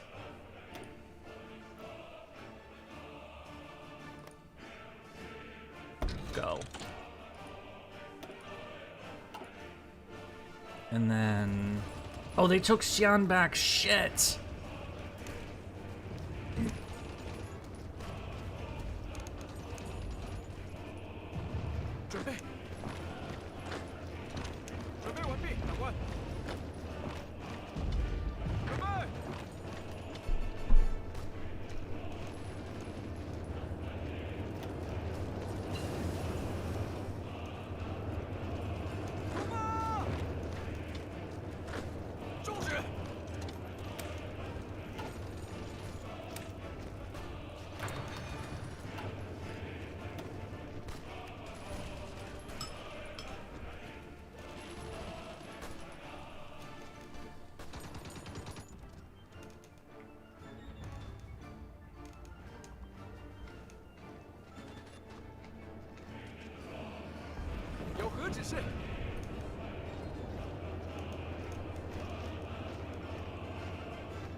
I feel like it's stalematey right now, you know?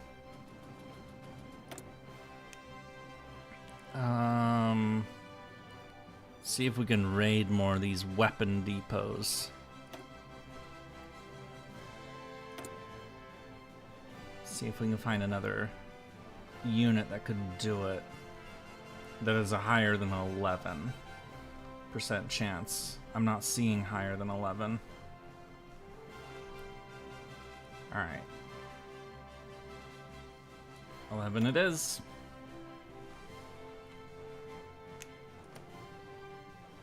Go.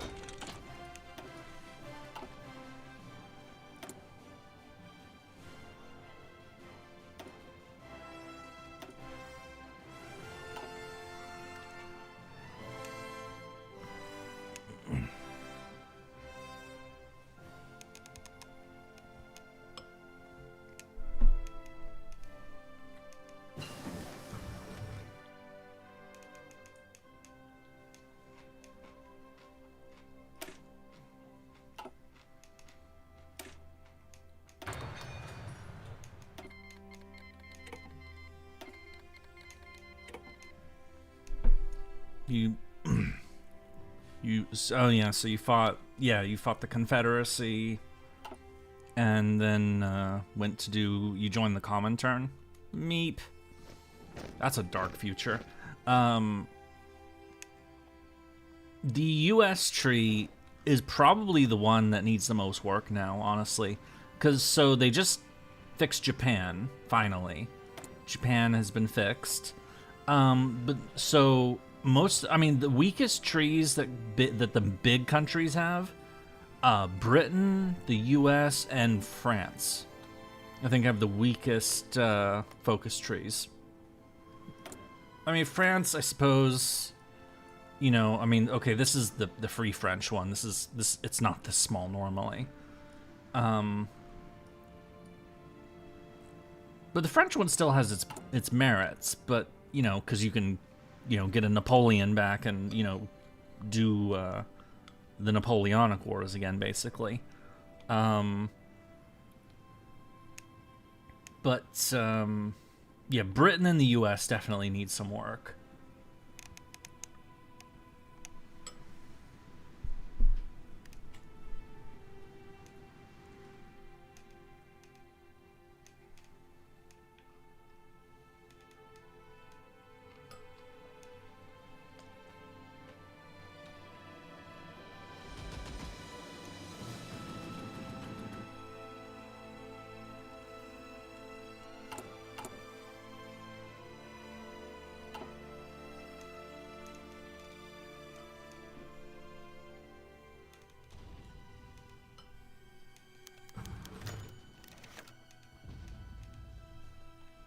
Oh shit, this is what I was talking about.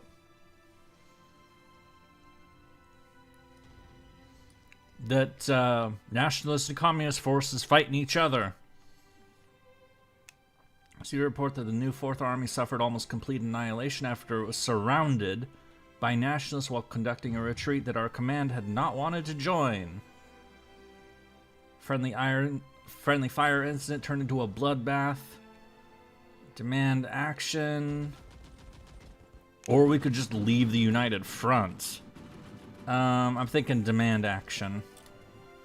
Because I can't win the war against Japan by myself. I'm not strong enough to do that.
I do apologize if I'm being quieter right now. I'm trying to go to take care of this food, and then I can, not be preoccupied. As you may remember, last weekend I tried that, tried to be more wordy, but ultimately the food got cold, so it was, kind of a lose there. Enforcementalism. Masters of Terrain, 3 principles. Well, that's a good idea. Let's get some army organization. Well, let's get this going. Food is important, I know.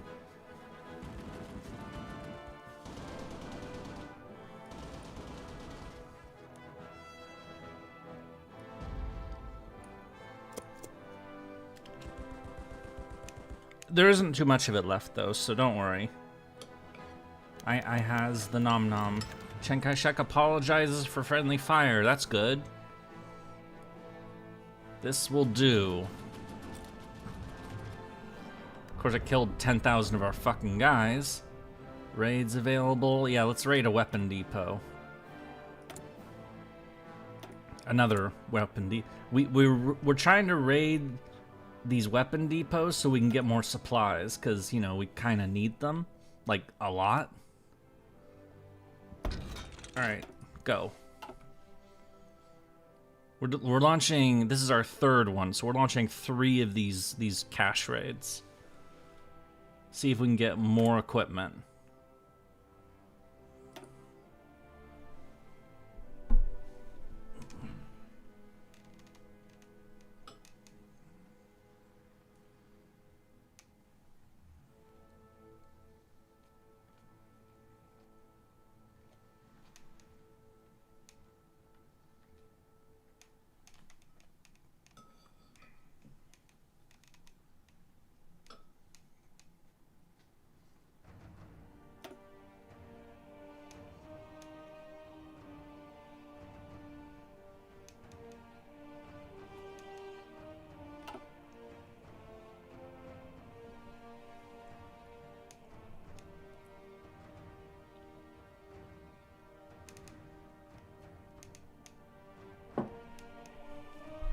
Kind of right, the left can go so left, it wheels around to becoming far right. I mean, there is, you know, something to be said there. I don't, like, some people, like, go out and say, like, oh, Hitler was a socialist and stuff. No, he was never a socialist. I mean, he had some, you know, policies that could be called that, but he definitely wasn't one. Mussolini, though, was. Mussolini used to be a socialist, and then he, you know, he was thrown out of the. It was part of the ideological conflict of the far left movements during World War I, because, you know, most socialists generally tend to be, you know, anti the international order. They didn't want. They thought it was a capitalist imperial war, etc., etc. But Mussolini was also, you know, a nationalist, and so, you know, he was a socialist, but, you know, he also believed in Italy, and so he leaned more in that direction, and that led him to get thrown out of the Socialist Party, and so he ended up making his own party. And it was kind of this weird blend of factors caused by World War I, because, you know, he was a socialist that was also a nationalist, National Socialism, but at the same time, conservatives, you know, more right-leaning people, also started to approve more, like, you know, socialist policies because of the needs of the war, you know, the need to, you know, manage production and whatnot. You know, because you need to make sure you get all the guns to the front and, you know, get all the ammunition and all that.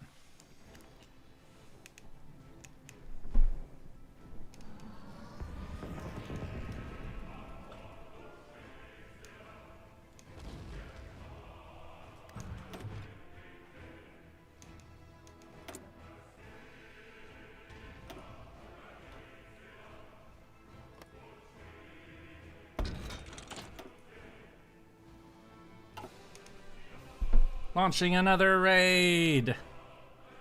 So we have 4 of them now. When's the first one gonna go off? Okay, so that one, 54%, 12%, 24%. That one's starting. So this one will go off first. And this is all like to basically loot ammo and weapons for us, which we need, because we don't produce very much.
Almost done.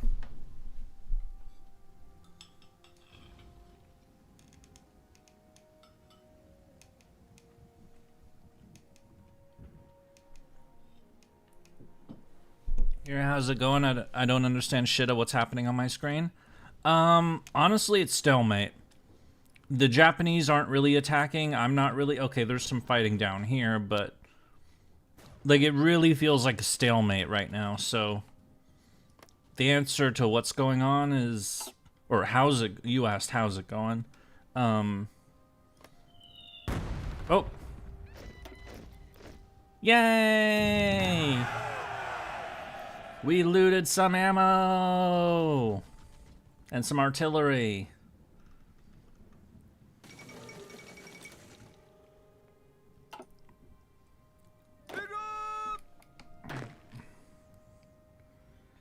Alright. Join the... back to the front lines. And our units are getting experience by doing it, which is cool. See, I'm afraid to, like, launch, like, attempt, like, big offensives because I'm not the nationalist. I don't have very much manpower. I have 339 in reserve, which is not that much. Like, how much does Chang have, honestly? He's gotta have multi-millions. Oh, 816. What the hell? Where the hell did his manpower go?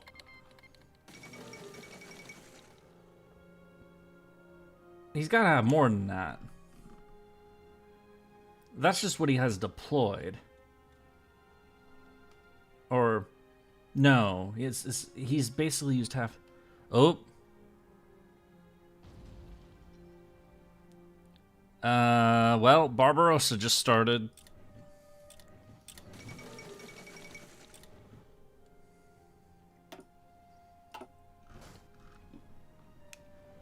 So, the biggest meat grinder in human history has begun. Which, of course, you know, gets our interest because, you know, they're kind of our, you know, patron.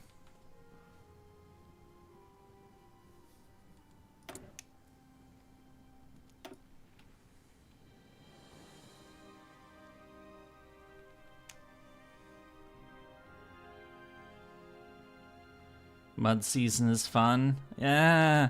Well, it's June right now, so mud season isn't happening just yet.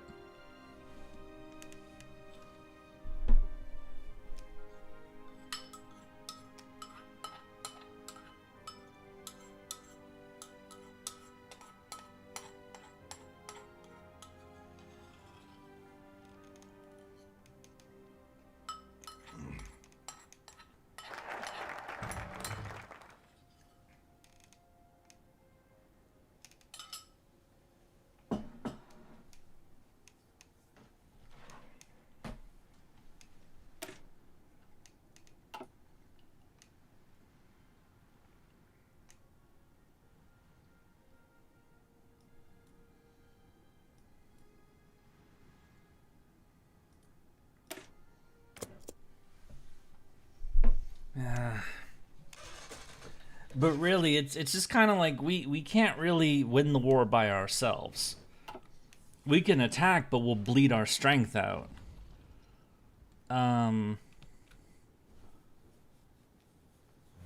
If we had more manpower, we could be more aggressive. But you know, we launch an attack, you know, we'll bleed. If we try to like push all the way, we'll bleed ourselves out. So we can't really do it.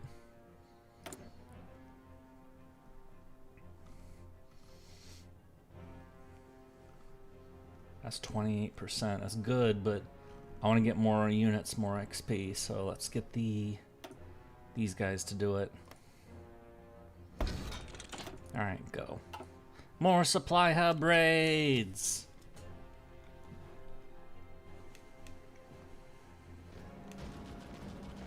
Which just, you know, cause a little damage where we can.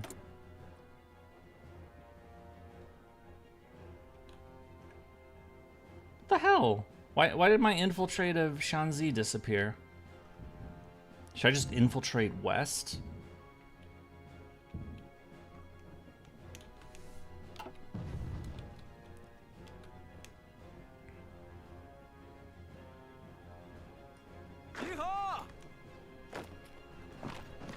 Nope. What if I could take that and then cut off Xi'an? It's not gonna... Oh, come on, I'm attacking with 6 divisions against their 1. Oh. Yay, we did another raid.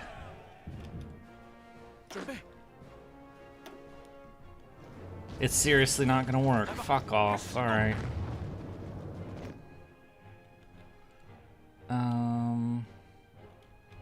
So 434,000 dudes.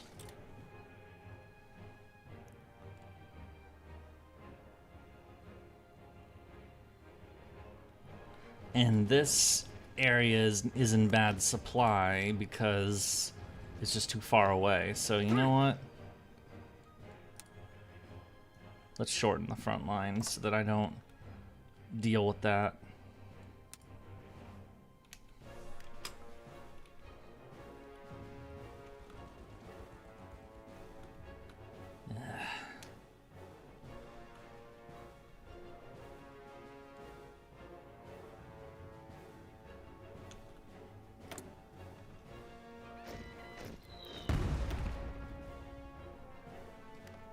That's another raid.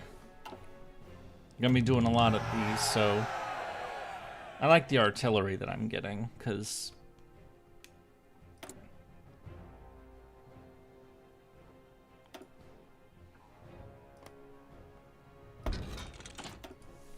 alright. And then we can launch another one, right? No, that one's being prepped, so we have...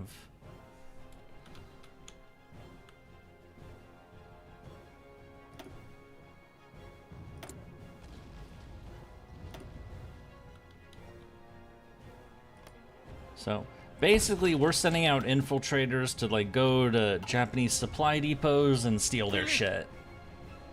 So it's about the extent of our war involvement right now.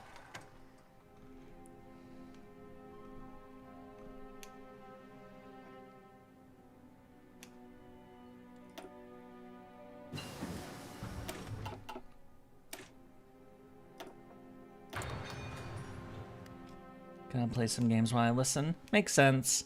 I know it's just kind of... I mean, it is worth noting that the actual Second Sino-Japanese War did devolve into attrition like this.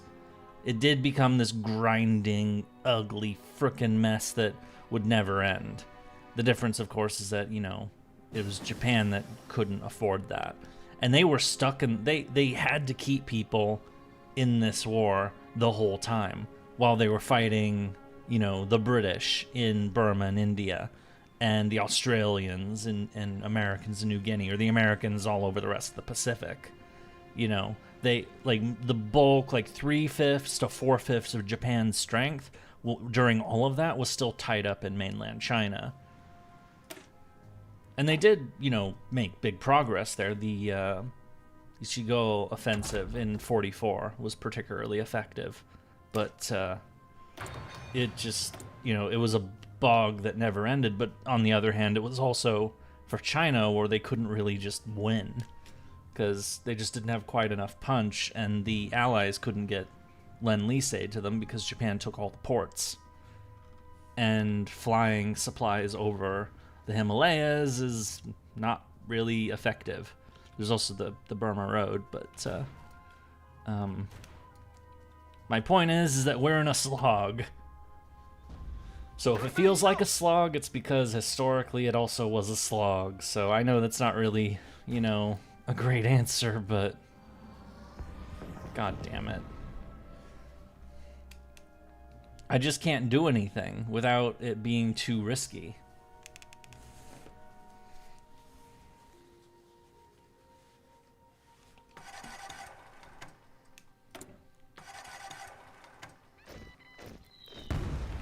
Oh, that's another one.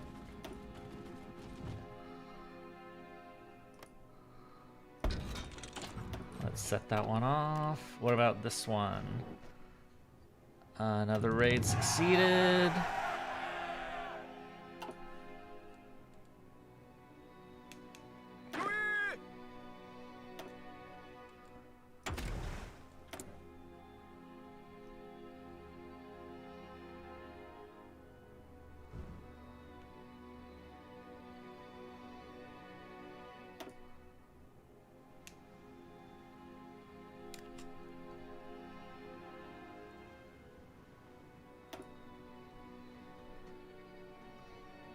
See if we can get the infiltration to go west so we can get all that stuff.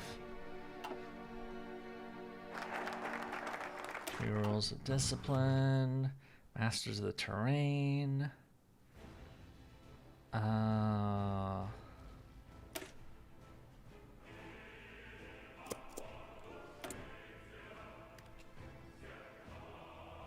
But, you know, on the other hand, there's a reason why we're running at 4 speed, so, you know. Can I launch an attack? Oh, wait, that's actually not too... Okay, a few of them might work, but a lot of them won't, so stop.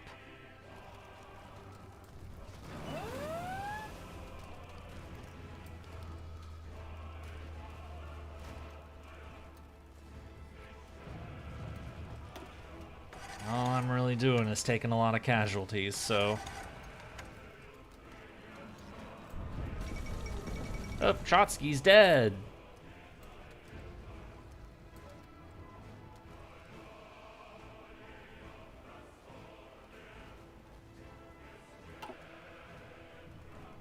Okay, so a few bits of land were taken. That's good. And now we can take a little more. So we can kick them off the banks of the Yellow River there.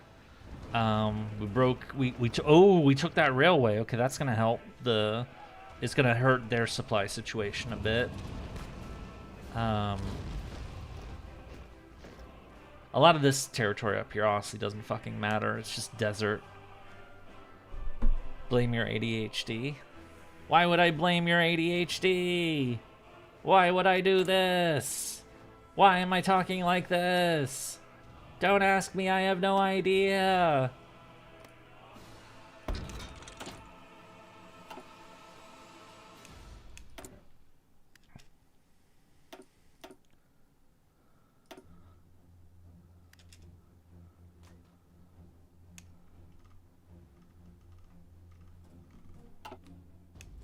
Okay, so we lost about 50,000 dudes to take a handful of land. Really wasn't worth it. The 4th International's in tears. How many internationals will there be?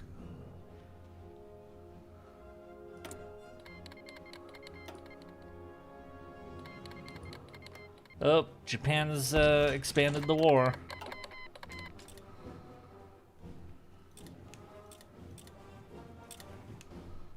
I'm heading out. Thanks for the stream, Yurie. Good night, everyone. God bless. Thank you. I hope you have a good rest of your evening.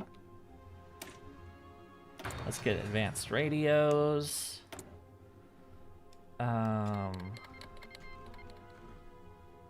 Alright, so Japan's war just massively expanded, which, you know, helps us because it means, you know, we can get some help, hopefully. And yeah, no, you can't move troops in my land. It's mine. So US has just joined the Allies. So, yay!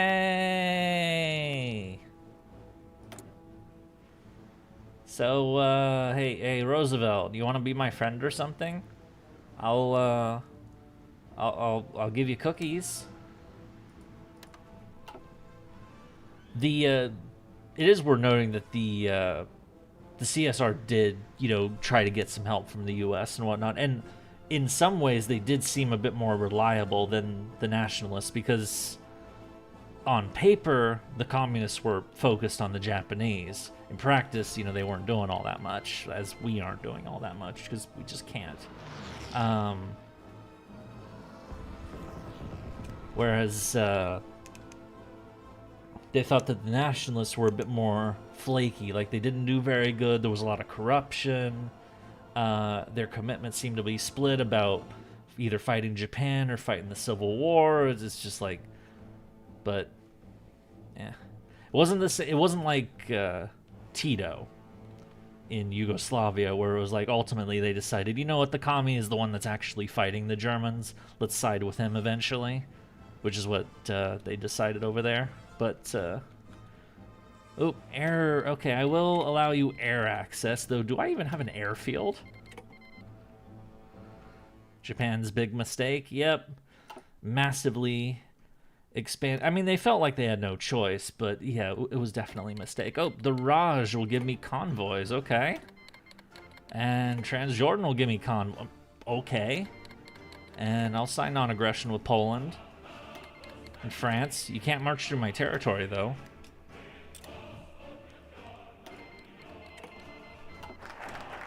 But if they want to just give me free shit, I'll take free shit. Can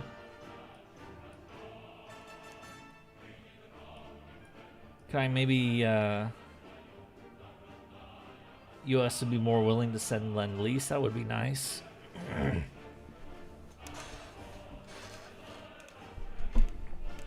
So let's prepare for the inevitable. Yeah, this is the Chinese, resume the Chinese Civil Wars, is that. So we've done most of the politics tree that we can do. Let's do that.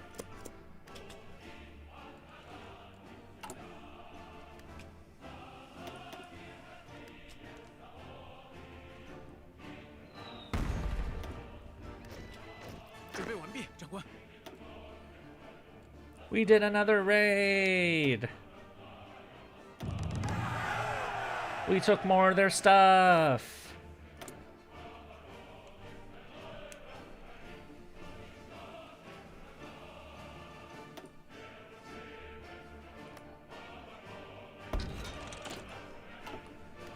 So, bit by bit. Oh, we have an artillery surplus now, thanks to that. Non-aggression with Jordan and the US, sure. I just wish we had more manpower.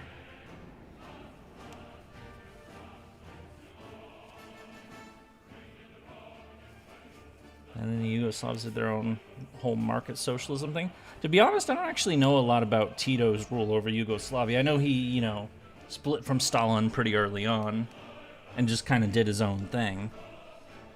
But that he, you know, he managed to hold the country together, and then once it was over, it, you know, turned into the fucking ball.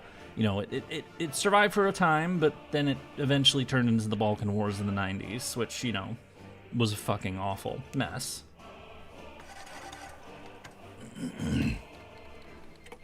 Okay. Yeah. The way this is going, we're probably going to continue this tomorrow. Same with Albania. Yeah, Albania was weird, though. Yeah, Albania, first, they split off from the Soviets after the Khrushchev bit. And then they went towards Mao, but then after Deng, they went away from them and then just kind of did their own thing for a bit until communism fell in Eastern Europe. Another raid! Another day, another raid. Yay!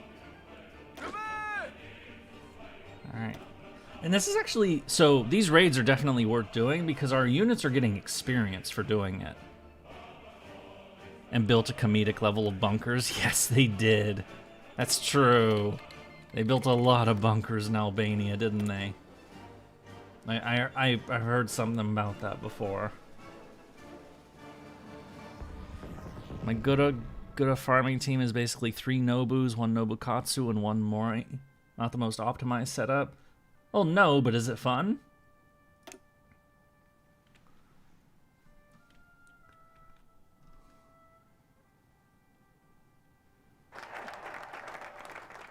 Alright, so that boosts our stability to 99. Let's get some help from America, if we can. Unfortunately, we can't, because America would have to ship it, and we have no ships, so... But, you know... Luxembourg, Dutch East Indies, sure, why not?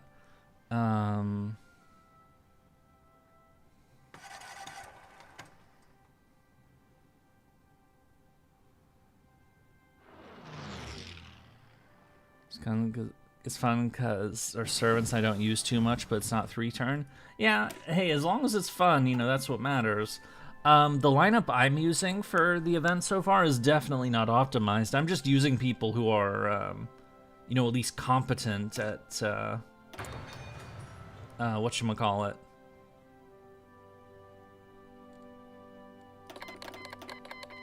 No, that they get bond bonus. That's what I'm doing.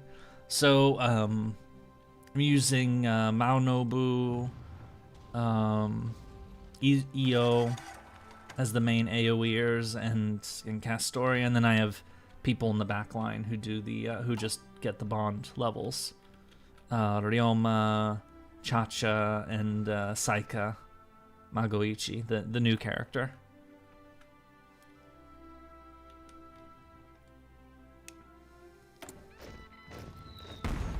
Another raid. Yay!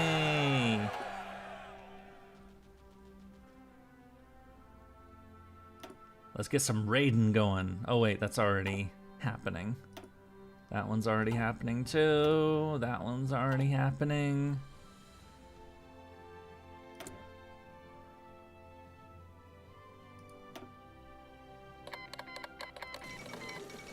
Mexico has joined the Allies. And in Canada.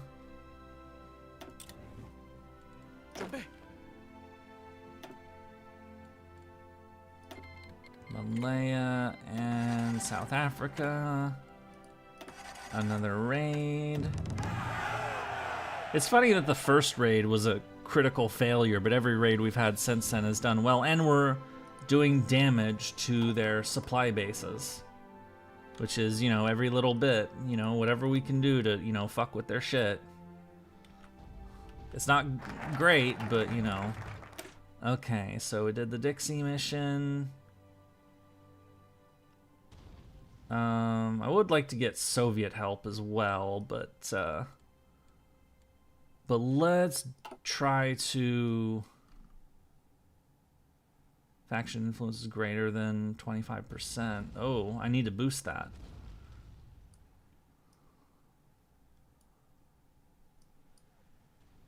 Agricultural freedom, resource extraction. I wish I could do that. All right, let's prepare the army a bit more.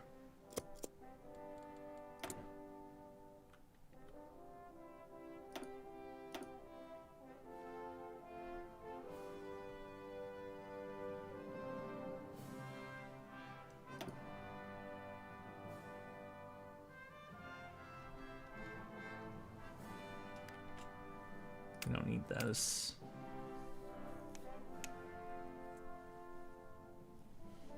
Setup is Mori, Nobukatsu, Summer Nobu, then Oji Nobu, Mao Nobu, and support.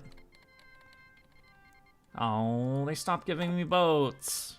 It's okay, we have some boats.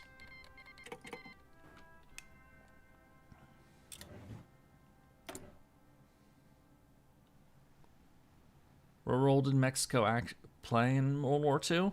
That's a good... Honestly, I'm... let me see if I can get a refresher. I don't think they sent... Did they send troops to... I think there was maybe some, but... I feel very dumb all of a sudden. You'd think if there was anything I could know, it's World War II shit, but, you know. Okay, it looks like all we've done as much raiding as we can for now, at least until these... Or wait, until we get more command power, actually. Philippines...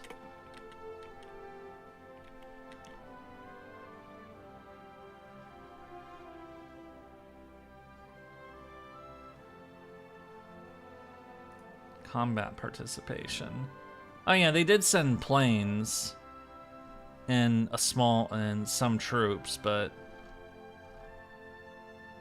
yeah, I'd have to look into this more because yeah, Mexico is one of the allies, so you know they did, you know, they did help the attach themselves to the U.S. It looks like they were.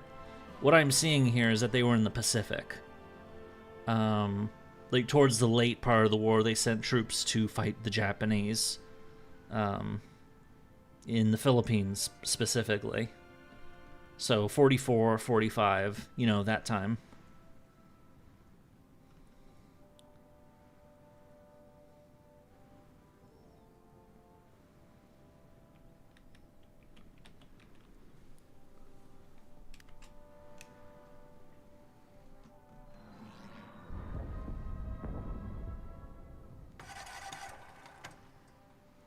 What is my...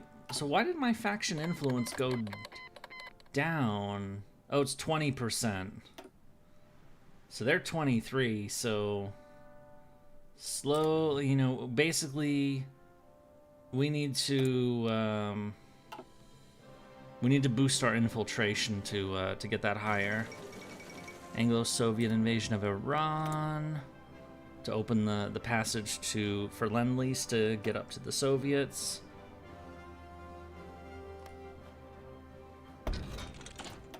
Let's send our raiders out.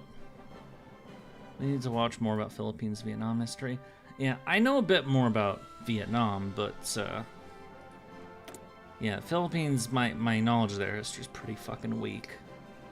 I mentioned that during the Philippine stream that, you know, I basically talked about everything that I knew, which wasn't very much.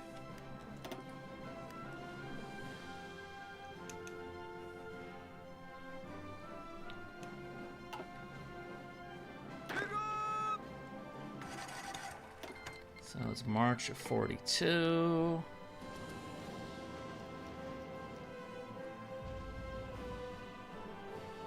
Could we launch more attacks that would actually mean anything, or another raid?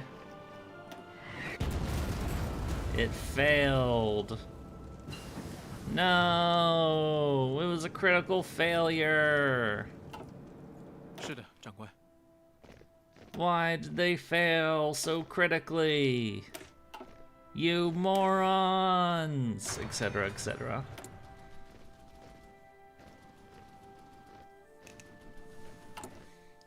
If I really wanted to boost the manpower, I could boost the recruitment, but I really don't want to do that. Besides, I don't have very much to work with. I have, what's my population? 7.7 million. Yeah, I don't... What would you say is the most multicultural country currently? So I have to distinguish between, so multicultural is like different like cultures within the same country, as opposed to multi-ethnic, which would be multiple different races in the same country. I mean, multi-ethnic, that's, you know, I'm not sure which one would be the most, because there's a lot of countries that are pretty diverse. I mean, the US obviously comes to mind, but, and some countries are the opposite of that, like Japan. You have India, which is very diverse, though it doesn't seem like that to the outside. Russia is also very diverse, but again, not to the outside. I'm not sure. What did Vietnam do again?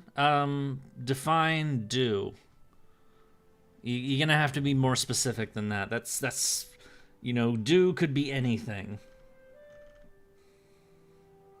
Like, you mean like during a specific time period, or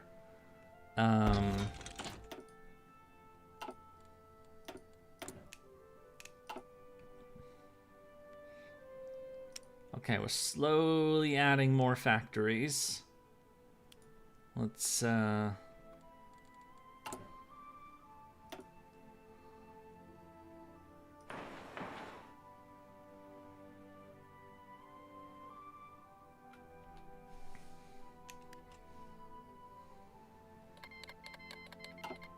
Iran join the Axis, okay.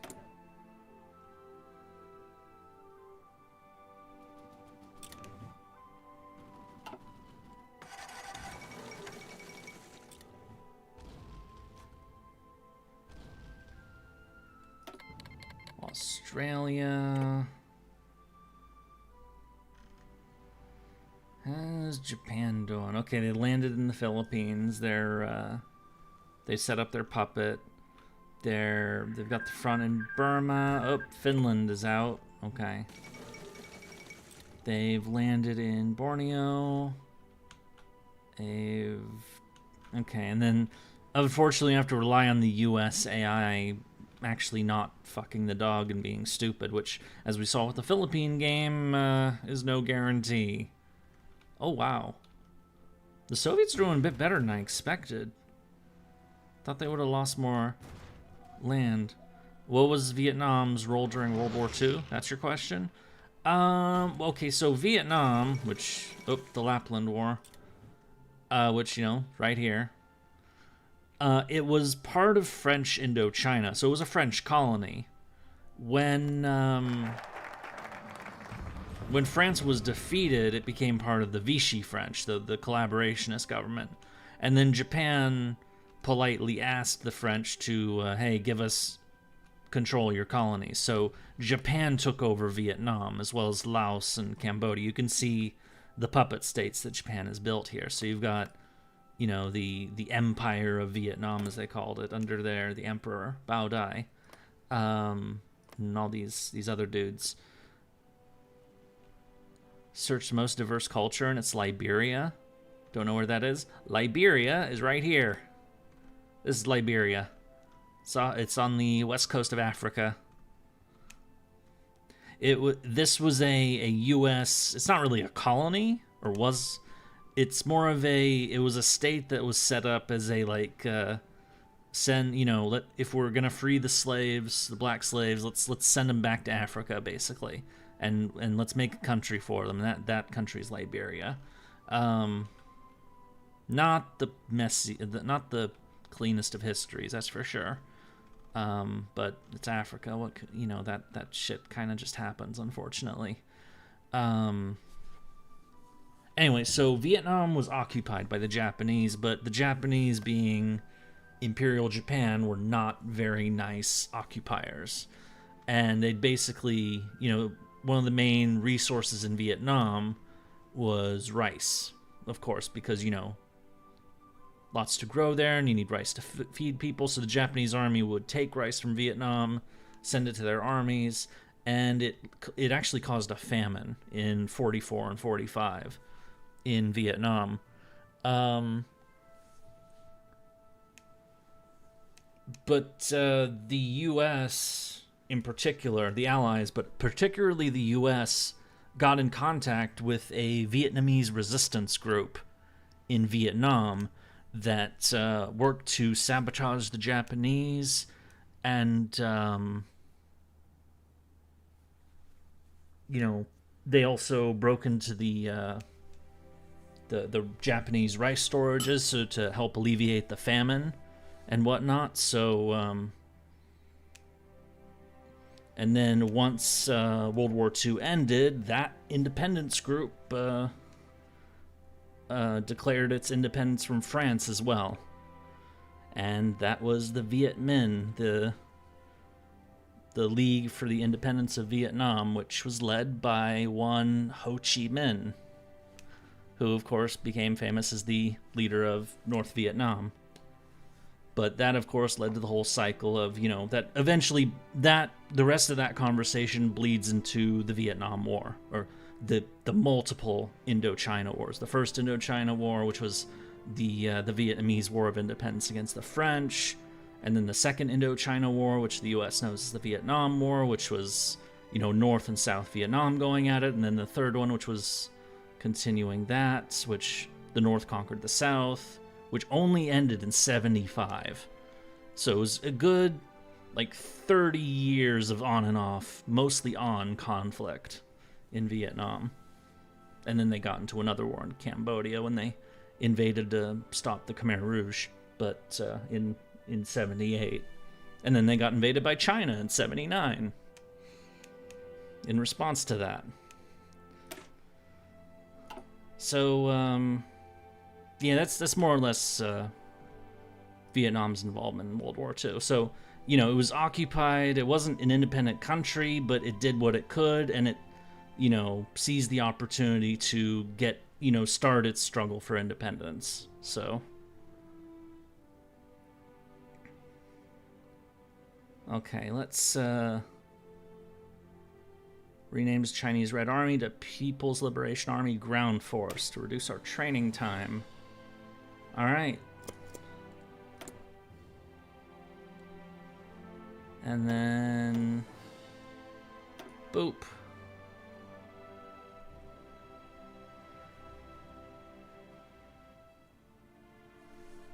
I think I know why my knowledge of history is lacking. Did my second and third year of high school during COVID. Ah, fuck. You know, I heard about that. So obviously I wasn't in school during COVID. I finished school way before that. But I heard about that COVID totally fucked students up. Because, you know, they closed everything down. You couldn't go to the damn classroom. I mean, you could still do online stuff, I suppose. But that's if you have the infrastructure for that. That doesn't work everywhere. Yeah. But you also mentioned that your history teacher was bad, so... Which, you know, if your teacher's boring as shit... And speaking as somebody who has had very bad, very boring history teachers, it can totally drain your motivation for, you know, wanting to be there. You know.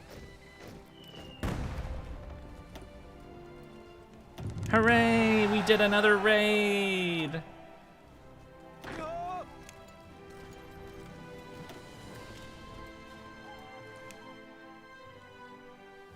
What am I gonna do with all this army experience? Do I just design new divisions or something? For schools, I feel like it's better to be in person than online. Yeah, I tend to lean in that direction too. Because I've taken, obviously, in-person school and I've taken online courses. The online courses felt totally phoned in, honestly. It felt like what am I here for exactly? I'm just reading stuff at home and occasionally taking tests. It's just like, okay, not, you know, it kind of felt like a jerk off.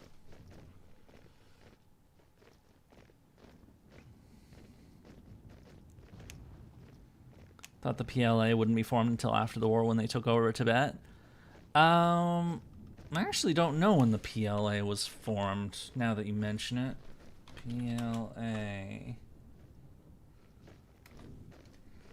No, it's not polylactic acid. PLA China. When were you founded? Founded in 27, and current form 47, apparently. So either way, I'm forming it a little early, but, you know, I'm just taking the focuses to, you know. Okay, so this is gonna be my guerrilla force. This is my militia force, which is just zombie hordes. This is gonna be these are gonna be the regulars. No, wait, let's redesign that for a second.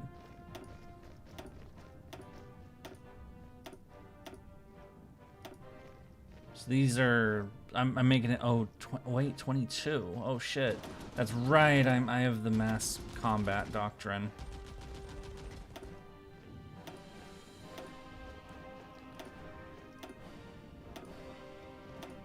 Damn it, I hate these numbers. They always fuck with me. So these add 2. Oh, fuck. And the artillery guns are 2.2. Okay, whatever. Let's see how this works. 'Cause I want to get the combat width to 25, so... to make them more specialized for mountain terrain. You know what, this will do. Fuck it. And this will be my regular unit. And then this is the cavalry unit, which, if we're being perfectly honest, I don't want fucking cavalry units. Hang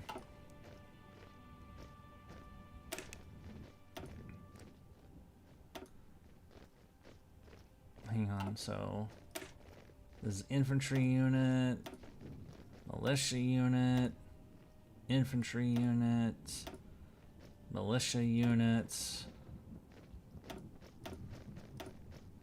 So what can we don't really have anything else that we can really do or that we can design. We could try to start converting units to the regulars, you know.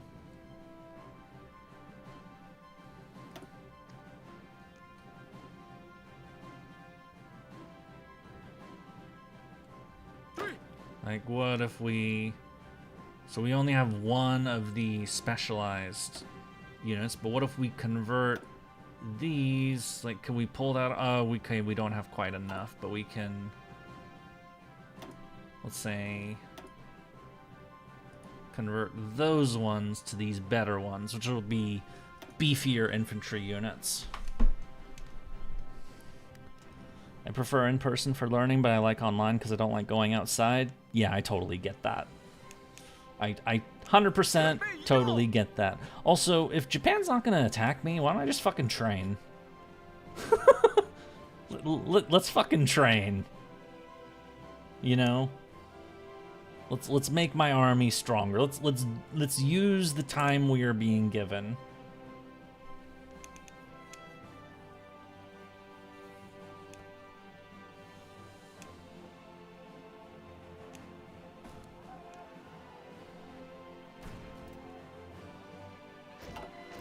Are we being shot at? No. Another raid. It ended in critical failure. No! Oh well. Get in there.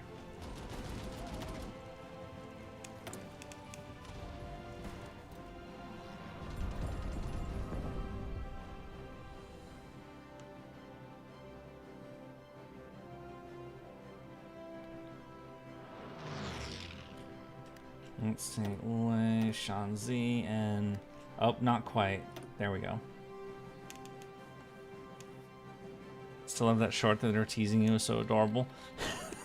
That was, when did that happen? I know that I haven't made a short in a long time because honestly, I feel like I don't really have a plan for shorts. I just like make shorts to like I have two ideas for shorts that have been cooking in my head for a while. One was, it was Ordeal Call 1. Okay. One was during Stellar Blade when I realized that I had done all of that stuff for nothing, and then I just proceeded to scream into a fucking pillow. So that's one short idea, and another one was me dropping a nuke on my own guys in Warhammer. And pretending like it was totally, I was role-playing. I should just make those. Making those shorts doesn't take very long. But I don't... See, those feel like... Those just don't feel like good shorts, honestly, is why I haven't been making more of them. Is because it's like, yeah, I'm just clipping moments that are like, okay, this was fun when it happened, but like, does anyone really care? Some of them do well, like the teasy one does well. I've noticed that. You guys seem to like to make fun of me. Recruitable population and infantry attack versus way less population, and yeah, fuck that. I am the horde. I need as many people as possible. But I don't know, I started writing 2 different video scripts this week. I started writing my review of my first year of streaming, and I started the Septum video, finally. but I didn't get very far with either of them, so... But I'm just kind of in limbo right now, or maybe I should just work on the next mainline video. And by mainline video, I mean the accuracy video, which, it's Kenshin. That's the teaser that, people who watch the streams get. But, no, it's just...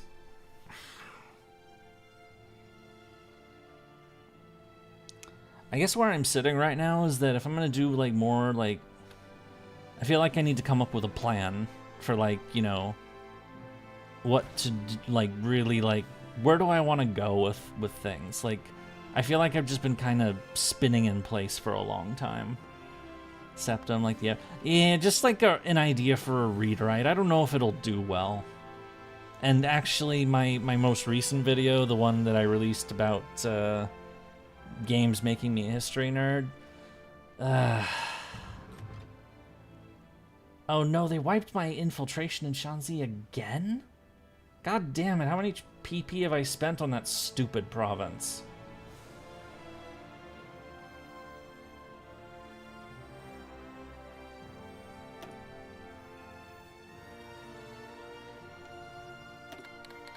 Mexico.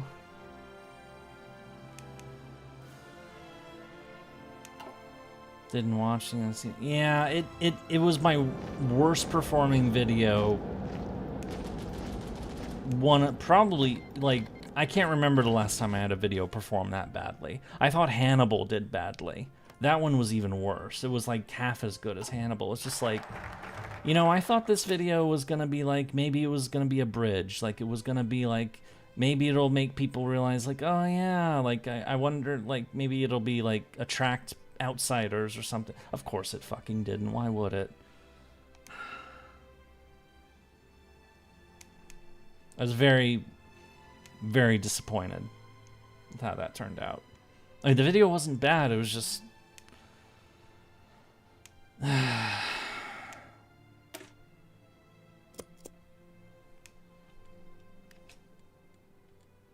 wish it had done better. But it didn't.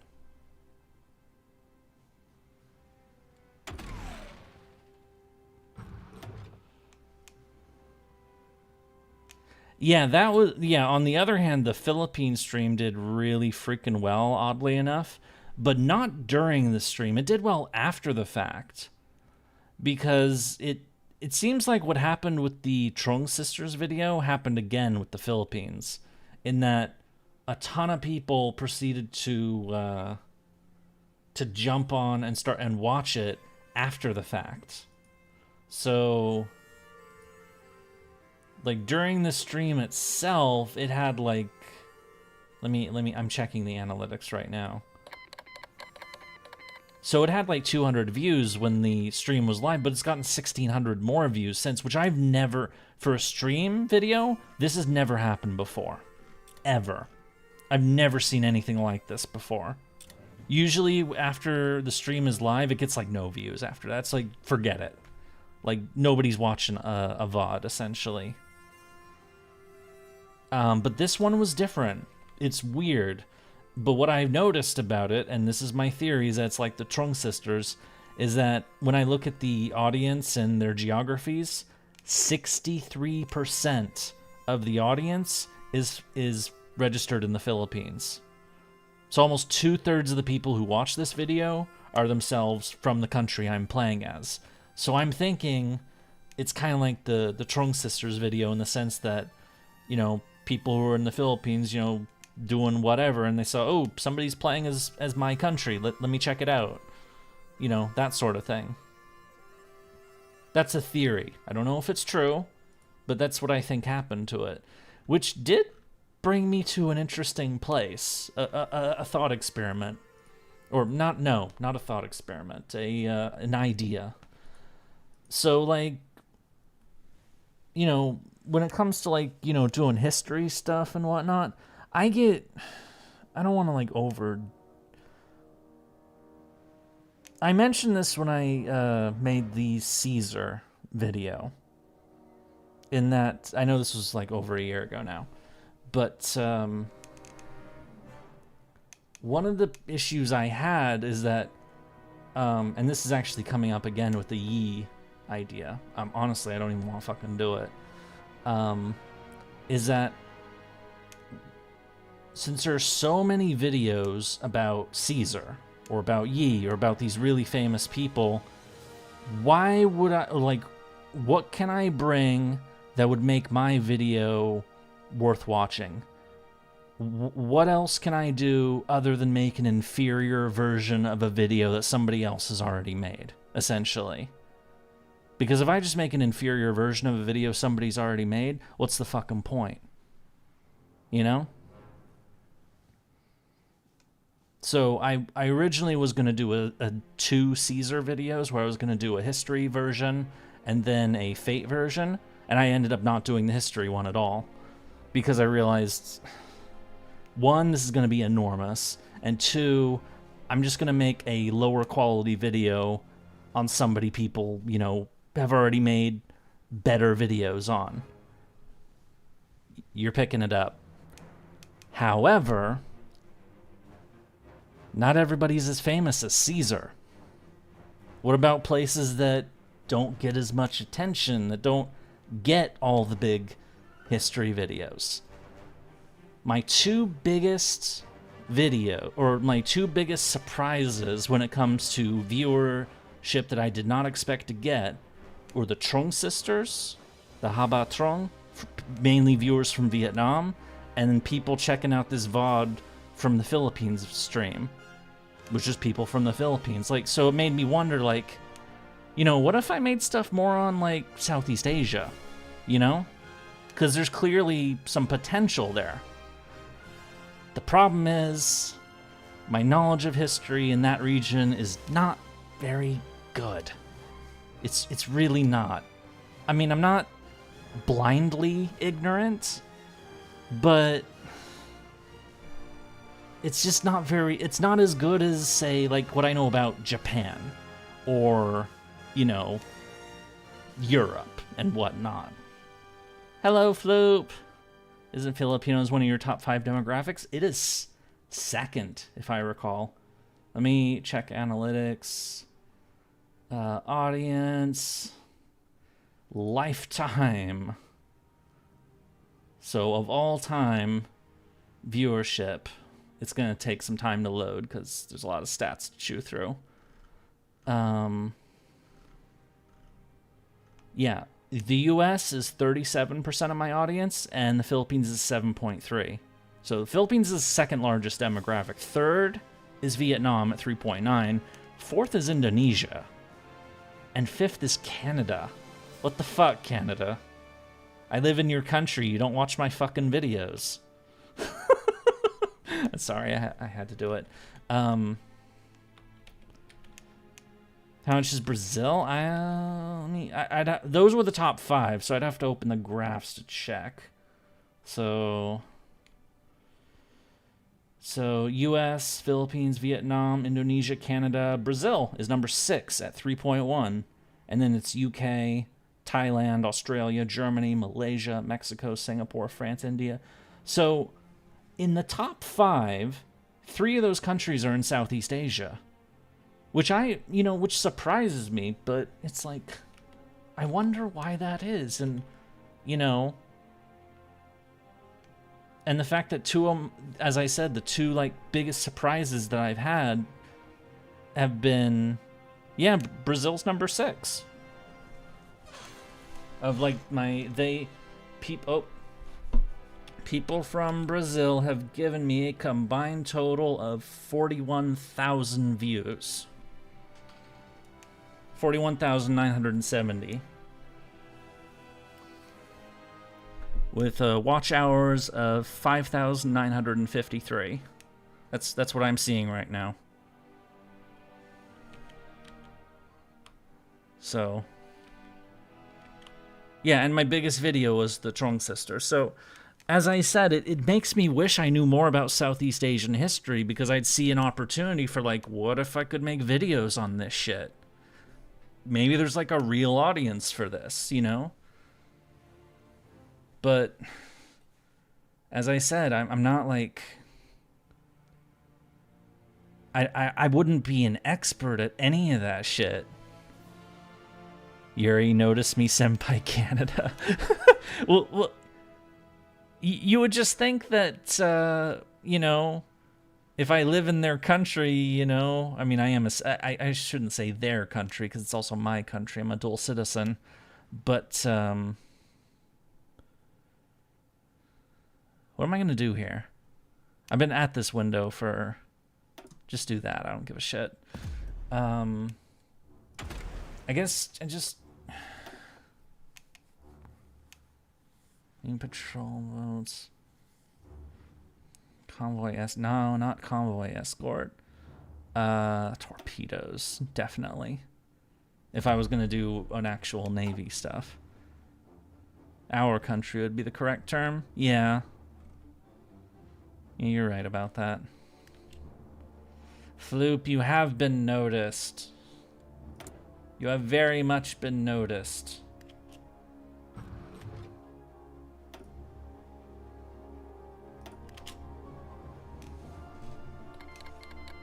Oh, Brazil just joined the Allies.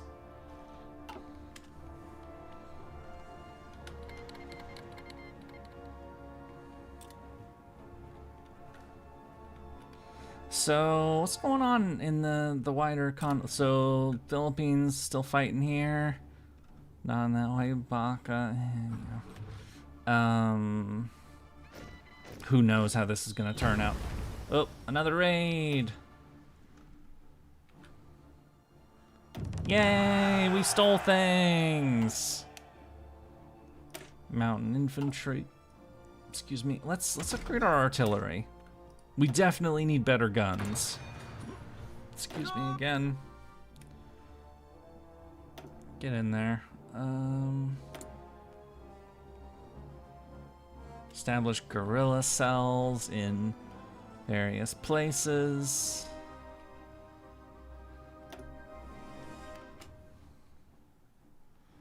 Praise be to the smoking snakes. Indeed.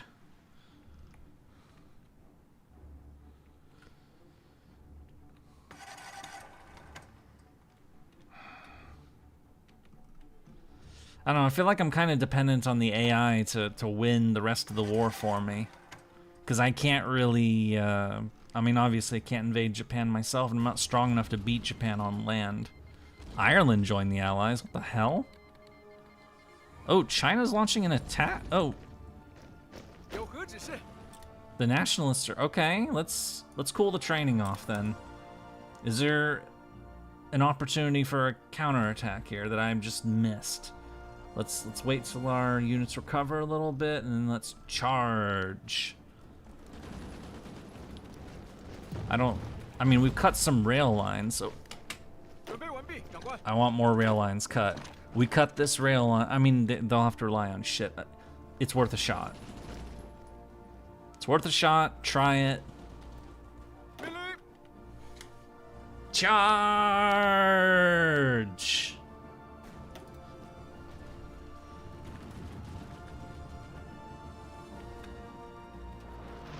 Okay, yeah, that's not gonna fucking work.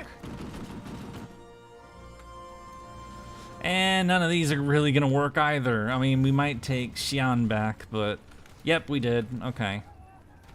The rest of this, not so much.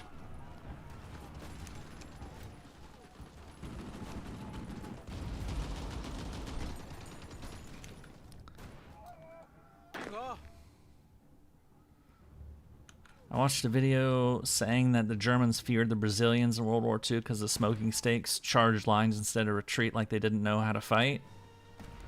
I'm going to be honest, I don't know a whole lot about Brazil's involvement in World War II other than that they were involved and that they fought in Italy. Like, the specifics of, like, their combat, I don't know very much. I know that they did pretty good. We talked about that, I think, on an earlier stream, that... role of Kangda, main military school. It's now become a center for innovation. Oh, we can continue to develop the army. Increased. Oh, that gives me factories. Yay! Oh, that's nuclear research. Oh my god.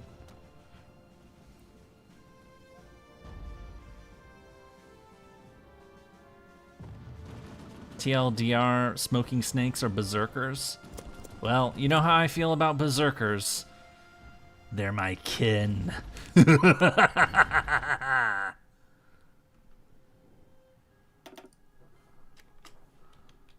Okay, we're actually taking a few territories now. I mean, I hope we're not bleeding all our fucking manpower, but, you know.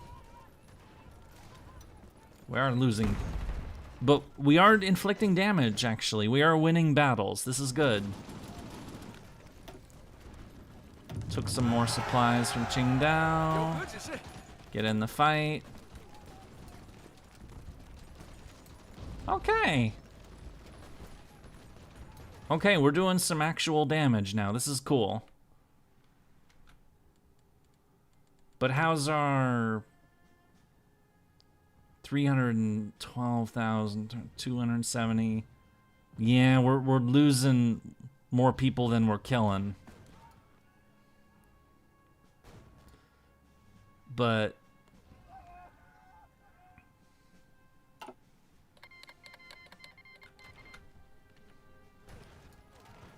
political power gain, mobilization speed, war support. Has the research into magic coming? Wait, what research into magic?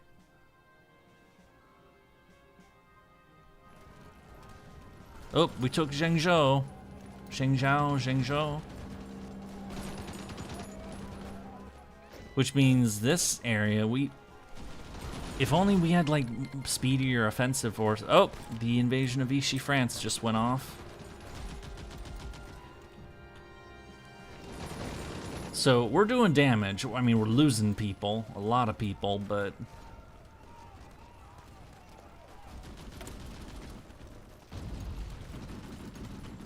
Damn it, they broke my infiltration in these zones again. Good God. Are they spending all of their fucking PP just to keep me from completing the infiltration of these fucking zones?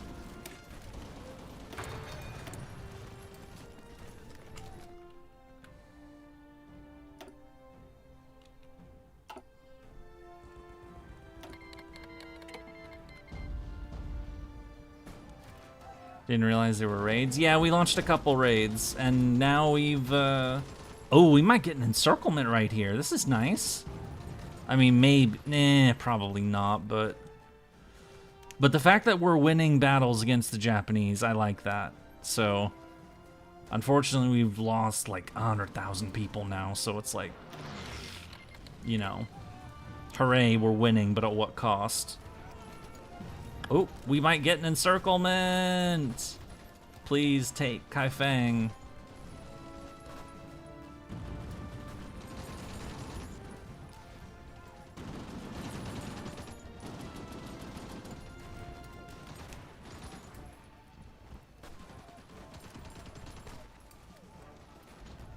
It's their only way in and their only way out. Oh, we reached the coast. Oh, shit. Wait. Can we take Tianjin? Wow. Holy crap. Let's take Beijing then.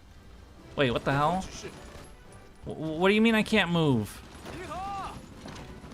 Or go up there and go take the fucking city. I want all of these rail lines cut so that they cannot... You'd go around Kaifeng? Yeah, we're trying to... if we cut either there or there, we can do it. But fuck, I'm losing people. But yay, this is an offensive. A real one. And Beijing is ours, or Beiping.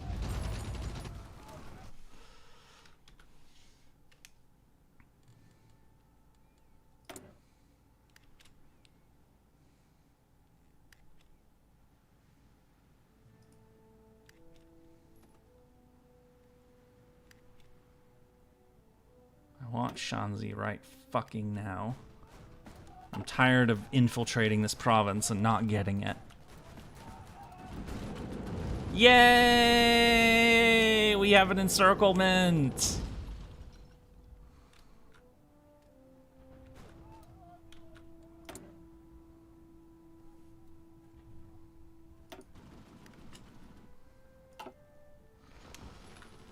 And if we keep slicing this up, we can cut off the... Wait.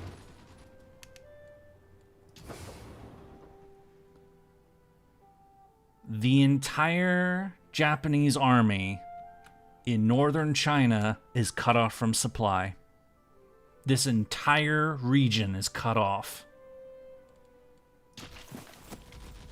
If we push up here, we could surround them complete. We could wipe. I mean, this isn't a lot, but like we could cause some serious fucking harm. Let's do it.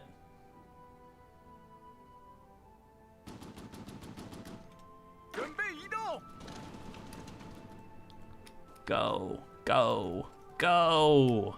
I wish these were horsemen, but they're not. Wait, we have two horseman units. Where are you? Fuck that. You are now... Wait, how fast are these units again? They're not, because they're not... Yeah, they're not actually horse units. They're just militia units with some horses attached. They're not. I'd have to turn them into full horse units. Why don't I just fucking do that? Don't talk about it, just fucking do it.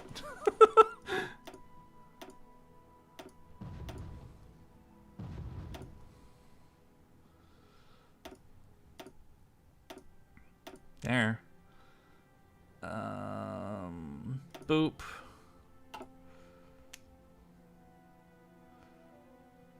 And let's rename it. Let's change them to cavalry units. Update. And...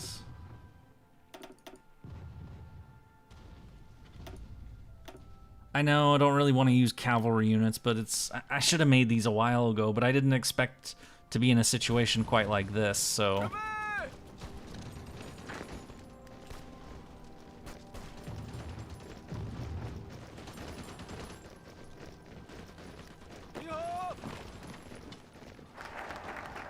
We'll kinda develop the army. So we've pushed, so the front line was like right here. So our big breakthrough is in the north. But we've also got this down here. We've got this encirclement, which we should definitely wipe the fuck out.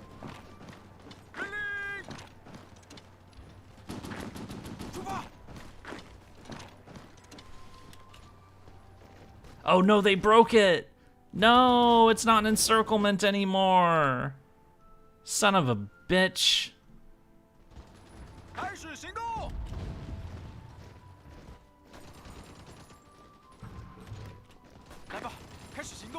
Alright, fuck it.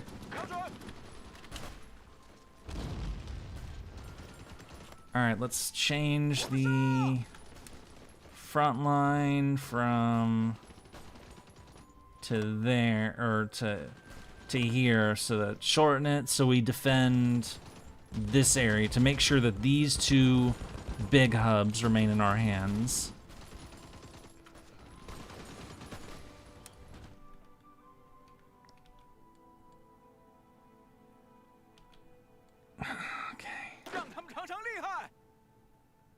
If my armies were organized differently, I could redo this and maybe like have one of these armies hold the south while the other two capture the north.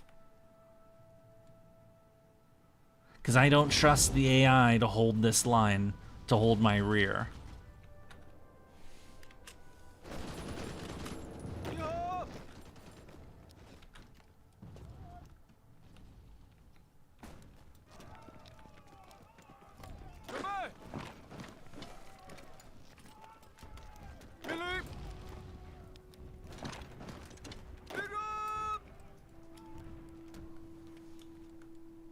Okay, unpause. My manpower is gonna bleed out.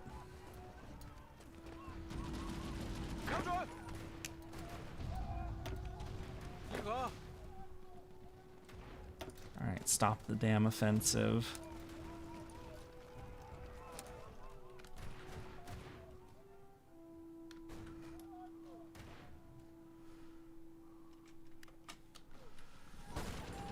Can they hold this line? Alright, let me... How many units is this? 14... 28... Send those units.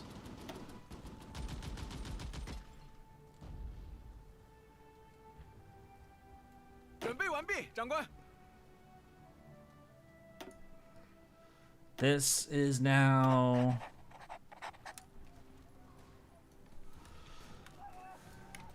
defensive army. Hold that line. The rest of these assholes.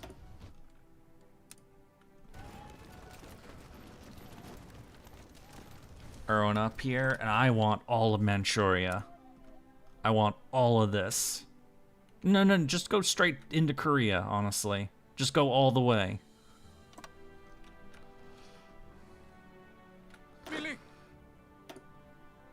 I want the oh, he's got defense or inflexible strategist. Okay, he can be the defense dude. All right.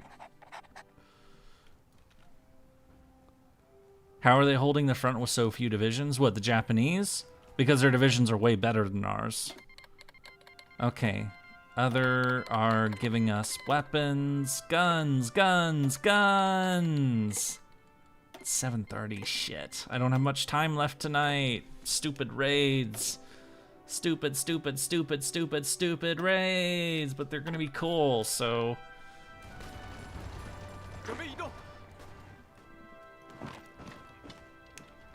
If we can cut them off, if we can cut off this entire, or really just, you know, push into Manchuria and take all of this, we basically have, I mean, we haven't won the war, but, like, this is very fucking promising. The problem is, I have 85,000 manpower left. I can't do this much longer. I'm bleeding out my power. And they wiped out my infiltration of Shanxi again. Jesus Christ, would they please stop doing that?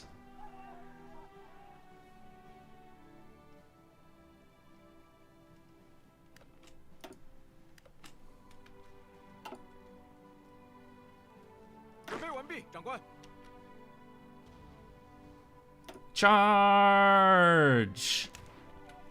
Taking Korea. Oh, well, I mean, may as well kick them off the continent. If we can kick them... So, okay, so... If we can kick Japan out of Korea... So, think of their supply line. So, Japan, boat, cross over here to Busan, or Fusan, or whatever the fuck they decide to rename it, because these are the Japanese names. This is a pretty short sea passage. You know, ships from Japan to Korea, that's not a long trip. This, getting ships from Japan to Shanghai or Qingdao, places like that, that's longer. It's a bit long. It's not a lot longer, but it is longer. And these are potentially contested oceans that, you know, U.S. or British subs can fuck around in. Going somewhere later. The Gutta Gutta event is gonna have the raids. Improved artillery. Yes, research. It's almost the end of 1942.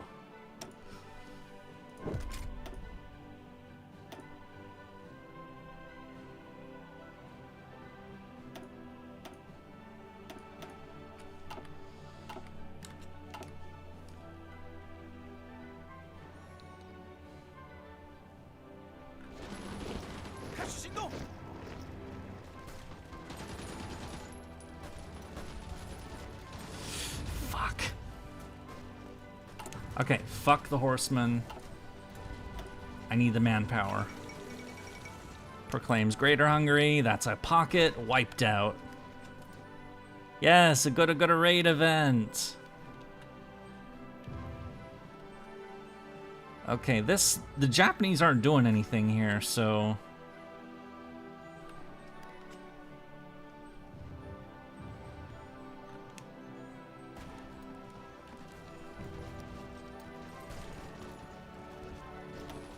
So my contribution to the war score is much higher, but I've also taken so many casualties.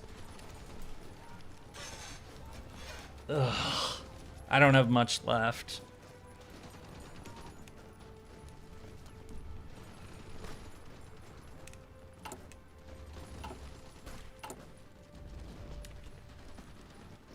And they broke my infiltration of Guyuan again. I feel like I can't infiltrate these areas. They're just gonna fuck me. Again, this feels like a bottomless pit of PP. If they fuck me in Shanxi again, I may as well just stop.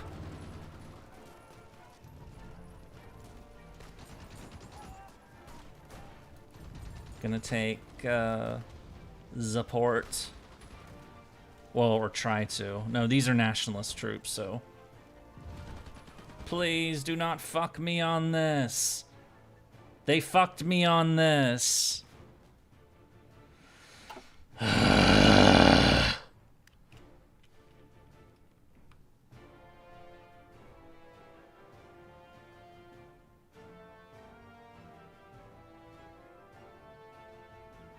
hate it. I hate it. I hate it so much. Why the fuck does Shanxi have so much PP?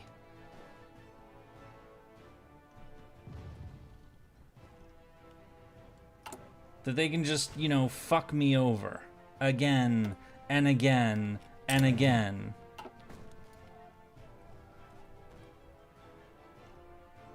Yay! We're in Korea! Go all the way to Seoul. Oh.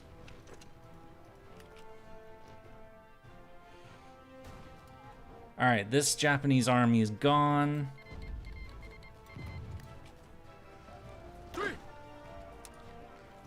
Forget that. Don't go there. This army, don't bother to hold the line here. If we lose it, we lose it. I want this wiped out.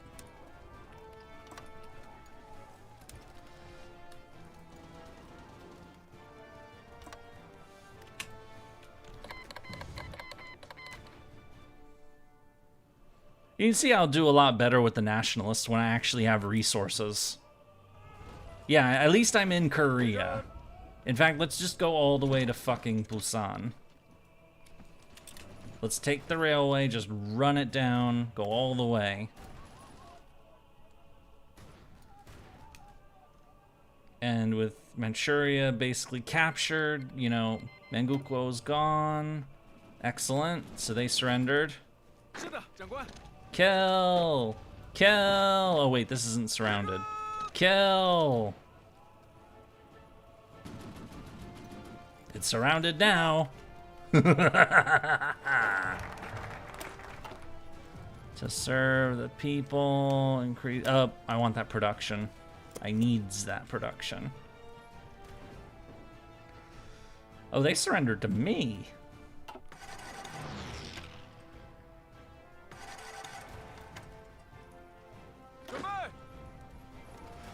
Yep, this is a nice chunk of the Japanese army that's surrounded. I want it killed immediately.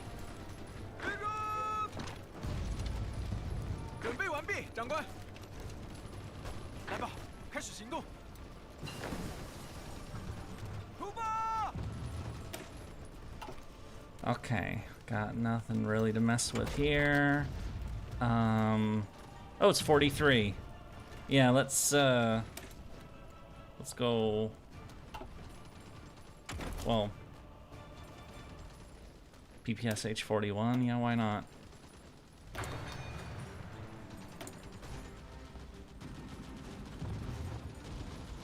Interesting oh shit, you're right, I should look up. And they fucked me on Shanxi again. They need to stop fucking me on this. I don't... This is annoying. This is genuinely annoying. I cannot infiltrate the border area. This is just draining me of PP.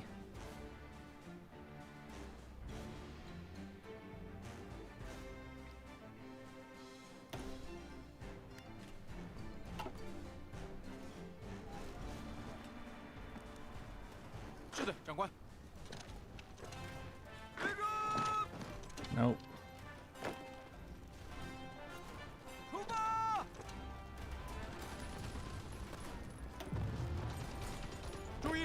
Murder, murder, murder. We're doing the murders.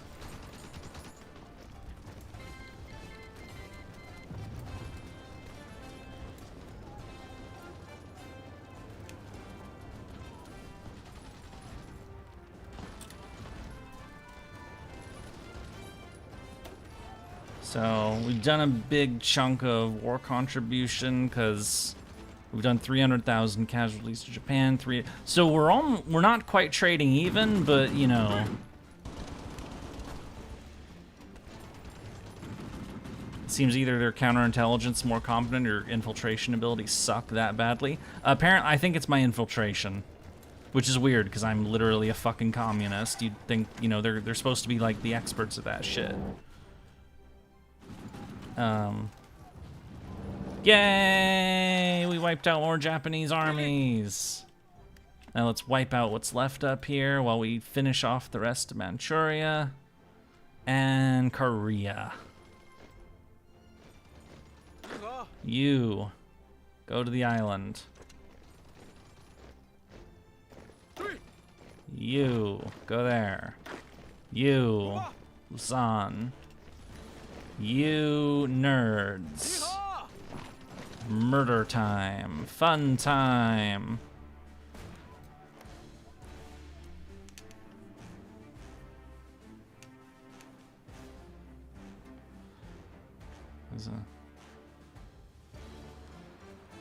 Just looked back at the chat. See, real quick, fascism isn't far left, it's far right. Yeah, we talked about that a bit. In that, you know, some weirdos, some people think that, you know that, oh, fascism is actually a left-wing thing. It's not. It has a fusion of many of left-wing ideas in some cases because, you know, some of its, I mean, its principal founder, Mussolini, used to be a socialist at one point in time. But no, it's not a left-wing ideology. And anybody who says that is being intellectually dishonest.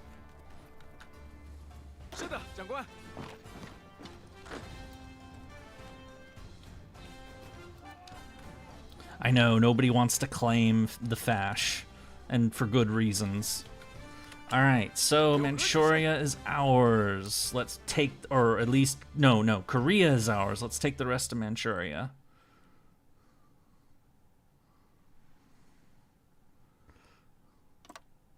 Charge! Charge! Let's finish off the rest of this pocket. Okay, looks like the Japanese are pushing up here to try to retake some areas, but honestly, who gives a shit? They just lost some of their best, they just lost some of their main areas, and they're about to lose a ton of their armies. Or a ton of their dudes. I mean, I'm about to lose all my fucking manpower, but, you know.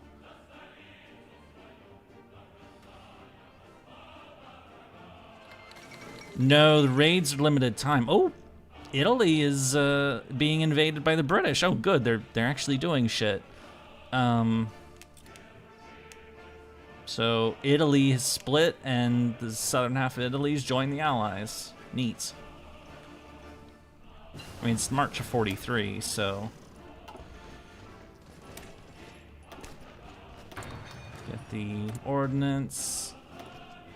Get improved artillery.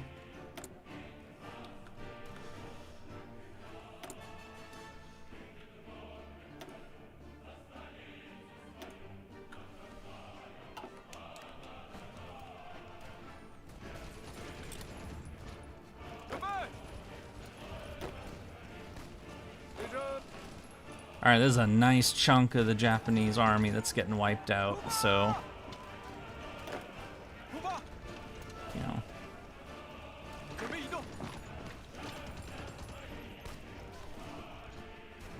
Yay! Alright, so we finished them off.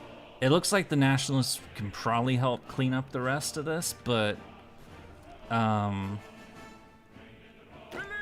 gonna send this army to... They're not gonna jump in the offensive again for a bit, but we're gonna send them here to hold that line, but mostly just to get them out of there. So while we finish off what's left of these areas, no troops up here, so we're just walking in, honestly.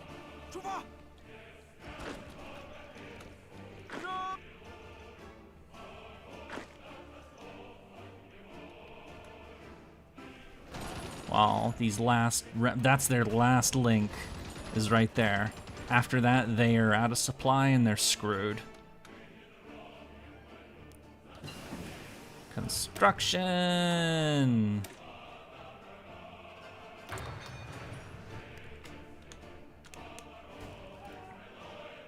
Oh, yeah, I'm short on trains. Iran, UK, Iran is out of the war, okay. So it's... Basically, they got puppeted, or more or less. I'm not quite puppeted, but it's not my concern, honestly. Infantry equipment from Kuwait. Okay.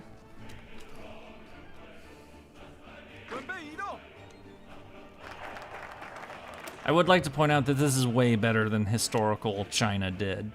So, I mean, in either. I mean, I hope we'll do better as the Nationalists, but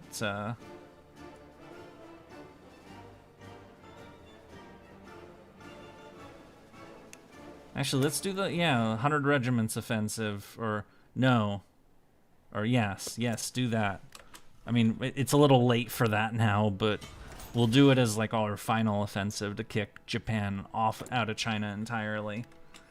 4 more factories. Let's get 1 there, 3 here, and of course we're out of fucking steel.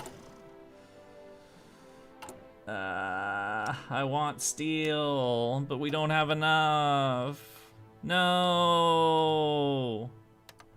And Sweden. Okay, Sweden can get me some steel, but this is my last fucking factory.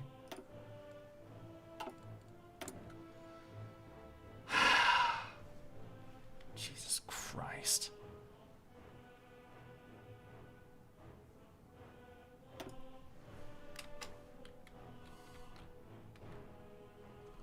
I swear they're never gonna let me infiltrate those 2 areas.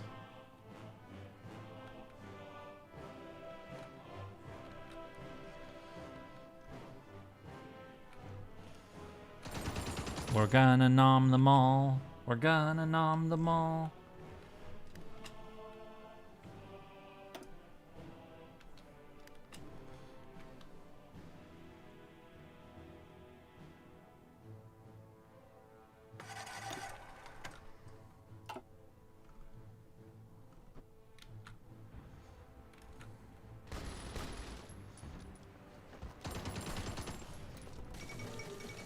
British attacking Melzer Kabir. That was 1940. What are you doing, AI? Iran wants to lend me guns. All right.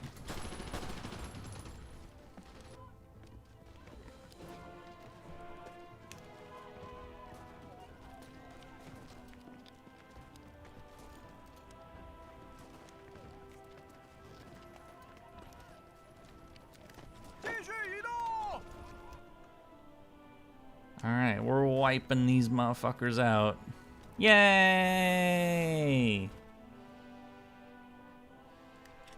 And, ooh, lots of guns. I like guns. Guns, guns, guns! Wait, how bad is my drain of guns? Oh, it's not that bad.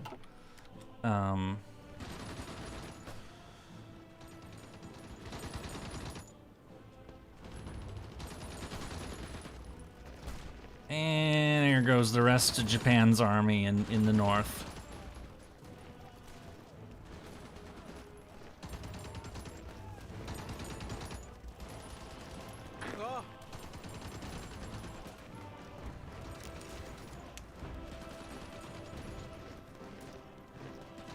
Nobunaga greatly approved. Why would Nobunaga approve of me beating the shit out of Japan?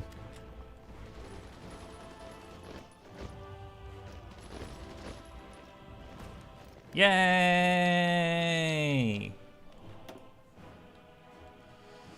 Okay, Japan, I have inflicted 414,000 on them and almost as many loss. So I'm almost one for one casualties, which is really fucking good compared to the nationalists who have killed 800. Yeah, it's them. It's more like 3 to 1. Japan's killing 3 Chinese for every one of theirs. So basically, what that says is my army's better than the nationalist one. So when push comes to shove, you know, could win the Civil War still, despite all the heavy casualties and all the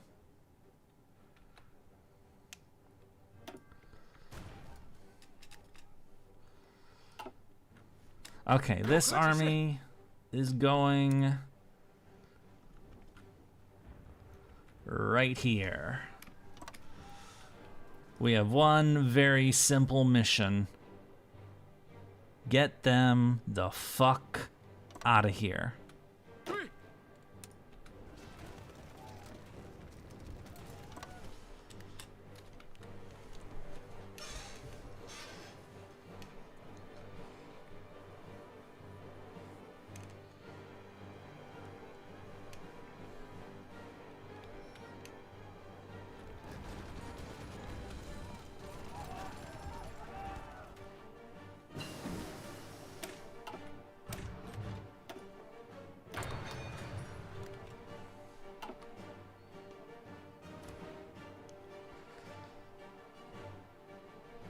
Get the fuck out of my country and stay out. Yeah, pretty much. Alright, we're... Charge! Again!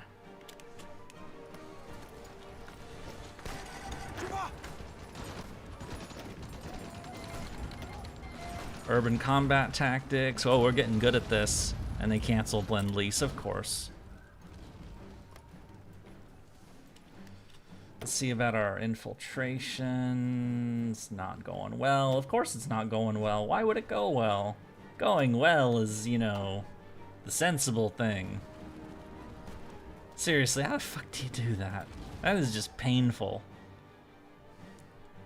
So we'll kick them off of the Shandong Peninsula first, and then we'll kick them out of here. And looks like they're gonna finish them there, and then they're gonna fight them here, so I don't like the fact that I have like no manpower, you know, left. You know, I've lost a lot of people in this offensive, but you know, we're basically just won the war, or at least functionally, you know, we've done our part. UK is invading Iraq.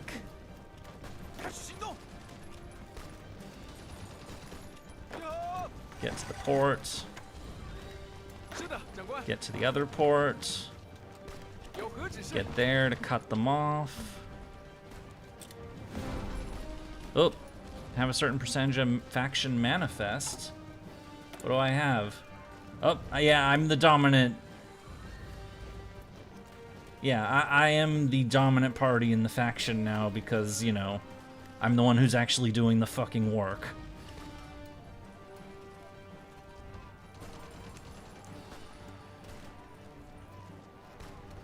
Unfortunately, the infiltration mechanic betrays me.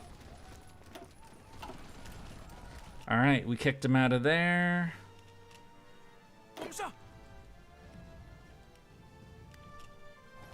This is another pocket, wiped out. I'm gonna combine this into one super army.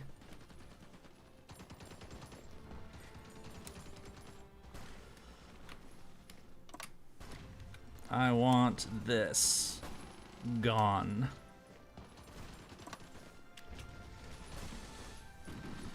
Nanjing is taken back.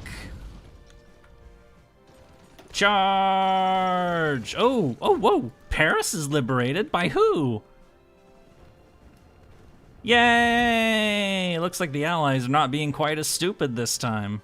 Because they've taken Italy, they've landed in France. The Chinese collaboration as government just died, and they surrendered to us. And there's the 100 Regiments offensive. Question the... Yeah, question the faction leadership. Definitely get that going. We'll need a stream too. Yeah, pretty much. It's nice that we hold Shanghai, but yeah, our war contribution is catching up to the main government because we've just, you know, which means we can take a lot of territory in peace deal potentially.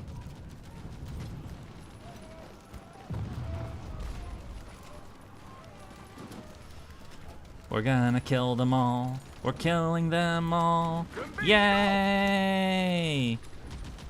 Oh shit, I am out of manpower. No! I mean, we can recover.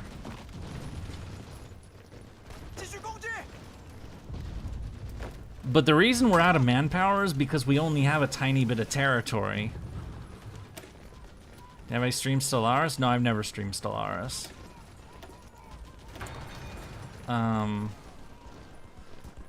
I'm not as good at Stellaris as I am at this. I can actually play. I haven't played Stellaris in a while. We've talked about that. And they are out. I mean, okay, there's that little chunk down there, but yay! We fucked them. So let's hit them again in this little pocket.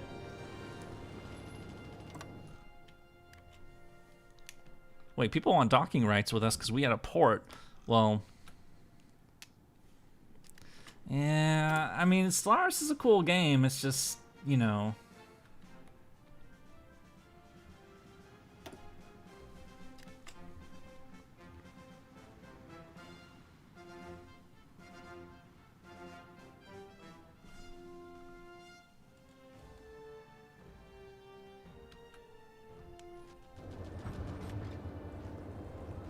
Charge!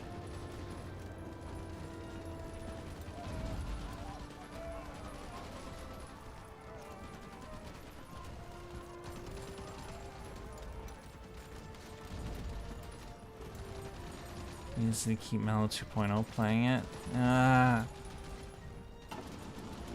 Fuzhou, we can't take that shit. That is a fortified port. That could be rough. Oh, now we're taking it. Potentially. Maybe.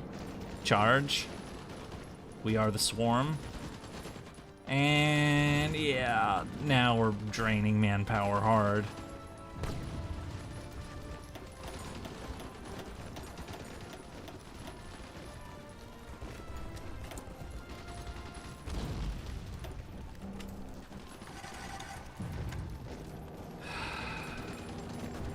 I swear this infiltration never fucking works.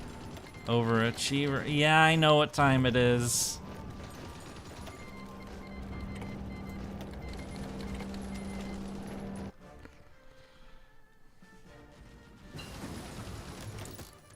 Oh. Okay. Oh, this is the... Oh, form department. Okay.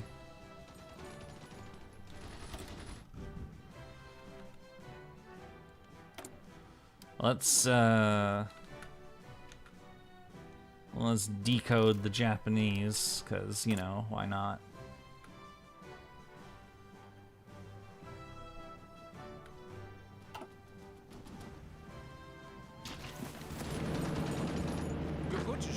Murder! This is your last remnant!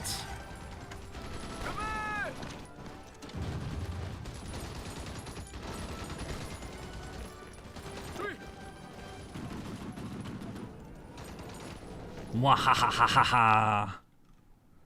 Da da da da da da da da da. Why not stream the Good 8 stuff? Because I'm recording it separately and I want to keep it that way. Or, if I was gonna record it, I should have started with the recording, but I didn't. So Okay, we did our part. We're sending the army back home to train, because we have another war to fight after this one.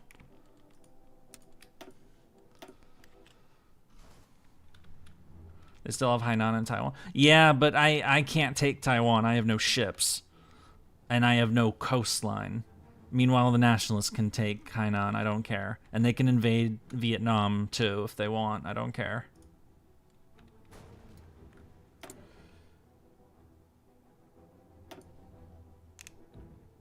Meanwhile, I'm just desperately trying to get some of these stupid infiltration things completed. But they just won't finish.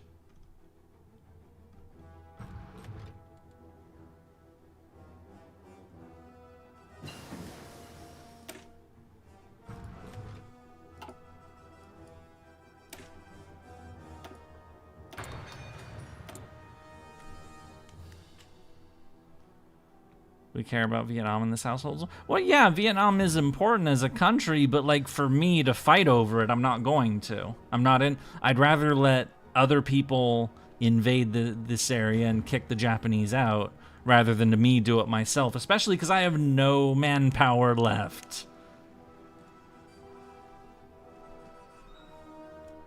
You know?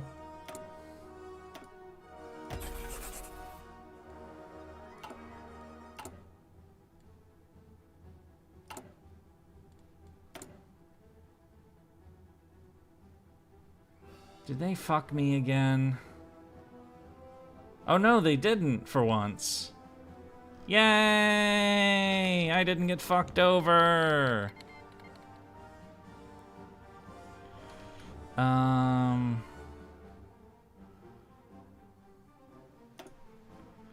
Let's see if we can dig into the south there. That's the joke? Oh. I do not understand jokes. I am the dumb.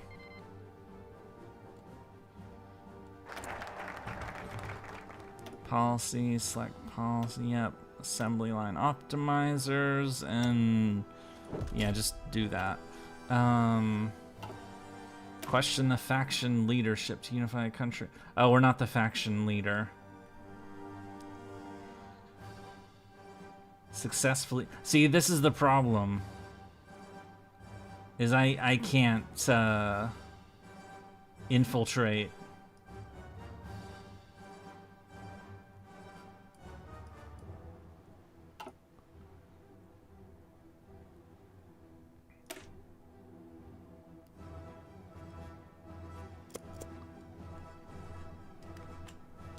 But you continue this tomorrow. Oh yeah, it is past time. Shit, no.